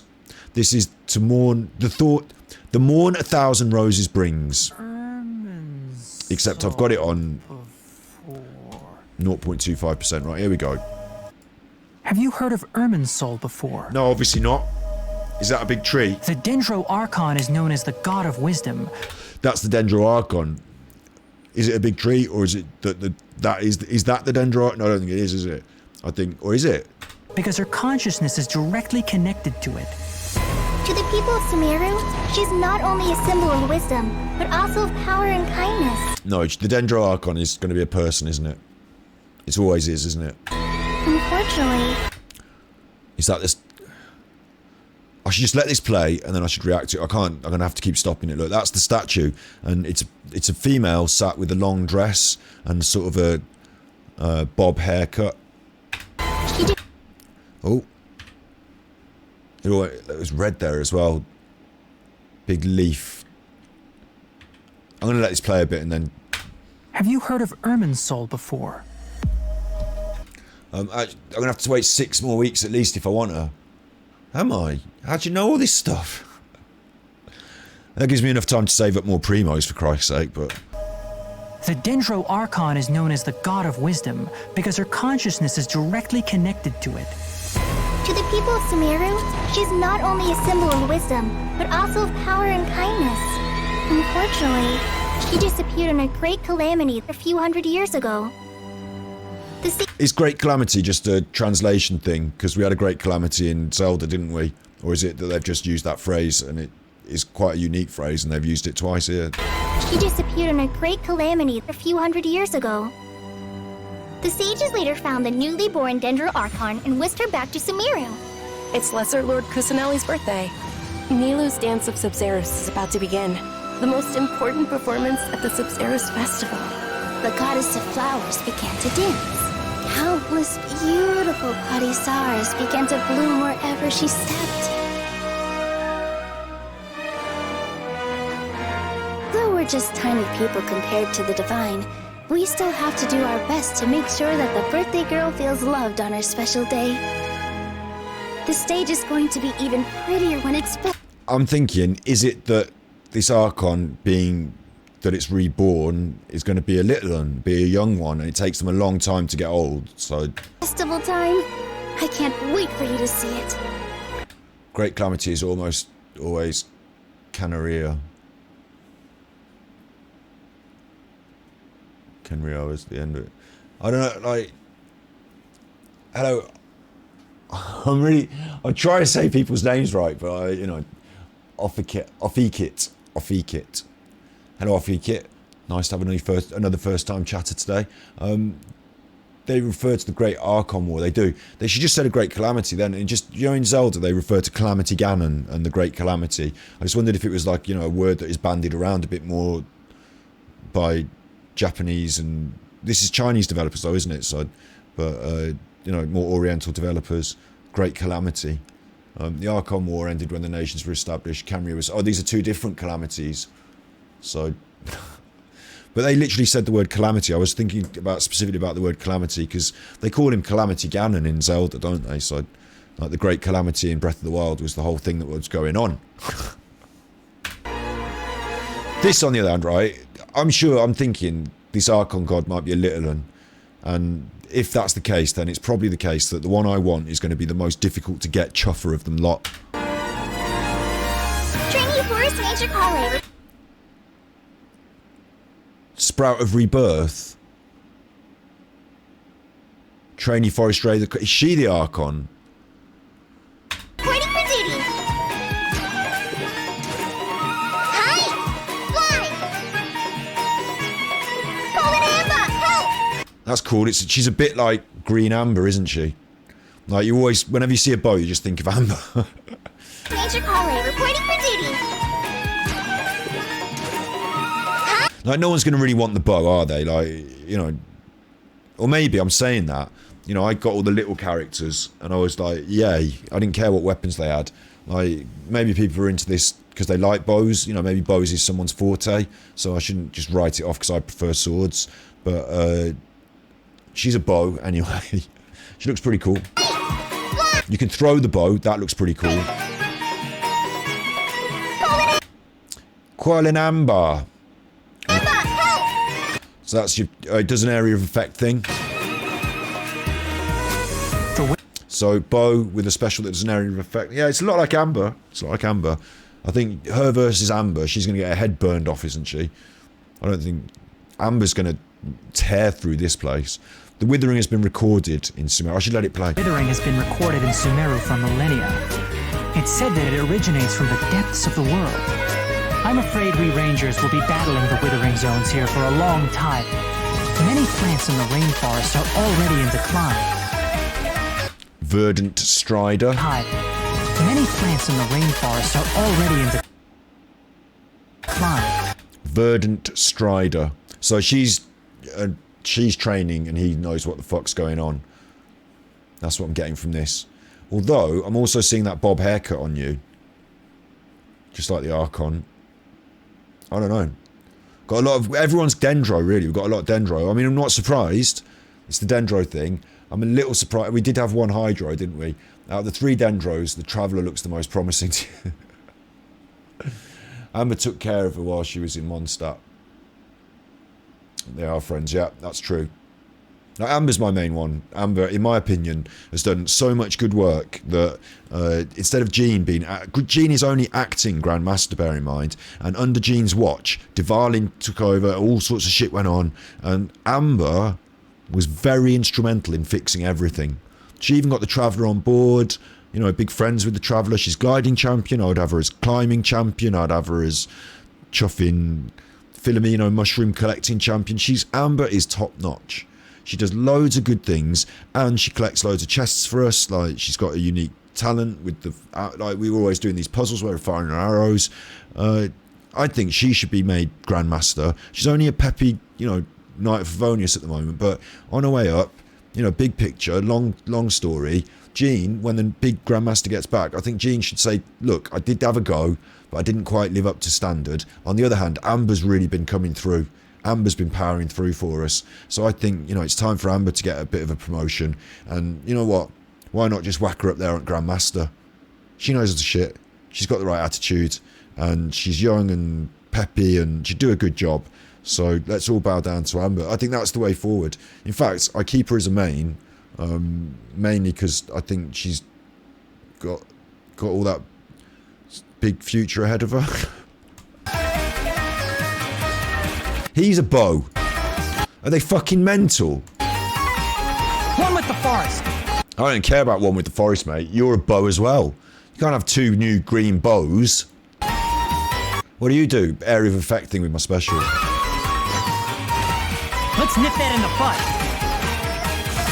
It's called an Akasha Terminal. It's a tool produced by the Academia that utilizes the legacy of Greater Lord Rukkhadevata. You may use an Akasha Terminal to connect directly to the Akasha and access any knowledge you need. So now I've got like psychological powers that connect me with the super consciousness. Fair enough. Divine Knowledge Capsule should be up for a secret auction within the next few days. Use it, and you'll gain the wisdom of the gods. Well, that'll be... people will be after that. I need you to find someone a traveling merchant. Oh, hello. Products. Is she... to it. Hang on. Is she... I got excited and I skipped it. Akasha and access any knowledge you need. The divine knowledge capsule should be up wisdom of the gods. I need you to find someone, a traveling merchant. What kind of products do you see? Now, is she a little un? She's going to be a little un, isn't she? She's Electro, so I'm actually surprised to see a different character, you know, different type of vision here. She's Electro. Is she little Electro? I don't have a little Electro. Is she a little un? My dear customers. Oh, hello. She's got a club as well. She's got. You can't have the debate club. I've already got Sayu on the debate club. Shazam! Here's the goods. She looks somewhere slightly in between little and big, doesn't she? She doesn't look completely little. But she is, isn't she? She's little. You'd class her as little, wouldn't you? It really sounds like something big outside of the city is being hidden on purpose. Mark my words, our god shall return. Little club Electro. I mean, if she's little, if she counts as little, I have, that's the one. You know, I want that and the green little one. There's two then. Cheeky. I mean, she looks a bit taller than little, but I think she is little, isn't she? What do you think? Do you think that's little? Little like Sayu and Klee. Shazam! It's hard to see. Here's the goods. It really sounds like something big outside of the city is being This tune's turned into a fucking banger as well. hidden on purpose. Mark my words, our god shall return. All will suffer retribution together. You all saw that just now? The Grand Sage ordered us to stop the performance. Maybe they see Lesser Lord Kusanali's birth as confirmation of Greater Lord Rukkhadevata's death. Aren't you ashamed of pursuing such frivolous and meaningless activities in this land of knowledge and reason? This device, it's extracting energy from the ley line. It looks like he used the divine knowledge capsule. The Sub-Zeru's festival. What? Go celebrate the birth of that god. What's happening? Oh, come on, Our Archon created the utopia that is Sumeru City for all scholars who sought validity, verity, and truth, while people like you wish to defile it. It would be Yeah, I'll come do a bit of defiling if you want. Look at this. It'd be too risky to continue the festival at this point. You'd think? Giant fucking nuclear energy ray bomb. too risky to continue the Sub-Zero's festival at this point. I don't want to get everyone in trouble. We don't have many more festivals to waste. Are you really so ignorant? Or are you just living in complete denial? The world forget.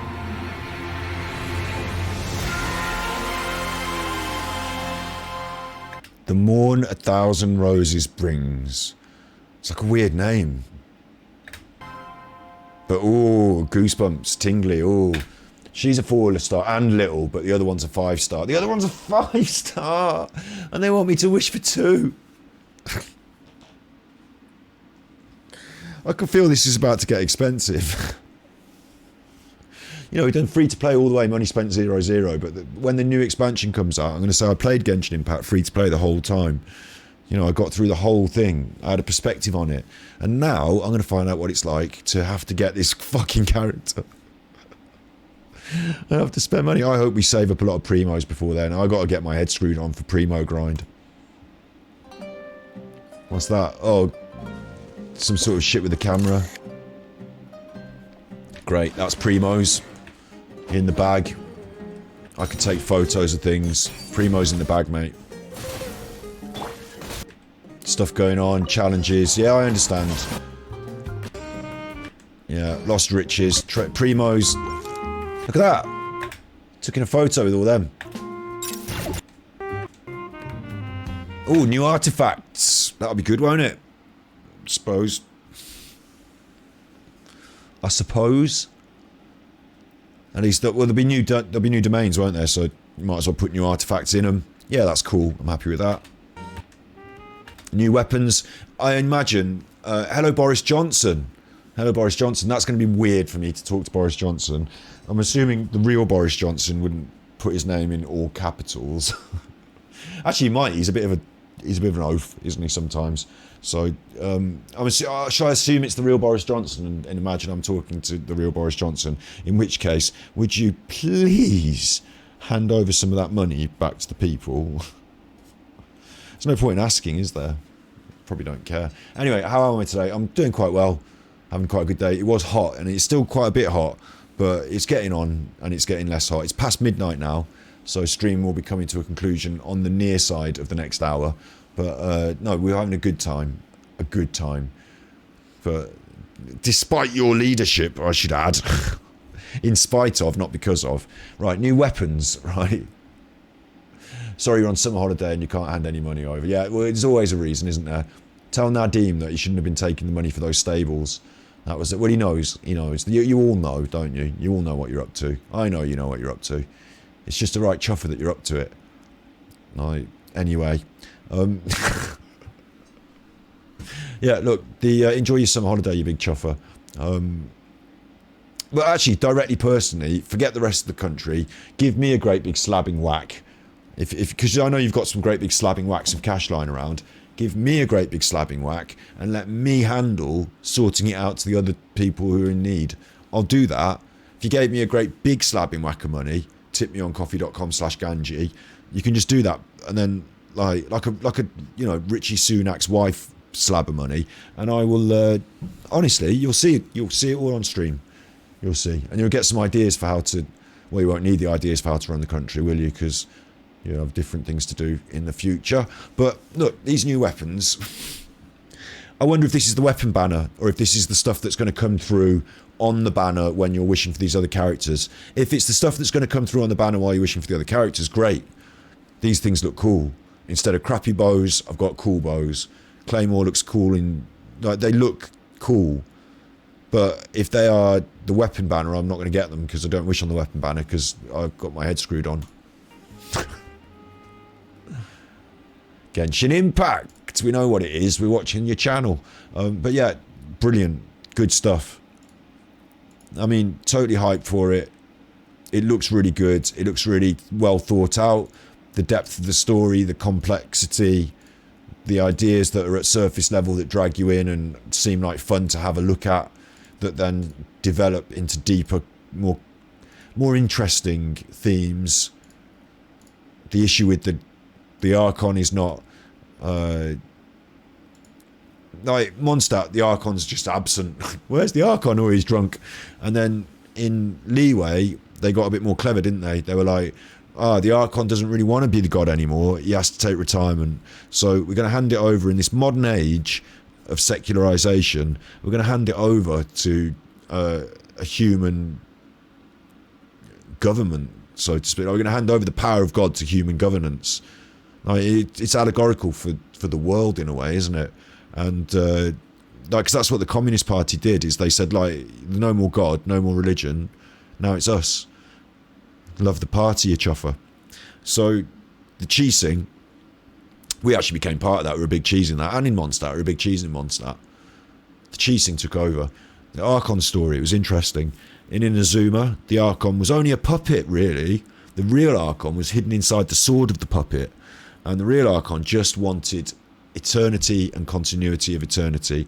So the puppet, acting on that drive, that prime directive, ended up going out and above and beyond and going a bit nuts. It's a bit like allegorical for what could happen with artificial intelligence, is you give it a really simple prime directive and it starts, like you say, like, I want to make sure that everyone's kept safe, and it says, okay, that's a good idea, right, you're not allowed out your houses anymore, safety 101 top. In fact, more accidents happen in your homes.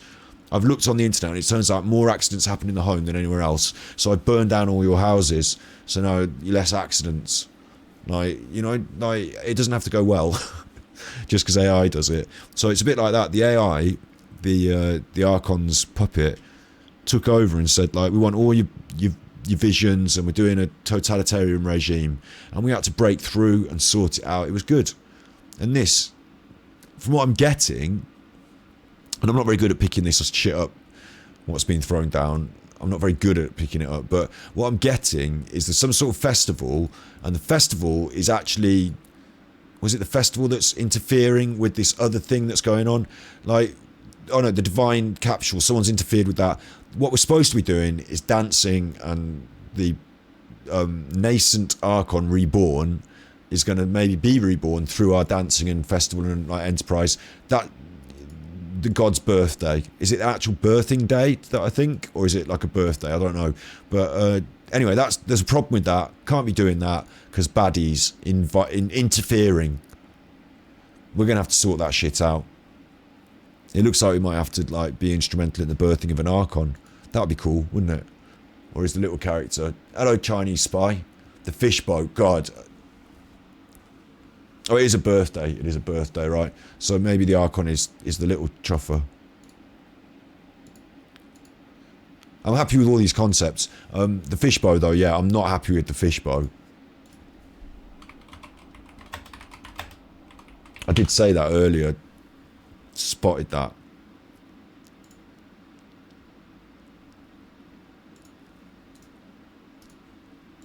Fucking awful. You like it? It's a fish. I mean, look at it. For number one, it's a swordfish, so you'd have it as a sword. Like, as disgusting as it... I'm vegan. I'm vegan, so I prefer fish to be swimming around in the water. And I wouldn't want to have to hold and squeeze the chuffer while I pull it back and listen to its little spine at the full extent of almost breaking as I release. Oh, it just feels horrible to me. Ugh. Imagine the smell. An old smelly fishbowl. Would it rot? Or are you going to have it treated with something? And it's a swordfish, right? What I'd have is, I'd have the handle here as its head, like with its blade, the nose, and the rest of the head would form like a guard around the handle. Swordfish. Makes sense. No, we're turning the swordfish into a bow. Why? Well, it's called a swordfish. What about a bowfish?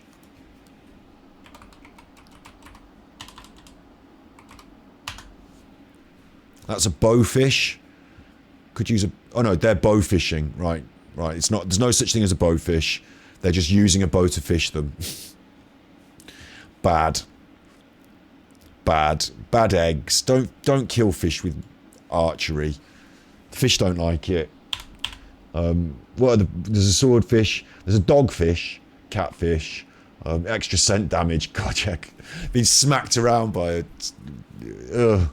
You wouldn't want to fight anymore, would you? You'd be like, what's that horrible smell? Hang on, someone's brought a dead fish to the fight.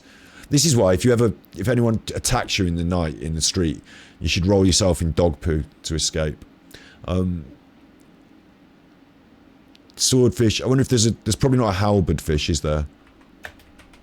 Like, it's probably not a halberd fish. Polearm fish, pole fish.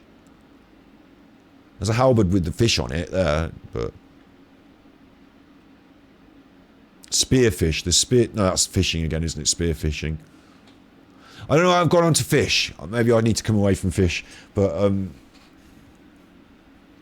have I not seen the fish sword? What? You're kidding. I thought it was just just the bow. Fish. Sword. Genshin. Impact. What? Luminous Sea Lord Fish Sword?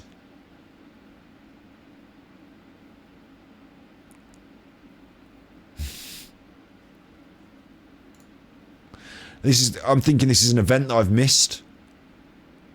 It's actually a fish. You hit people with a big fish. Right, that is cool. There's no mistaking it. There's no, you know, no one can argue that's not cool. It's not cool because, you know, vegan. It's not cool to take the fish out of the water. But carrying it around and hitting people with it. I've missed it. Never, can't have it. Event weapon. What a thing to do. In Hearthstone, eventually, they started letting you have the things you'd missed. Like, they made it available in other ways. And I thought, oh, don't do that, because, you know, either you were there and you got it or you didn't. But because I've missed this, I now want it. Look at that. What are they playing at?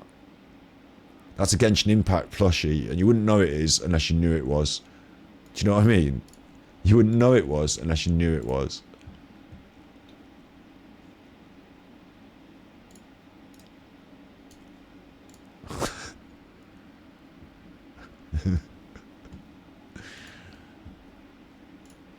This is a problem to me now.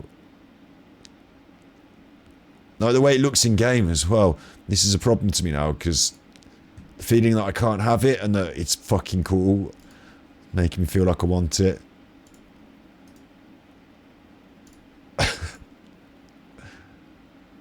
It's definitely making me feel like I've made the right choice to stick with Genshin Impact rather than moving over to Tower of Fantasy like some rat jumping with the sinking ship. No, I'm joking. Like, obviously, people who play the other game are not rats. It's just a joke. And I think that everyone could, if you could play both games if you want. It's fine, but fish weapons are wonderful. That fish bow is not wonderful. This is wonderful. I mean, it's a great big fish. It must be frozen or something because it looks like they're hitting people with it. It just must be funny to see it in action. It's funny to see it on the characters. It's all funny. The bow, disgusting. Disgusting. They got it wrong with the bow. They got it right with that. They got it wrong with the bow. I'm surprised. And anyway, I'm surprised they did that because a swordfish would have been the right choice for a sword. Look at this. That's alright. It's a seahorsey. They did do a swordfish. Is this right? Am I tripping? Or is this someone else has done, like, you know, their own choice here? Is this someone else's choice to add to it? This is fan art, yeah. Chuffers. They got the right idea anyway. Swordfish, sword. Yeah, makes sense. Pufferfish. Kind of makes sense for as a catalyst. Although you could have a catfish as a catalyst. Or you could have a ray. Couldn't you? Like a stingray. Quite like that. It's nice, isn't it? It's just subtle. It's alright. My Sayu doesn't have a fish. I'm vegan, so I wouldn't have wanted it. We'll let it go and accept that being vegan, it's not not really up my street, but it is the coolest thing that I've seen. One of the coolest things I've seen in a video game. Full stop. Like, it is one of the coolest things I've seen in a video game. The concept, the idea to do it, to do it, and to, you know, for someone in the office to come up with that and then to look at it and say, yeah, go on then. Go on then, let's do that. Yeah. Right, well done.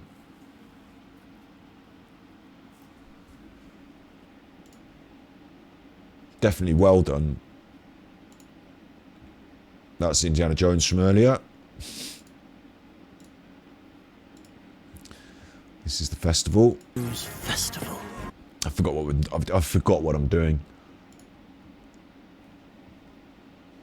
Probably was playing Genshin Impact, wasn't I? But I've actually turned it off now. We were halfway through a quest, but I've actually turned it off now. And it's way past midnight, so I'm not allowed to keep playing all the way through the night. Otherwise, I'll never wake up in the morning. And we're going to try and get... Tomorrow, the weather should be cooler. And I want to try and get back on streaming on YouTube. I've got a special surprise for everyone. Hooray. We're going to be talking about psychology on stream. And it's not just going to be me. I've lined up a bit of a guest. When I say lined up a bit of a guest, I shouldn't talk about things. I don't like to talk about things before I've actually got them like fully in the can. You know what I'm saying? But let's have my relaxing music while I'm talking about it. You don't have to advertise it to me, mate. I'm all in. Well, I haven't put any money in. Maybe you want my money. Right. They're going to have to update this now, aren't they? The relaxing music. So, I've been in contact with, in terms of, like, I've sent a little DM, had a chat on DM to Steve of the Dead. And Steve of the Dead makes videos about, at the moment, DSP quite a lot. He's also made a lot of videos about psychological and sociological ideas. If you go too far down, it becomes gameplay like, you know, a lot of us have got a lot of gameplay on our channels. But he's made these interesting videos, right? For example, why we still talk about social constructionism, which I don't talk about social constructionism much, but I'd like to. Why we still talk about hoarding disorder, psychology of DSP is a big feature, because Dark Side Phil, this one, a video game's addictive, a psychology video essay, interesting to me and us on stream. We're going to watch it. We're not going to watch it now, but that's a good example of something that we're going to watch in build up to having Steve on the stream. What I've said to him is that I'd like to do is to have conversations about, initially, this Dark Side Phil thing. I don't know, you've been getting some adorable Genshin Impact ads recently. They must know. They obviously do know about it with the advertising, don't they? But they must know. But what always baffles me is, let's say I've searched on the internet for like 2 days for a sofa. I mean, I haven't bought a sofa. I bought a little one. You would call it more like a banquette.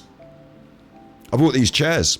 I bought this, like, there's quite a few things actually I've searched on the internet for a good while for, and thank you know, gracious thanks to anyone who's ever donated or indeed watches, supports, you know, engages with the stream.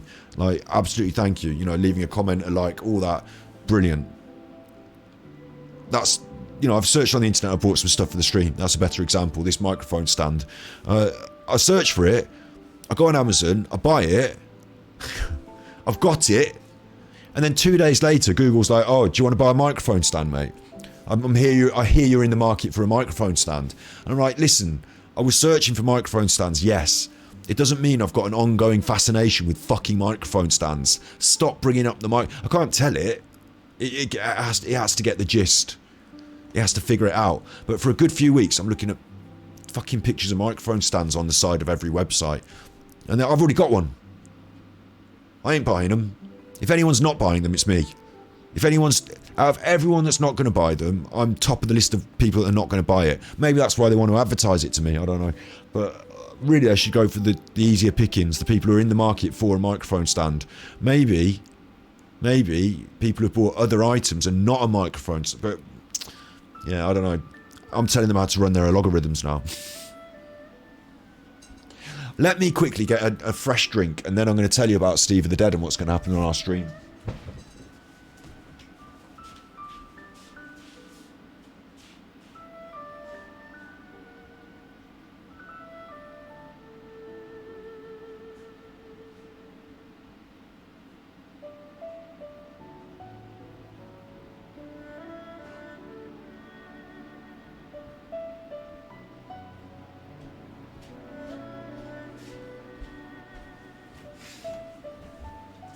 This time of year sometimes this time of year is difficult for me, right? I don't drink. I gave up drinking. I'm happy with my decision. Happy with my decision. But I'll tell you something. This time of year, well, it's like, I'm glad I've got a cold can of alcohol-free beer to drink, because it, you know, takes the edge off sometimes.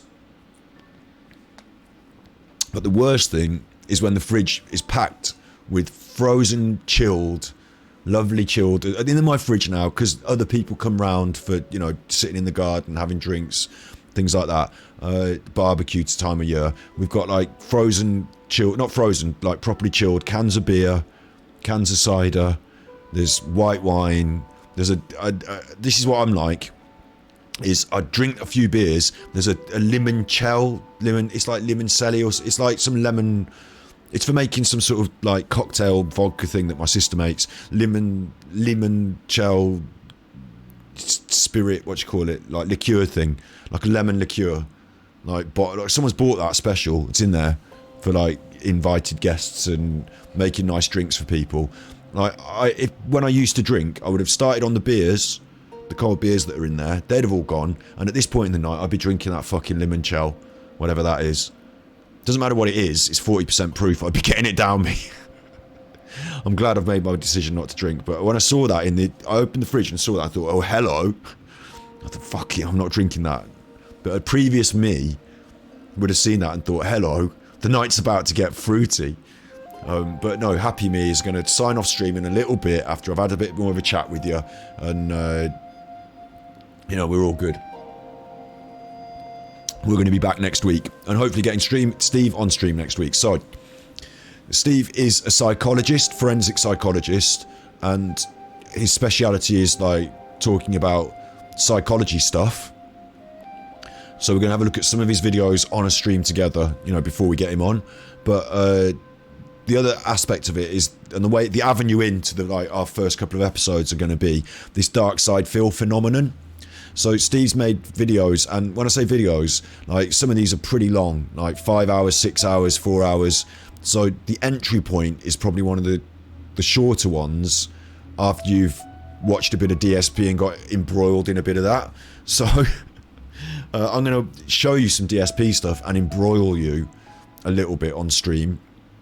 We'll do a react stream to some of the DSP story because I'd like to talk through it with Steve, but I don't want Steve to have to be my like his purpose is to come on and talk about psychology and how the DSP story and what Darkside Phil is a streamer, and he's the streamer who jerked off on camera. Like, I don't know if you know that. Like, it's not a great thing to have done, is it?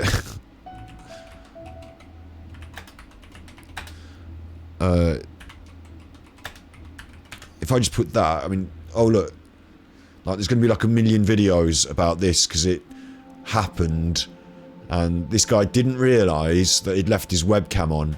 Look, that's what you see on the stream. Like, imagine I'm starting the stream and I put on a slide to start. The stream's starting soon, be ready. You know, people do that, don't they? Stream starting soon. Well, Darkside Phil on his regular stream didn't realise that he'd left his camera rolling there in the top right. It's going to cut to the close-up. And you don't see any actual, you know, anything gory, but he's fiddling himself. It can't be denied. He doesn't deny it. He fiddles himself. He has a right, you know, it's playtime for Phil before it's time for playing on stream. So he does that, and I'm not going to play the whole clip. Maybe we play a bit more of it. I find it a bit, you know, a bit distasteful. But that's not the worst thing he's done. You see, that's not the worst thing he's done. The thing about Darkside Phil is they've made documentaries about, when I say documentaries, like Down the Rabbit Hole did one on him. So we could watch that and have a bit of react to it. It's 30 minutes long. There's a lot more content about Darkside Phil than Darkside Phil produces himself. He reacts to stuff himself, he does streams, but he used to be a bit of a Street Fighter 2 player. And way back in the day when being a Street Fighter 2 player like meant something, like when Evo and Street Fighter was big. I mean, it still is kind of big within its realm, isn't it? Like, you know, fighting games, they're still pretty big. But it used to be that, like, Street Fighter 2, like the arcade cabinets, like, you know, we're talking like back in the day. And then after that, people didn't like him. He spoke, I'm not going through the whole story now, I'm just giving you a quick overview, but people thought he was a bit of a jerk, some of the things he said and the way he behaved. And he became a YouTuber, early days of YouTube, you know, became quite popular actually, to be fair. Like, to be fair to him, he cracked YouTube, well, he did well on YouTube, we'll say that. Popularity is a difficult concept to nail down, I suppose, but he did some quite, you know, he got a lot of views.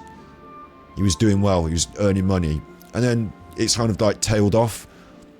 He got kicked off Twitch, he got kicked off, you know, one service to the other. He had the Adpocalypse on YouTube, which a lot of people lost a lot of ad revenue, but it wasn't really that with Phil. It was that he was like non-sponsorable, non-personable, behaved in ways that people don't like.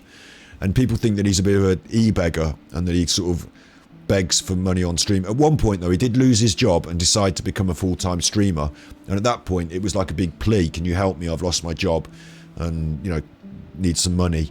But he never stopped. It's the same can shaking, can panhandling, constant. They don't like him for that. There's a lot of interesting, like, I've only said like scratch the surface there, but he himself, Darkside Phil, let's look at his actual channel. It's only fair, isn't it? Considers himself, has got nearly 200,000 subscribers, considers himself to be a bit of a big cheese over the time in the YouTube world, is pulling in hundreds of views on his streams consistently. So, he's got his presence, but things are not, things are a bit of an ebb. They're a bit of an ebb for him, where before they were in a bit of a flow, and it seems to be his own doing, his own behaviour that either holds him back or puts people off him. And like, to be honest, right, I'm going to say this to be honest, I feel like I've done a bit of that sometimes. I mean, I'm no Darkside Phil, but sometimes the one that really stands out for me is when I got trolled, and instead of saying to the trolls and all the people that were, the reason I got trolled in the first place as well was because someone took a bit of my video and I said, oh, fuck you can't do that, that was well wrong, should have asked me for that, and can you take your video down with my thing in it? I don't want my thing in it, take it down. And they were a lot more popular than I was, so people said, oh, you shouldn't do that, you've made them take the video down, you should have left it, you should have been happy that they were advertising for you. I'm not going over it now. What I'm saying is that my response to it was to be like, no, fuck you, I'm right, they shouldn't have been doing that, I held my ground, I felt like, but actually I probably came across like a bit of a jerk on the internet.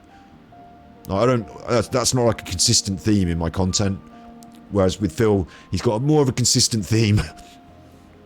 And we're going to look at Phil, himself a bit, because the reason we're going to look at Phil is because Steve does. Steve's found that using Phil as a vehicle for conversations about psychology and psychoanalyzing Phil and his behaviour has gathered him some views, and he's entered into what you might call the detractor community. This is another thing that I find really interesting, is they do this podcast called, it was on today, That Being Said. It's quite a good name actually for a podcast. That Being Said podcast. So they had one today where they would, and talk a certain way. As I mean, he had to be making a lot to move across country, right? So they're all talking about Phil, basically. They're all having a chat about Darkside Phil. So it's this other thing, right, which is that people, I think it started because Phil was rude to people on his stream. Like, people supported him, they tipped, they donated, they subscribed or whatever, and then he was like, in chat, he was like rude to them. Like, they said something, he's like, no, fuck you, you're an idiot or something, and then they felt like, oh, I don't like that, like now I watch Phil for a different reason, sort of thing. And some of these people maybe are not that, maybe they're just people who saw Phil and didn't like him. There's lots of different reasons people don't like Phil, and they come together to discuss these things on the internet, because Phil's an internet person. So I want to dig into this as a concept as well. Steve's on this picture, look, down there, he's part of the crew. And I'm not saying this is a bad, like, I'm not saying that these people are bullies or anything, that's not what I'm saying, but I worry about the concepts of cyberbullying, and Phil uses the concepts of cyberbullying as like a coverall to say that these people who do this, who have conversations about psychology or whatever, are basically cyberbullies, therefore can be written off. Like, there's conversations to be had about that. So that's the sort of thing we're going to be doing, is having these conversations. Not exactly what they're doing, which is talking directly about Phil and his behaviour on a day-to-day basis, but I want to talk with Steve, and he's responded to me and said he's open to this and thinks it's a cool idea. I want to talk to Steve about those deeper issues and contexts behind the psychologies of what's going on, cyberbullying, Phil's behaviour, different ways to behave on the internet, what's right and wrong, on deeper levels, why people don't like Phil, whether he's redeemable, whether you can redeem yourself on the internet, whether whether he's worth redeeming or redemption, whether he wants to, all these different conversations. and through the prism of Phil's content, these people are like, Steve's content has grown, and it's like part, like I said, of this they call it a detractor community, not trolls, not cyberbullies, but detractors, because they want to detract from Phil's head of, they want it, rather than Phil to be successful, they would rather expose his unethical dealings to the people that are supporting him, and therefore in some way, you know, stop them supporting him. I believe I would rather not state their objectives. I'd rather ask Steve what his opinions, his objectives are, and like, he doesn't speak for every other detractor either, and Steve is not a cyberbully. I've watched his content and he's not cyberbullying DSP. DSP is the subject of a lot of his content, but you know, we're talking about a 200k sub YouTuber who's got you know, multiple avenues of content creation themselves. So DSP, a good example here is he said a slur, you know, like a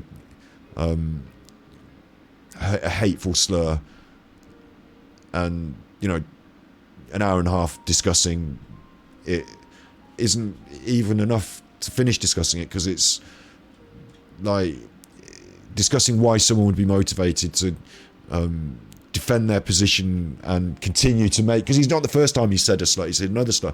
Like Phil said the N-word on stream before and then pretended he didn't, but really we know he did because it's recorded on stream so you can see it. You know, a little thing like that could turn into an hour and a half about, you know, racism and pretense on the internet, and maybe even about motivating a racist audience to support you. I don't think Phil's doing that. That's not what I think he's doing, but you know, we can spin off into some conversations, can't we? And Steve's got his own perspective on things in this and in life, and so there's other conversations to have. So I think we start on Phil, because Steve's already working on Phil. He's already got, you know, his own videos coming out about that, so we'll complement his content with that by having conversations on our stream. I've offered him payment, and I'm sure he's going to, anyone would accept, wouldn't they, because you want payment. But I can't offer him a lot, but I hope we can I'm going to be honest, just like Phil wants contributions, I hope we can get some tippies going on these streams and maybe even get a sponsorship or something in the long run, so that I can legitimately pay my guests. And I think his time is valuable, so that's cool. But at the moment it's a bit of a gamble for me, because, you know, that's my money. But I think it's a good investment in the future of our content. So it won't just be, hopefully, if it goes well, you know, we'll do a few conversations about Darkside Phil, his story. I'll introduce you to Phil's story on a stream ourselves. I'll do our own stream about it. I'll do a, you know, a few streams where we will react to his content, probably this week coming up on YouTube. And that way, you know, I don't have to use Steve as, so tell me what Phil's story is and tell me, you know, the details of Phil's life, because like what I want from Steve is tell me about these interesting psychological aspects of like, God, there's so much that have been got. There's been, like I was going to say about is it not Munchausen's, there's when you begin to love your captor, like, you know, Phil's got a partner, a life partner, who is kind of like a cook and a cleaner for him. You know, we could talk about, anyway, we're going to talk about psychologies, as Steve does, and it's good, it's interesting, so I'm going to get that out. Excuse me, that beer's a bit fizzy. I'm going to get those conversations going with Steve. We're going to use Phil as a jumping off point. We'll probably be at 2 or 3 episodes going through all the nonsense that Phil's been up to. And then what I hope we can do is, for example, I like this one, Are Video Games Addictive? A Psychology Video Essay.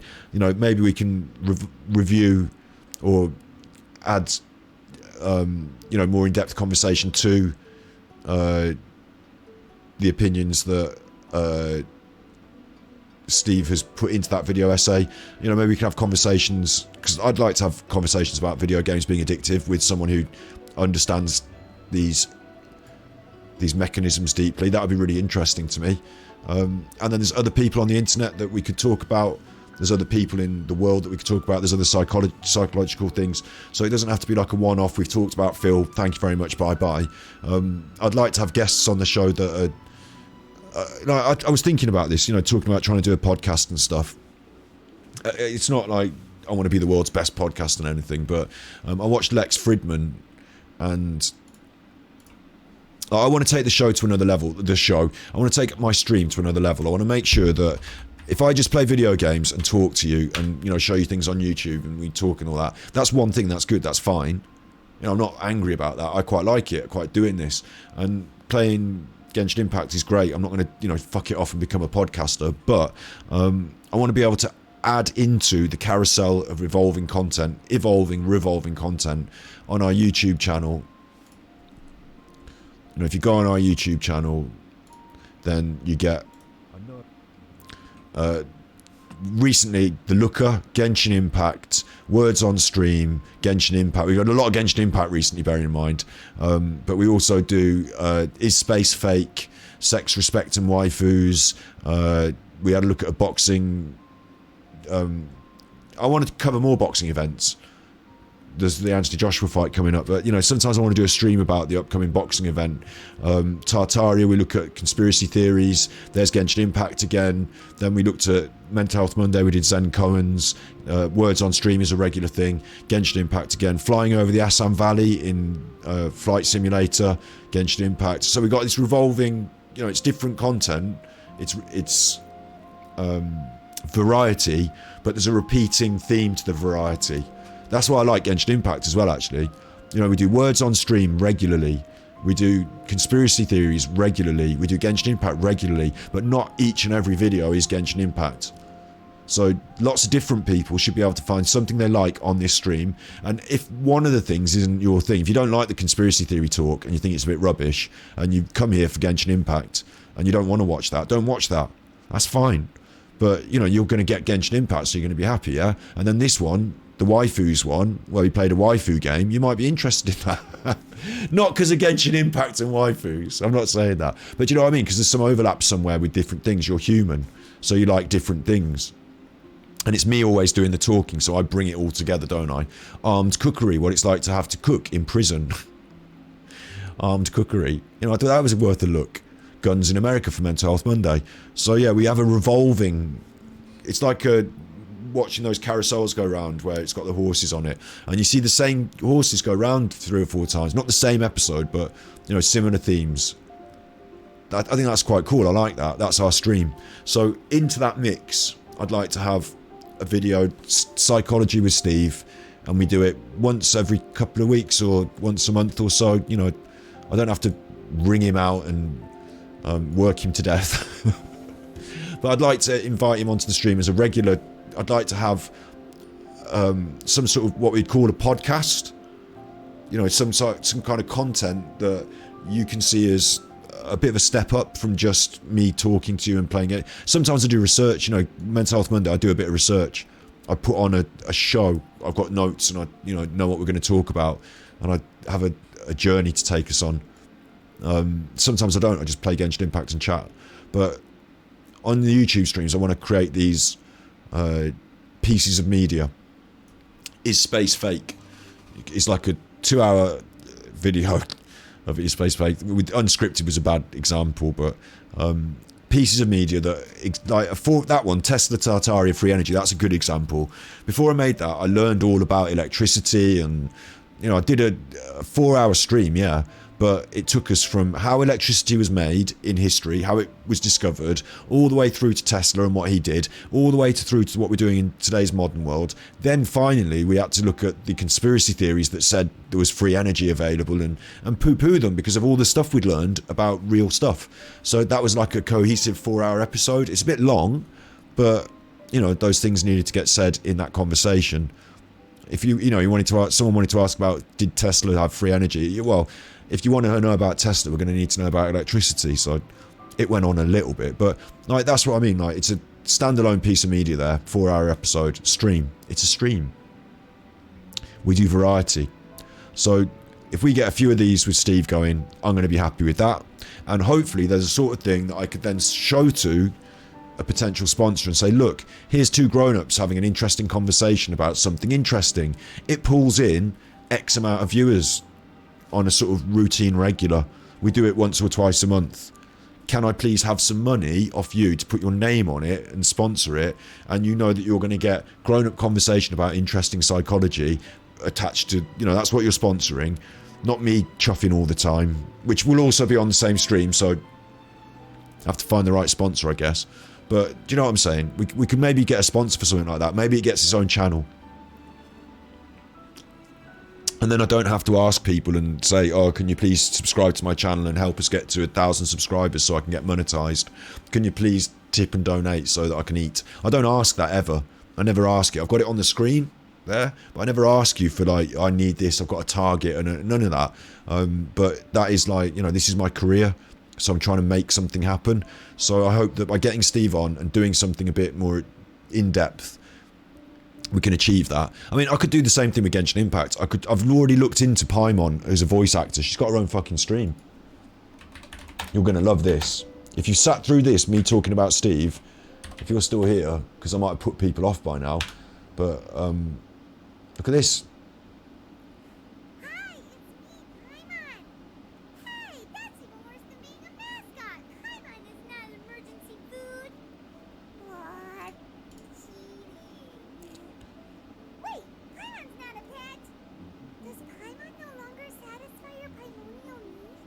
Like that, it's a bit quiet, but that's her doing Paimon. Twitch TV, Karina Bottega. So I found her now, and I think she's a bit out of my league. I'm scared. I'm honestly scared to try and, like, she's got 60,000 subs. She's got her own stream. She's doing, like, you know, she's doing her own content. It's a bit, she's a bit big. Like, I thought she'd be a voice actor and, you know, be looking for voice acting jobs. So then I could have, you know, approached her and said, I'd like you to do some voice acting, please, or maybe an interview for my stream. But the fact that she's got her own stream and she's, like, you know, quite big, I don't know if she'd want to do our, you know, my little stream, but maybe she would. But I found her. I found the voice of Paimon. So that's another person I'd like to, you know, I don't think I can offer her the money that, I think there's, like, I don't know, I might be being, I'm not trying to be, I'll tell you what I'm not doing is I'm not undervaluing Steve, because I think Steve's time is valuable, but because Steve's got like 1,000 subscribers, nearly 2,000 now, I'm still a smaller channel than Steve, so he's still, like, in a way, in the YouTube pecking order, in a way he's doing me a favour, isn't he, by coming on our stream. But there's still going to be some value for Steve, is that he can take all that and edit it and do what he wants with it, and, you know, we're going to be creating companion content for his channel, so that's going to be good, hopefully. And also I'll pay him money, but I will approach Karina and see if she wants to do an interview, see if she'll accept a small, humble payment.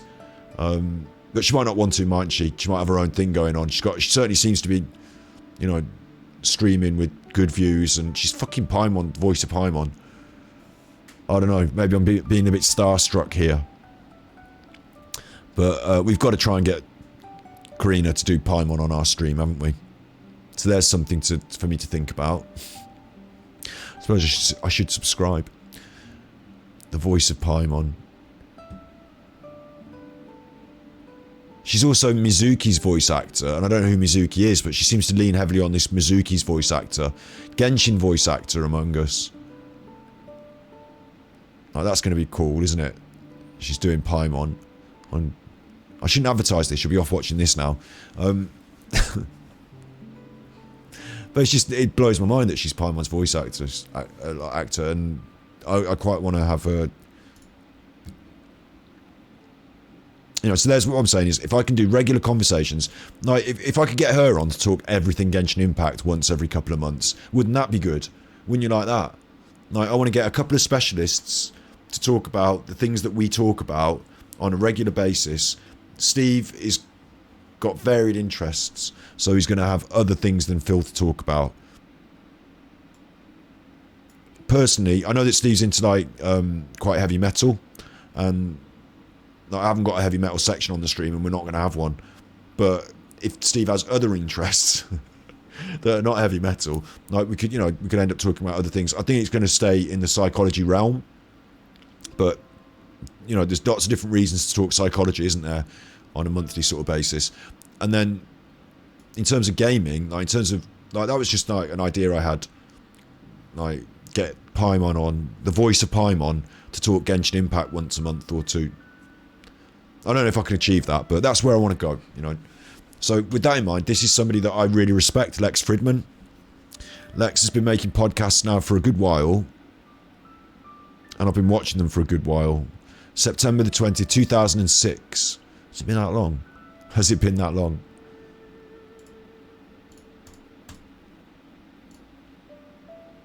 No, it's not been that long, because he didn't start uploading podcasts, did he? Look, he's been on 8 years ago. He was uploading this other stuff about, like, cage fight. He was interviewing cage fighters and Jeet Kune Do and judo. And then he did this MIT lectures on deep learning, because he's into artificial intelligence, and he's a quite a clever person in the artificial intelligence world. And that was where I think I first watched one or two of these MIT things 4 years ago. And then his channel wasn't always interesting. Look, I'm not being unfair, but like Stephen Wolfram was probably quite interesting. But then some of these are interesting. They are interesting, but like about self-driving cars and specifics, maybe a bit more interesting for specific reasons. And then he started to do this artificial intelligence stuff, and then this podcast sort of broke out. I was watching this from the start, I'm pretty sure. Steven Pinker, I remember. I didn't watch all of these. I didn't watch all of them. But yeah, this podcast broke out, yeah? And he's got interesting people, and they talk about interesting things. And it's like a thinking man's Joe Rogan, I would say. A thinking person's man's sexist. I'm not the thinking man then, am I? I am Joe Rogan if I say thinking man's. The thinking person's Joe Rogan. So he's got some really top people on as well, like Joe Rogan, Elon Musk, Vitalik Buterin, Sam Harris. Like, some people I like, some people I don't. Mark Zuckerberg, you might have heard of. No, he's had some quite good ones. So basically all he's done over the years is push this. Like, he's gone to people with his microphones and his setup, or he's had them come to him, and he's recorded the 3 hours conversation, and they're all good people, they're all interesting, you know, worthy people, podcast worthy. Really, like Jason Lanier there's an excellent listen. Yeah, really excellent, you know. Malice, of course, Michael Malice comes on a lot for him. A really excellent, well-produced podcast. Lex is an excellent host, and it's a good range of people, and they've all got interesting things to talk about. It mainly veers on the side of futurism and artificial intelligence in places, and things that go with that, like physics and I don't know, like space, you know, stuff like that. But there's nothing that stops me, other than my social fears, from setting up microphones and having a chat to someone. I've got it all set up here. I've actually got it set up here. I need one more camera, and I've actually got it set up here. I just haven't really got the balls to invite loads of strangers to my house yet. I say yet because I think if we can get started with something like this, talking to people on, because I think with Steve we're going to use Zoom, or what's the other one we've got? We've got Discord, haven't we? We could use Discord maybe. We'll get him on the screen here. He'll be on the window and we'll be talking to him. He won't be sat in the room. But in the future, I could actually get him to come and sit in the room. Or we could get other people to come and sit in the room, and, you know, Steve also could be here. Or, you know, if we were doing... I think the reason that some of these work so well with Lex is he actually gets them to come and sit in the room. Or he's sat in the room with them. And for some of them, it wouldn't work so well if Stephen Wolfram was on his own home computer, and Stephen Wolfram didn't, you know, have a very good mic, and, you know what I mean? Like, it just wouldn't work so well. So, but it really works having them in the room. So one day I do aspire to having a few conversations in this room with interesting people. I don't know if we ever get to the Lex Fridman level, and Lex, you know, when Joe Rogan was big, Lex was little, but had a vision. And now I think the market is very saturated with podcasts, and I think anyone with a mobile phone thinks they can do a podcast. And bear in mind, they can, but I think because of that market saturation, there's a lot of material out there that maybe isn't what I used to, I'm being an old fuddy-duddy again, I used to think a podcast was like actually like it's got to be a certain amount of time. Essentially to me it was radio work, because before podcast we had all this and we called it the radio. But I wouldn't have asserted there should have been a visual component.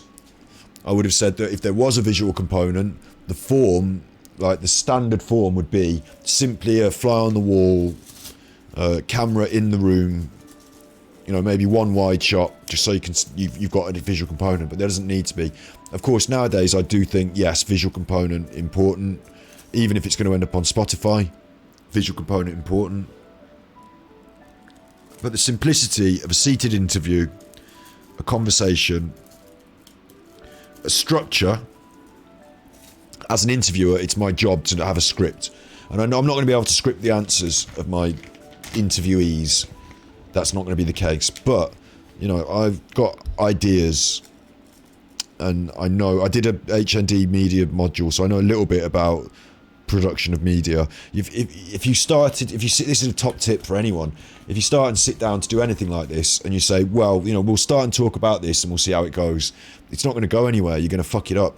What you need is to do some thinking beforehand and write a bit of a script, even if it's notes and ideas and structure. What it needs is the structure. I don't know what we're going to talk about for the first half hour. So if I just sit there and say, hi Elon, you make cars, don't you? So tell me a bit about cars. You know, what do you want to know about cars? Well, I don't really know. What you need is poignant questions that mean something, that get interesting answers, or a structure where you have some ideas that you want to alight on. Like Steve's a good example. Steve's going to be a good example for us. I want to talk about, hello Marlo, giving daddy the kisses. Yes, he's giving daddy kisses. Yeah, you're a good boy. Daddy's going to come and play with you in a minute, you good boy. He's going to come and play with you in a minute. It is getting on a bit. I have to finish my talking. But I'm going to carry on because I'm enjoying myself a little bit. I hope you're getting something out of this.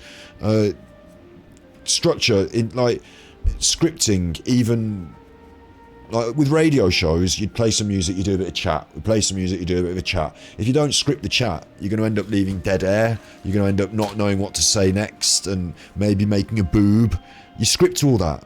You script it. If you're good, you make it sound really organic. And if you're really good, you can actually say, I'm going to talk for 20 seconds here about this, and I don't have to script it too heavily. Here's my notes. I'm going to hit this note, that topic, and I know what I'm going to say, so I'll say it. But not many people are that good. You need to script it. You need to script it. So we're not going to script his answers. They're going to be organic. But my questioning, my line of questioning for DSP is going to start with, tell me a little bit about DSP's history and his story. We covered it recently in a stream, so you know you don't have to be the historian. But tell me how did you first start watching DSP? Is another good example of a question I could ask. What are the things DSP's done that make you cross, that make other people cross? Why do you think DSP is unaware of how he makes people cross? Do you think he is aware? What kind of I'm also relying a little bit here. I'm going to have another chat with Steve before we do this, of course, and I want to make sure that I'm going in places that he's got some psychological know-how, and I obviously know he's got some psychological know-how on certain issues because I've watched his content, but I want to make sure we lead into those sort of things, and we get to the deeper, more interesting stuff through this prism of DSP. But really, we're having deeper conversations about deeper stuff, and so I've planned out my questions. I've already sent them to him. No one's going to do an interview with me on my stream if I haven't sent them the questions, are they? I should know what sort of things I'm going to talk about, and the questions should show what sort of things we want to get to. I think that's fair. So I've done that. I've put that together and sent the message, and Steve's interested, and we're going to put together a bit of content on the stream. We're going to have Steve from his end with his setup on my stream here, talking to me, talking to you, talking about initially dark side feels. Is it narcissism? We might even get onto narcissism. Narcissism. We might get onto that. Dark side feels behaviour is going to be the start, just the start. And if I could, and it could end up making a cohesive set of interview, conversations. I don't like interviews. That's why podcast is a good word, isn't it? Conversations with people about things that fit into a cohesive narrative over time, which is something I'd like to put in this. Like I said, I'd like to have our guests return. They don't have to be on our stream every day, they don't have to be on our stream every week, but I'd like to have them return and be sort of regular. That would be nice. Certainly I'd like to think we're inviting people on who have got interesting things to say, and that they're not just interesting because they've got this one story and that's it and that's done, but because they're interesting people who have an interest in interesting things, so that if we talk to them again in a few months, they, you know, some other interesting things will have come up. Say interesting again, you chuffer. I've got a new subscriber, thank you. Thank you. Yeah, so that's a plan. That's a plan. That's something we're lining up. And if I get anywhere near this, not the millions of views, the quality of the content. I mean, I believe the views will come with quality content. If I can get anywhere near this, in terms of consistent, interesting, you know, podcastable content, then I'll be really happy. I'll say that what we've done over our time is we started not 5 years ago, which is when the channel started, when I was uploading Super Mario Maker content. A year ago, a bit over now, nearly coming on 2 years really, but coming on 2 years in February we will be, so year and a half. And we started me did a bit of Hearthstone, then I did some chat, because I wanted to see what it's like doing, you know, I graded bears, I rated the bears, I did a bear tier list. Tried to find a bit of a game to play, played a bit more Hearthstone, tried to find a game to settle into, played the entirety of Journey of the Broken Circle. That was a bit of a watershed moment because we played a full indie game and interviewed the developer, so I was really happy with that.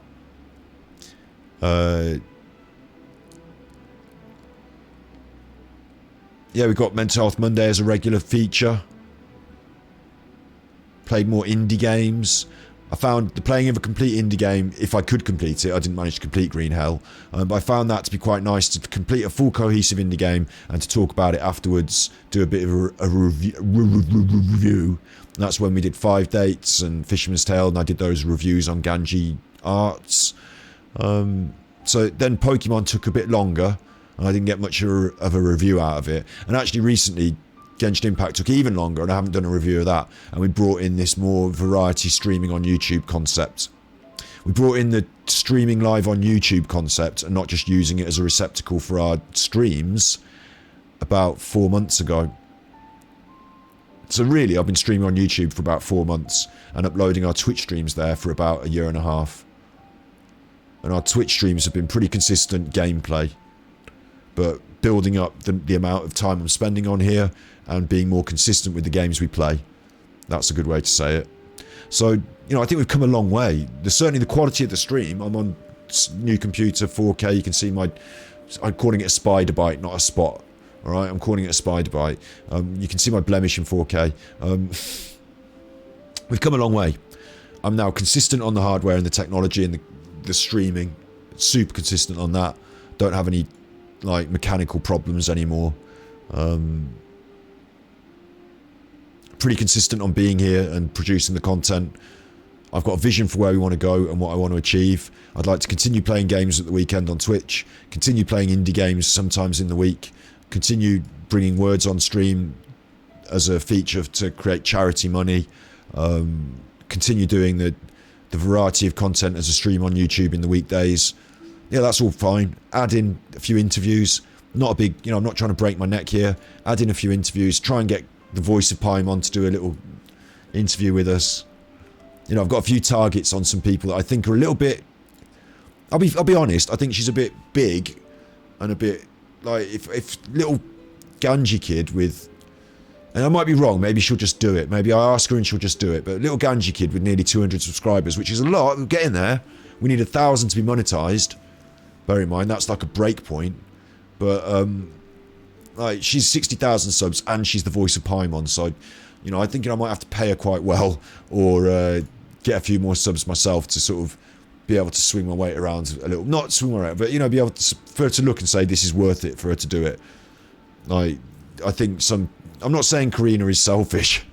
and that you'd only do it if it was worth it. That's not what I'm saying. What I'm saying is, you know what I'm saying, don't you? You know what I'm saying?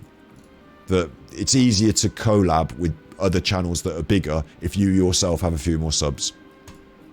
So we'll get to that. And if I can get anywhere near making good quality, consistent interviews... Where's that one gone?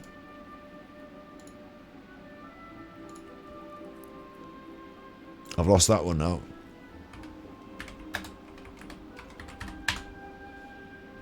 Lex Fridman.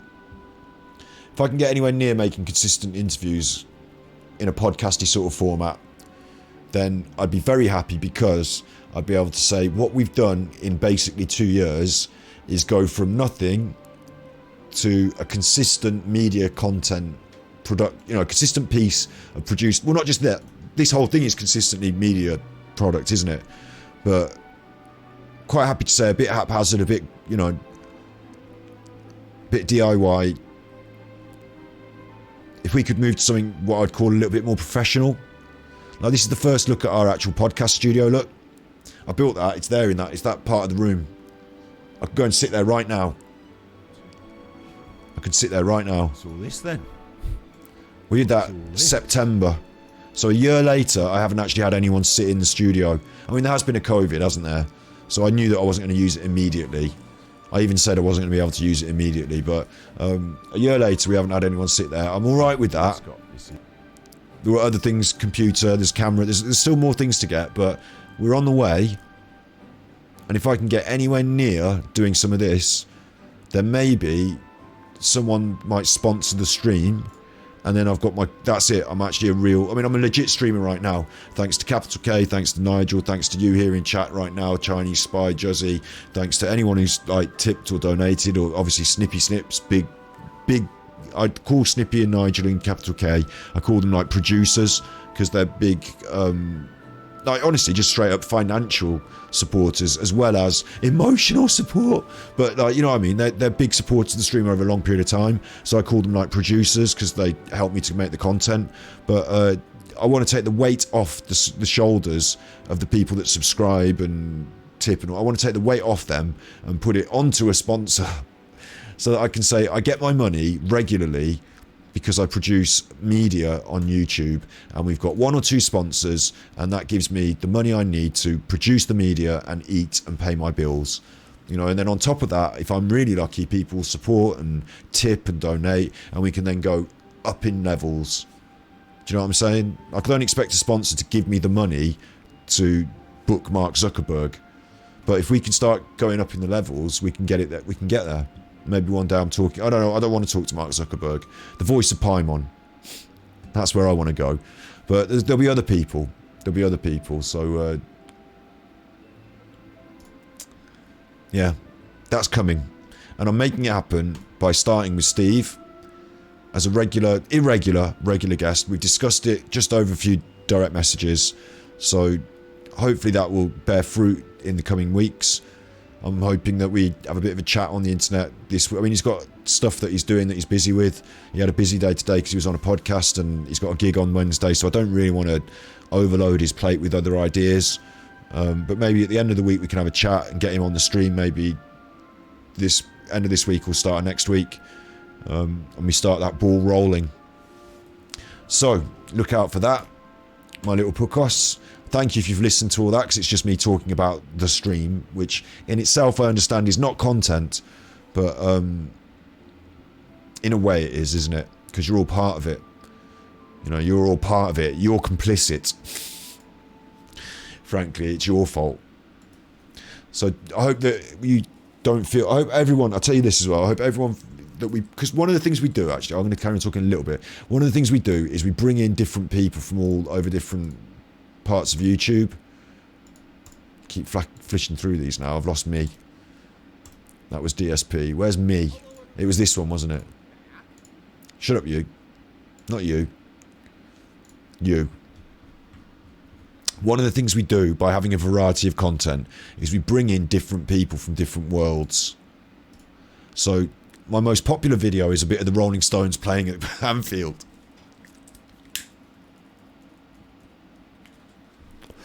Fully unintentionally, that went viral well, not viral, 13,000 views though. That's good. It doesn't make a difference to me because I'm not monetized, so I got no real benefit. Those people don't really subscribe. I haven't got 13,000 subscribers. It's a bit of a shame, but you know, they don't really subscribe. But the people that watch that, they come in because they like the Rolling Stones. So there's one demographic. But we've also got, apart from the shorts, ignore the shorts, they get a lot of views because they're shorts, but we've got these people who watch because Martin Leaker does conspiracy theories, and we've done some videos about that. This girl Jade, like, won't even get into it on stream what she was doing with, like, you can watch those videos if you want. The people that were interested in her story and what she was going on with Martin, they can watch that. They do. 1,000 of them have watched it. So we brought in a few people from that world, and we do lives with them on YouTube in the weekdays. Conspiracy stuff, you know, we brought in people from that world. That's the most popular sort of streams that we do. So that's nothing to do with Genshin Impact and all that. It's nothing to do with flying over Egypt in the flight simulator, really. But hopefully, if you like Genshin Impact, you can still watch that flight simulator one. And if you like Star Forts, you can still watch that flight simulator one. So hopefully we do some streams that some people like, some streams that other people like, and some streams that everyone can get together and sort of, you know, have conversations. Maybe not even all will have the same opinion, but everyone has. There's no reason anyone can say I didn't want to watch Flying Over Egypt. Everyone can watch Flying Over Egypt. Come on. So that's the dig. That's the deal. I want to make sure that we bring in different people through different content, and we continue to do it through a variety of evolving and changing content, and that's how we progress and grow.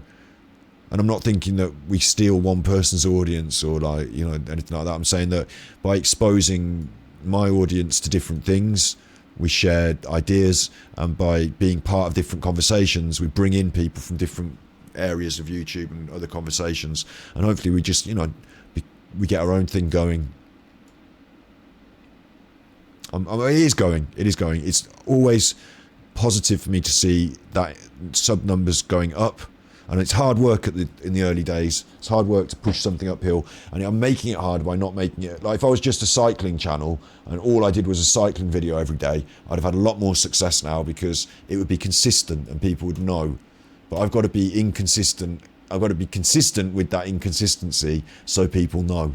Do you know what I mean? We'll get there. We will get there.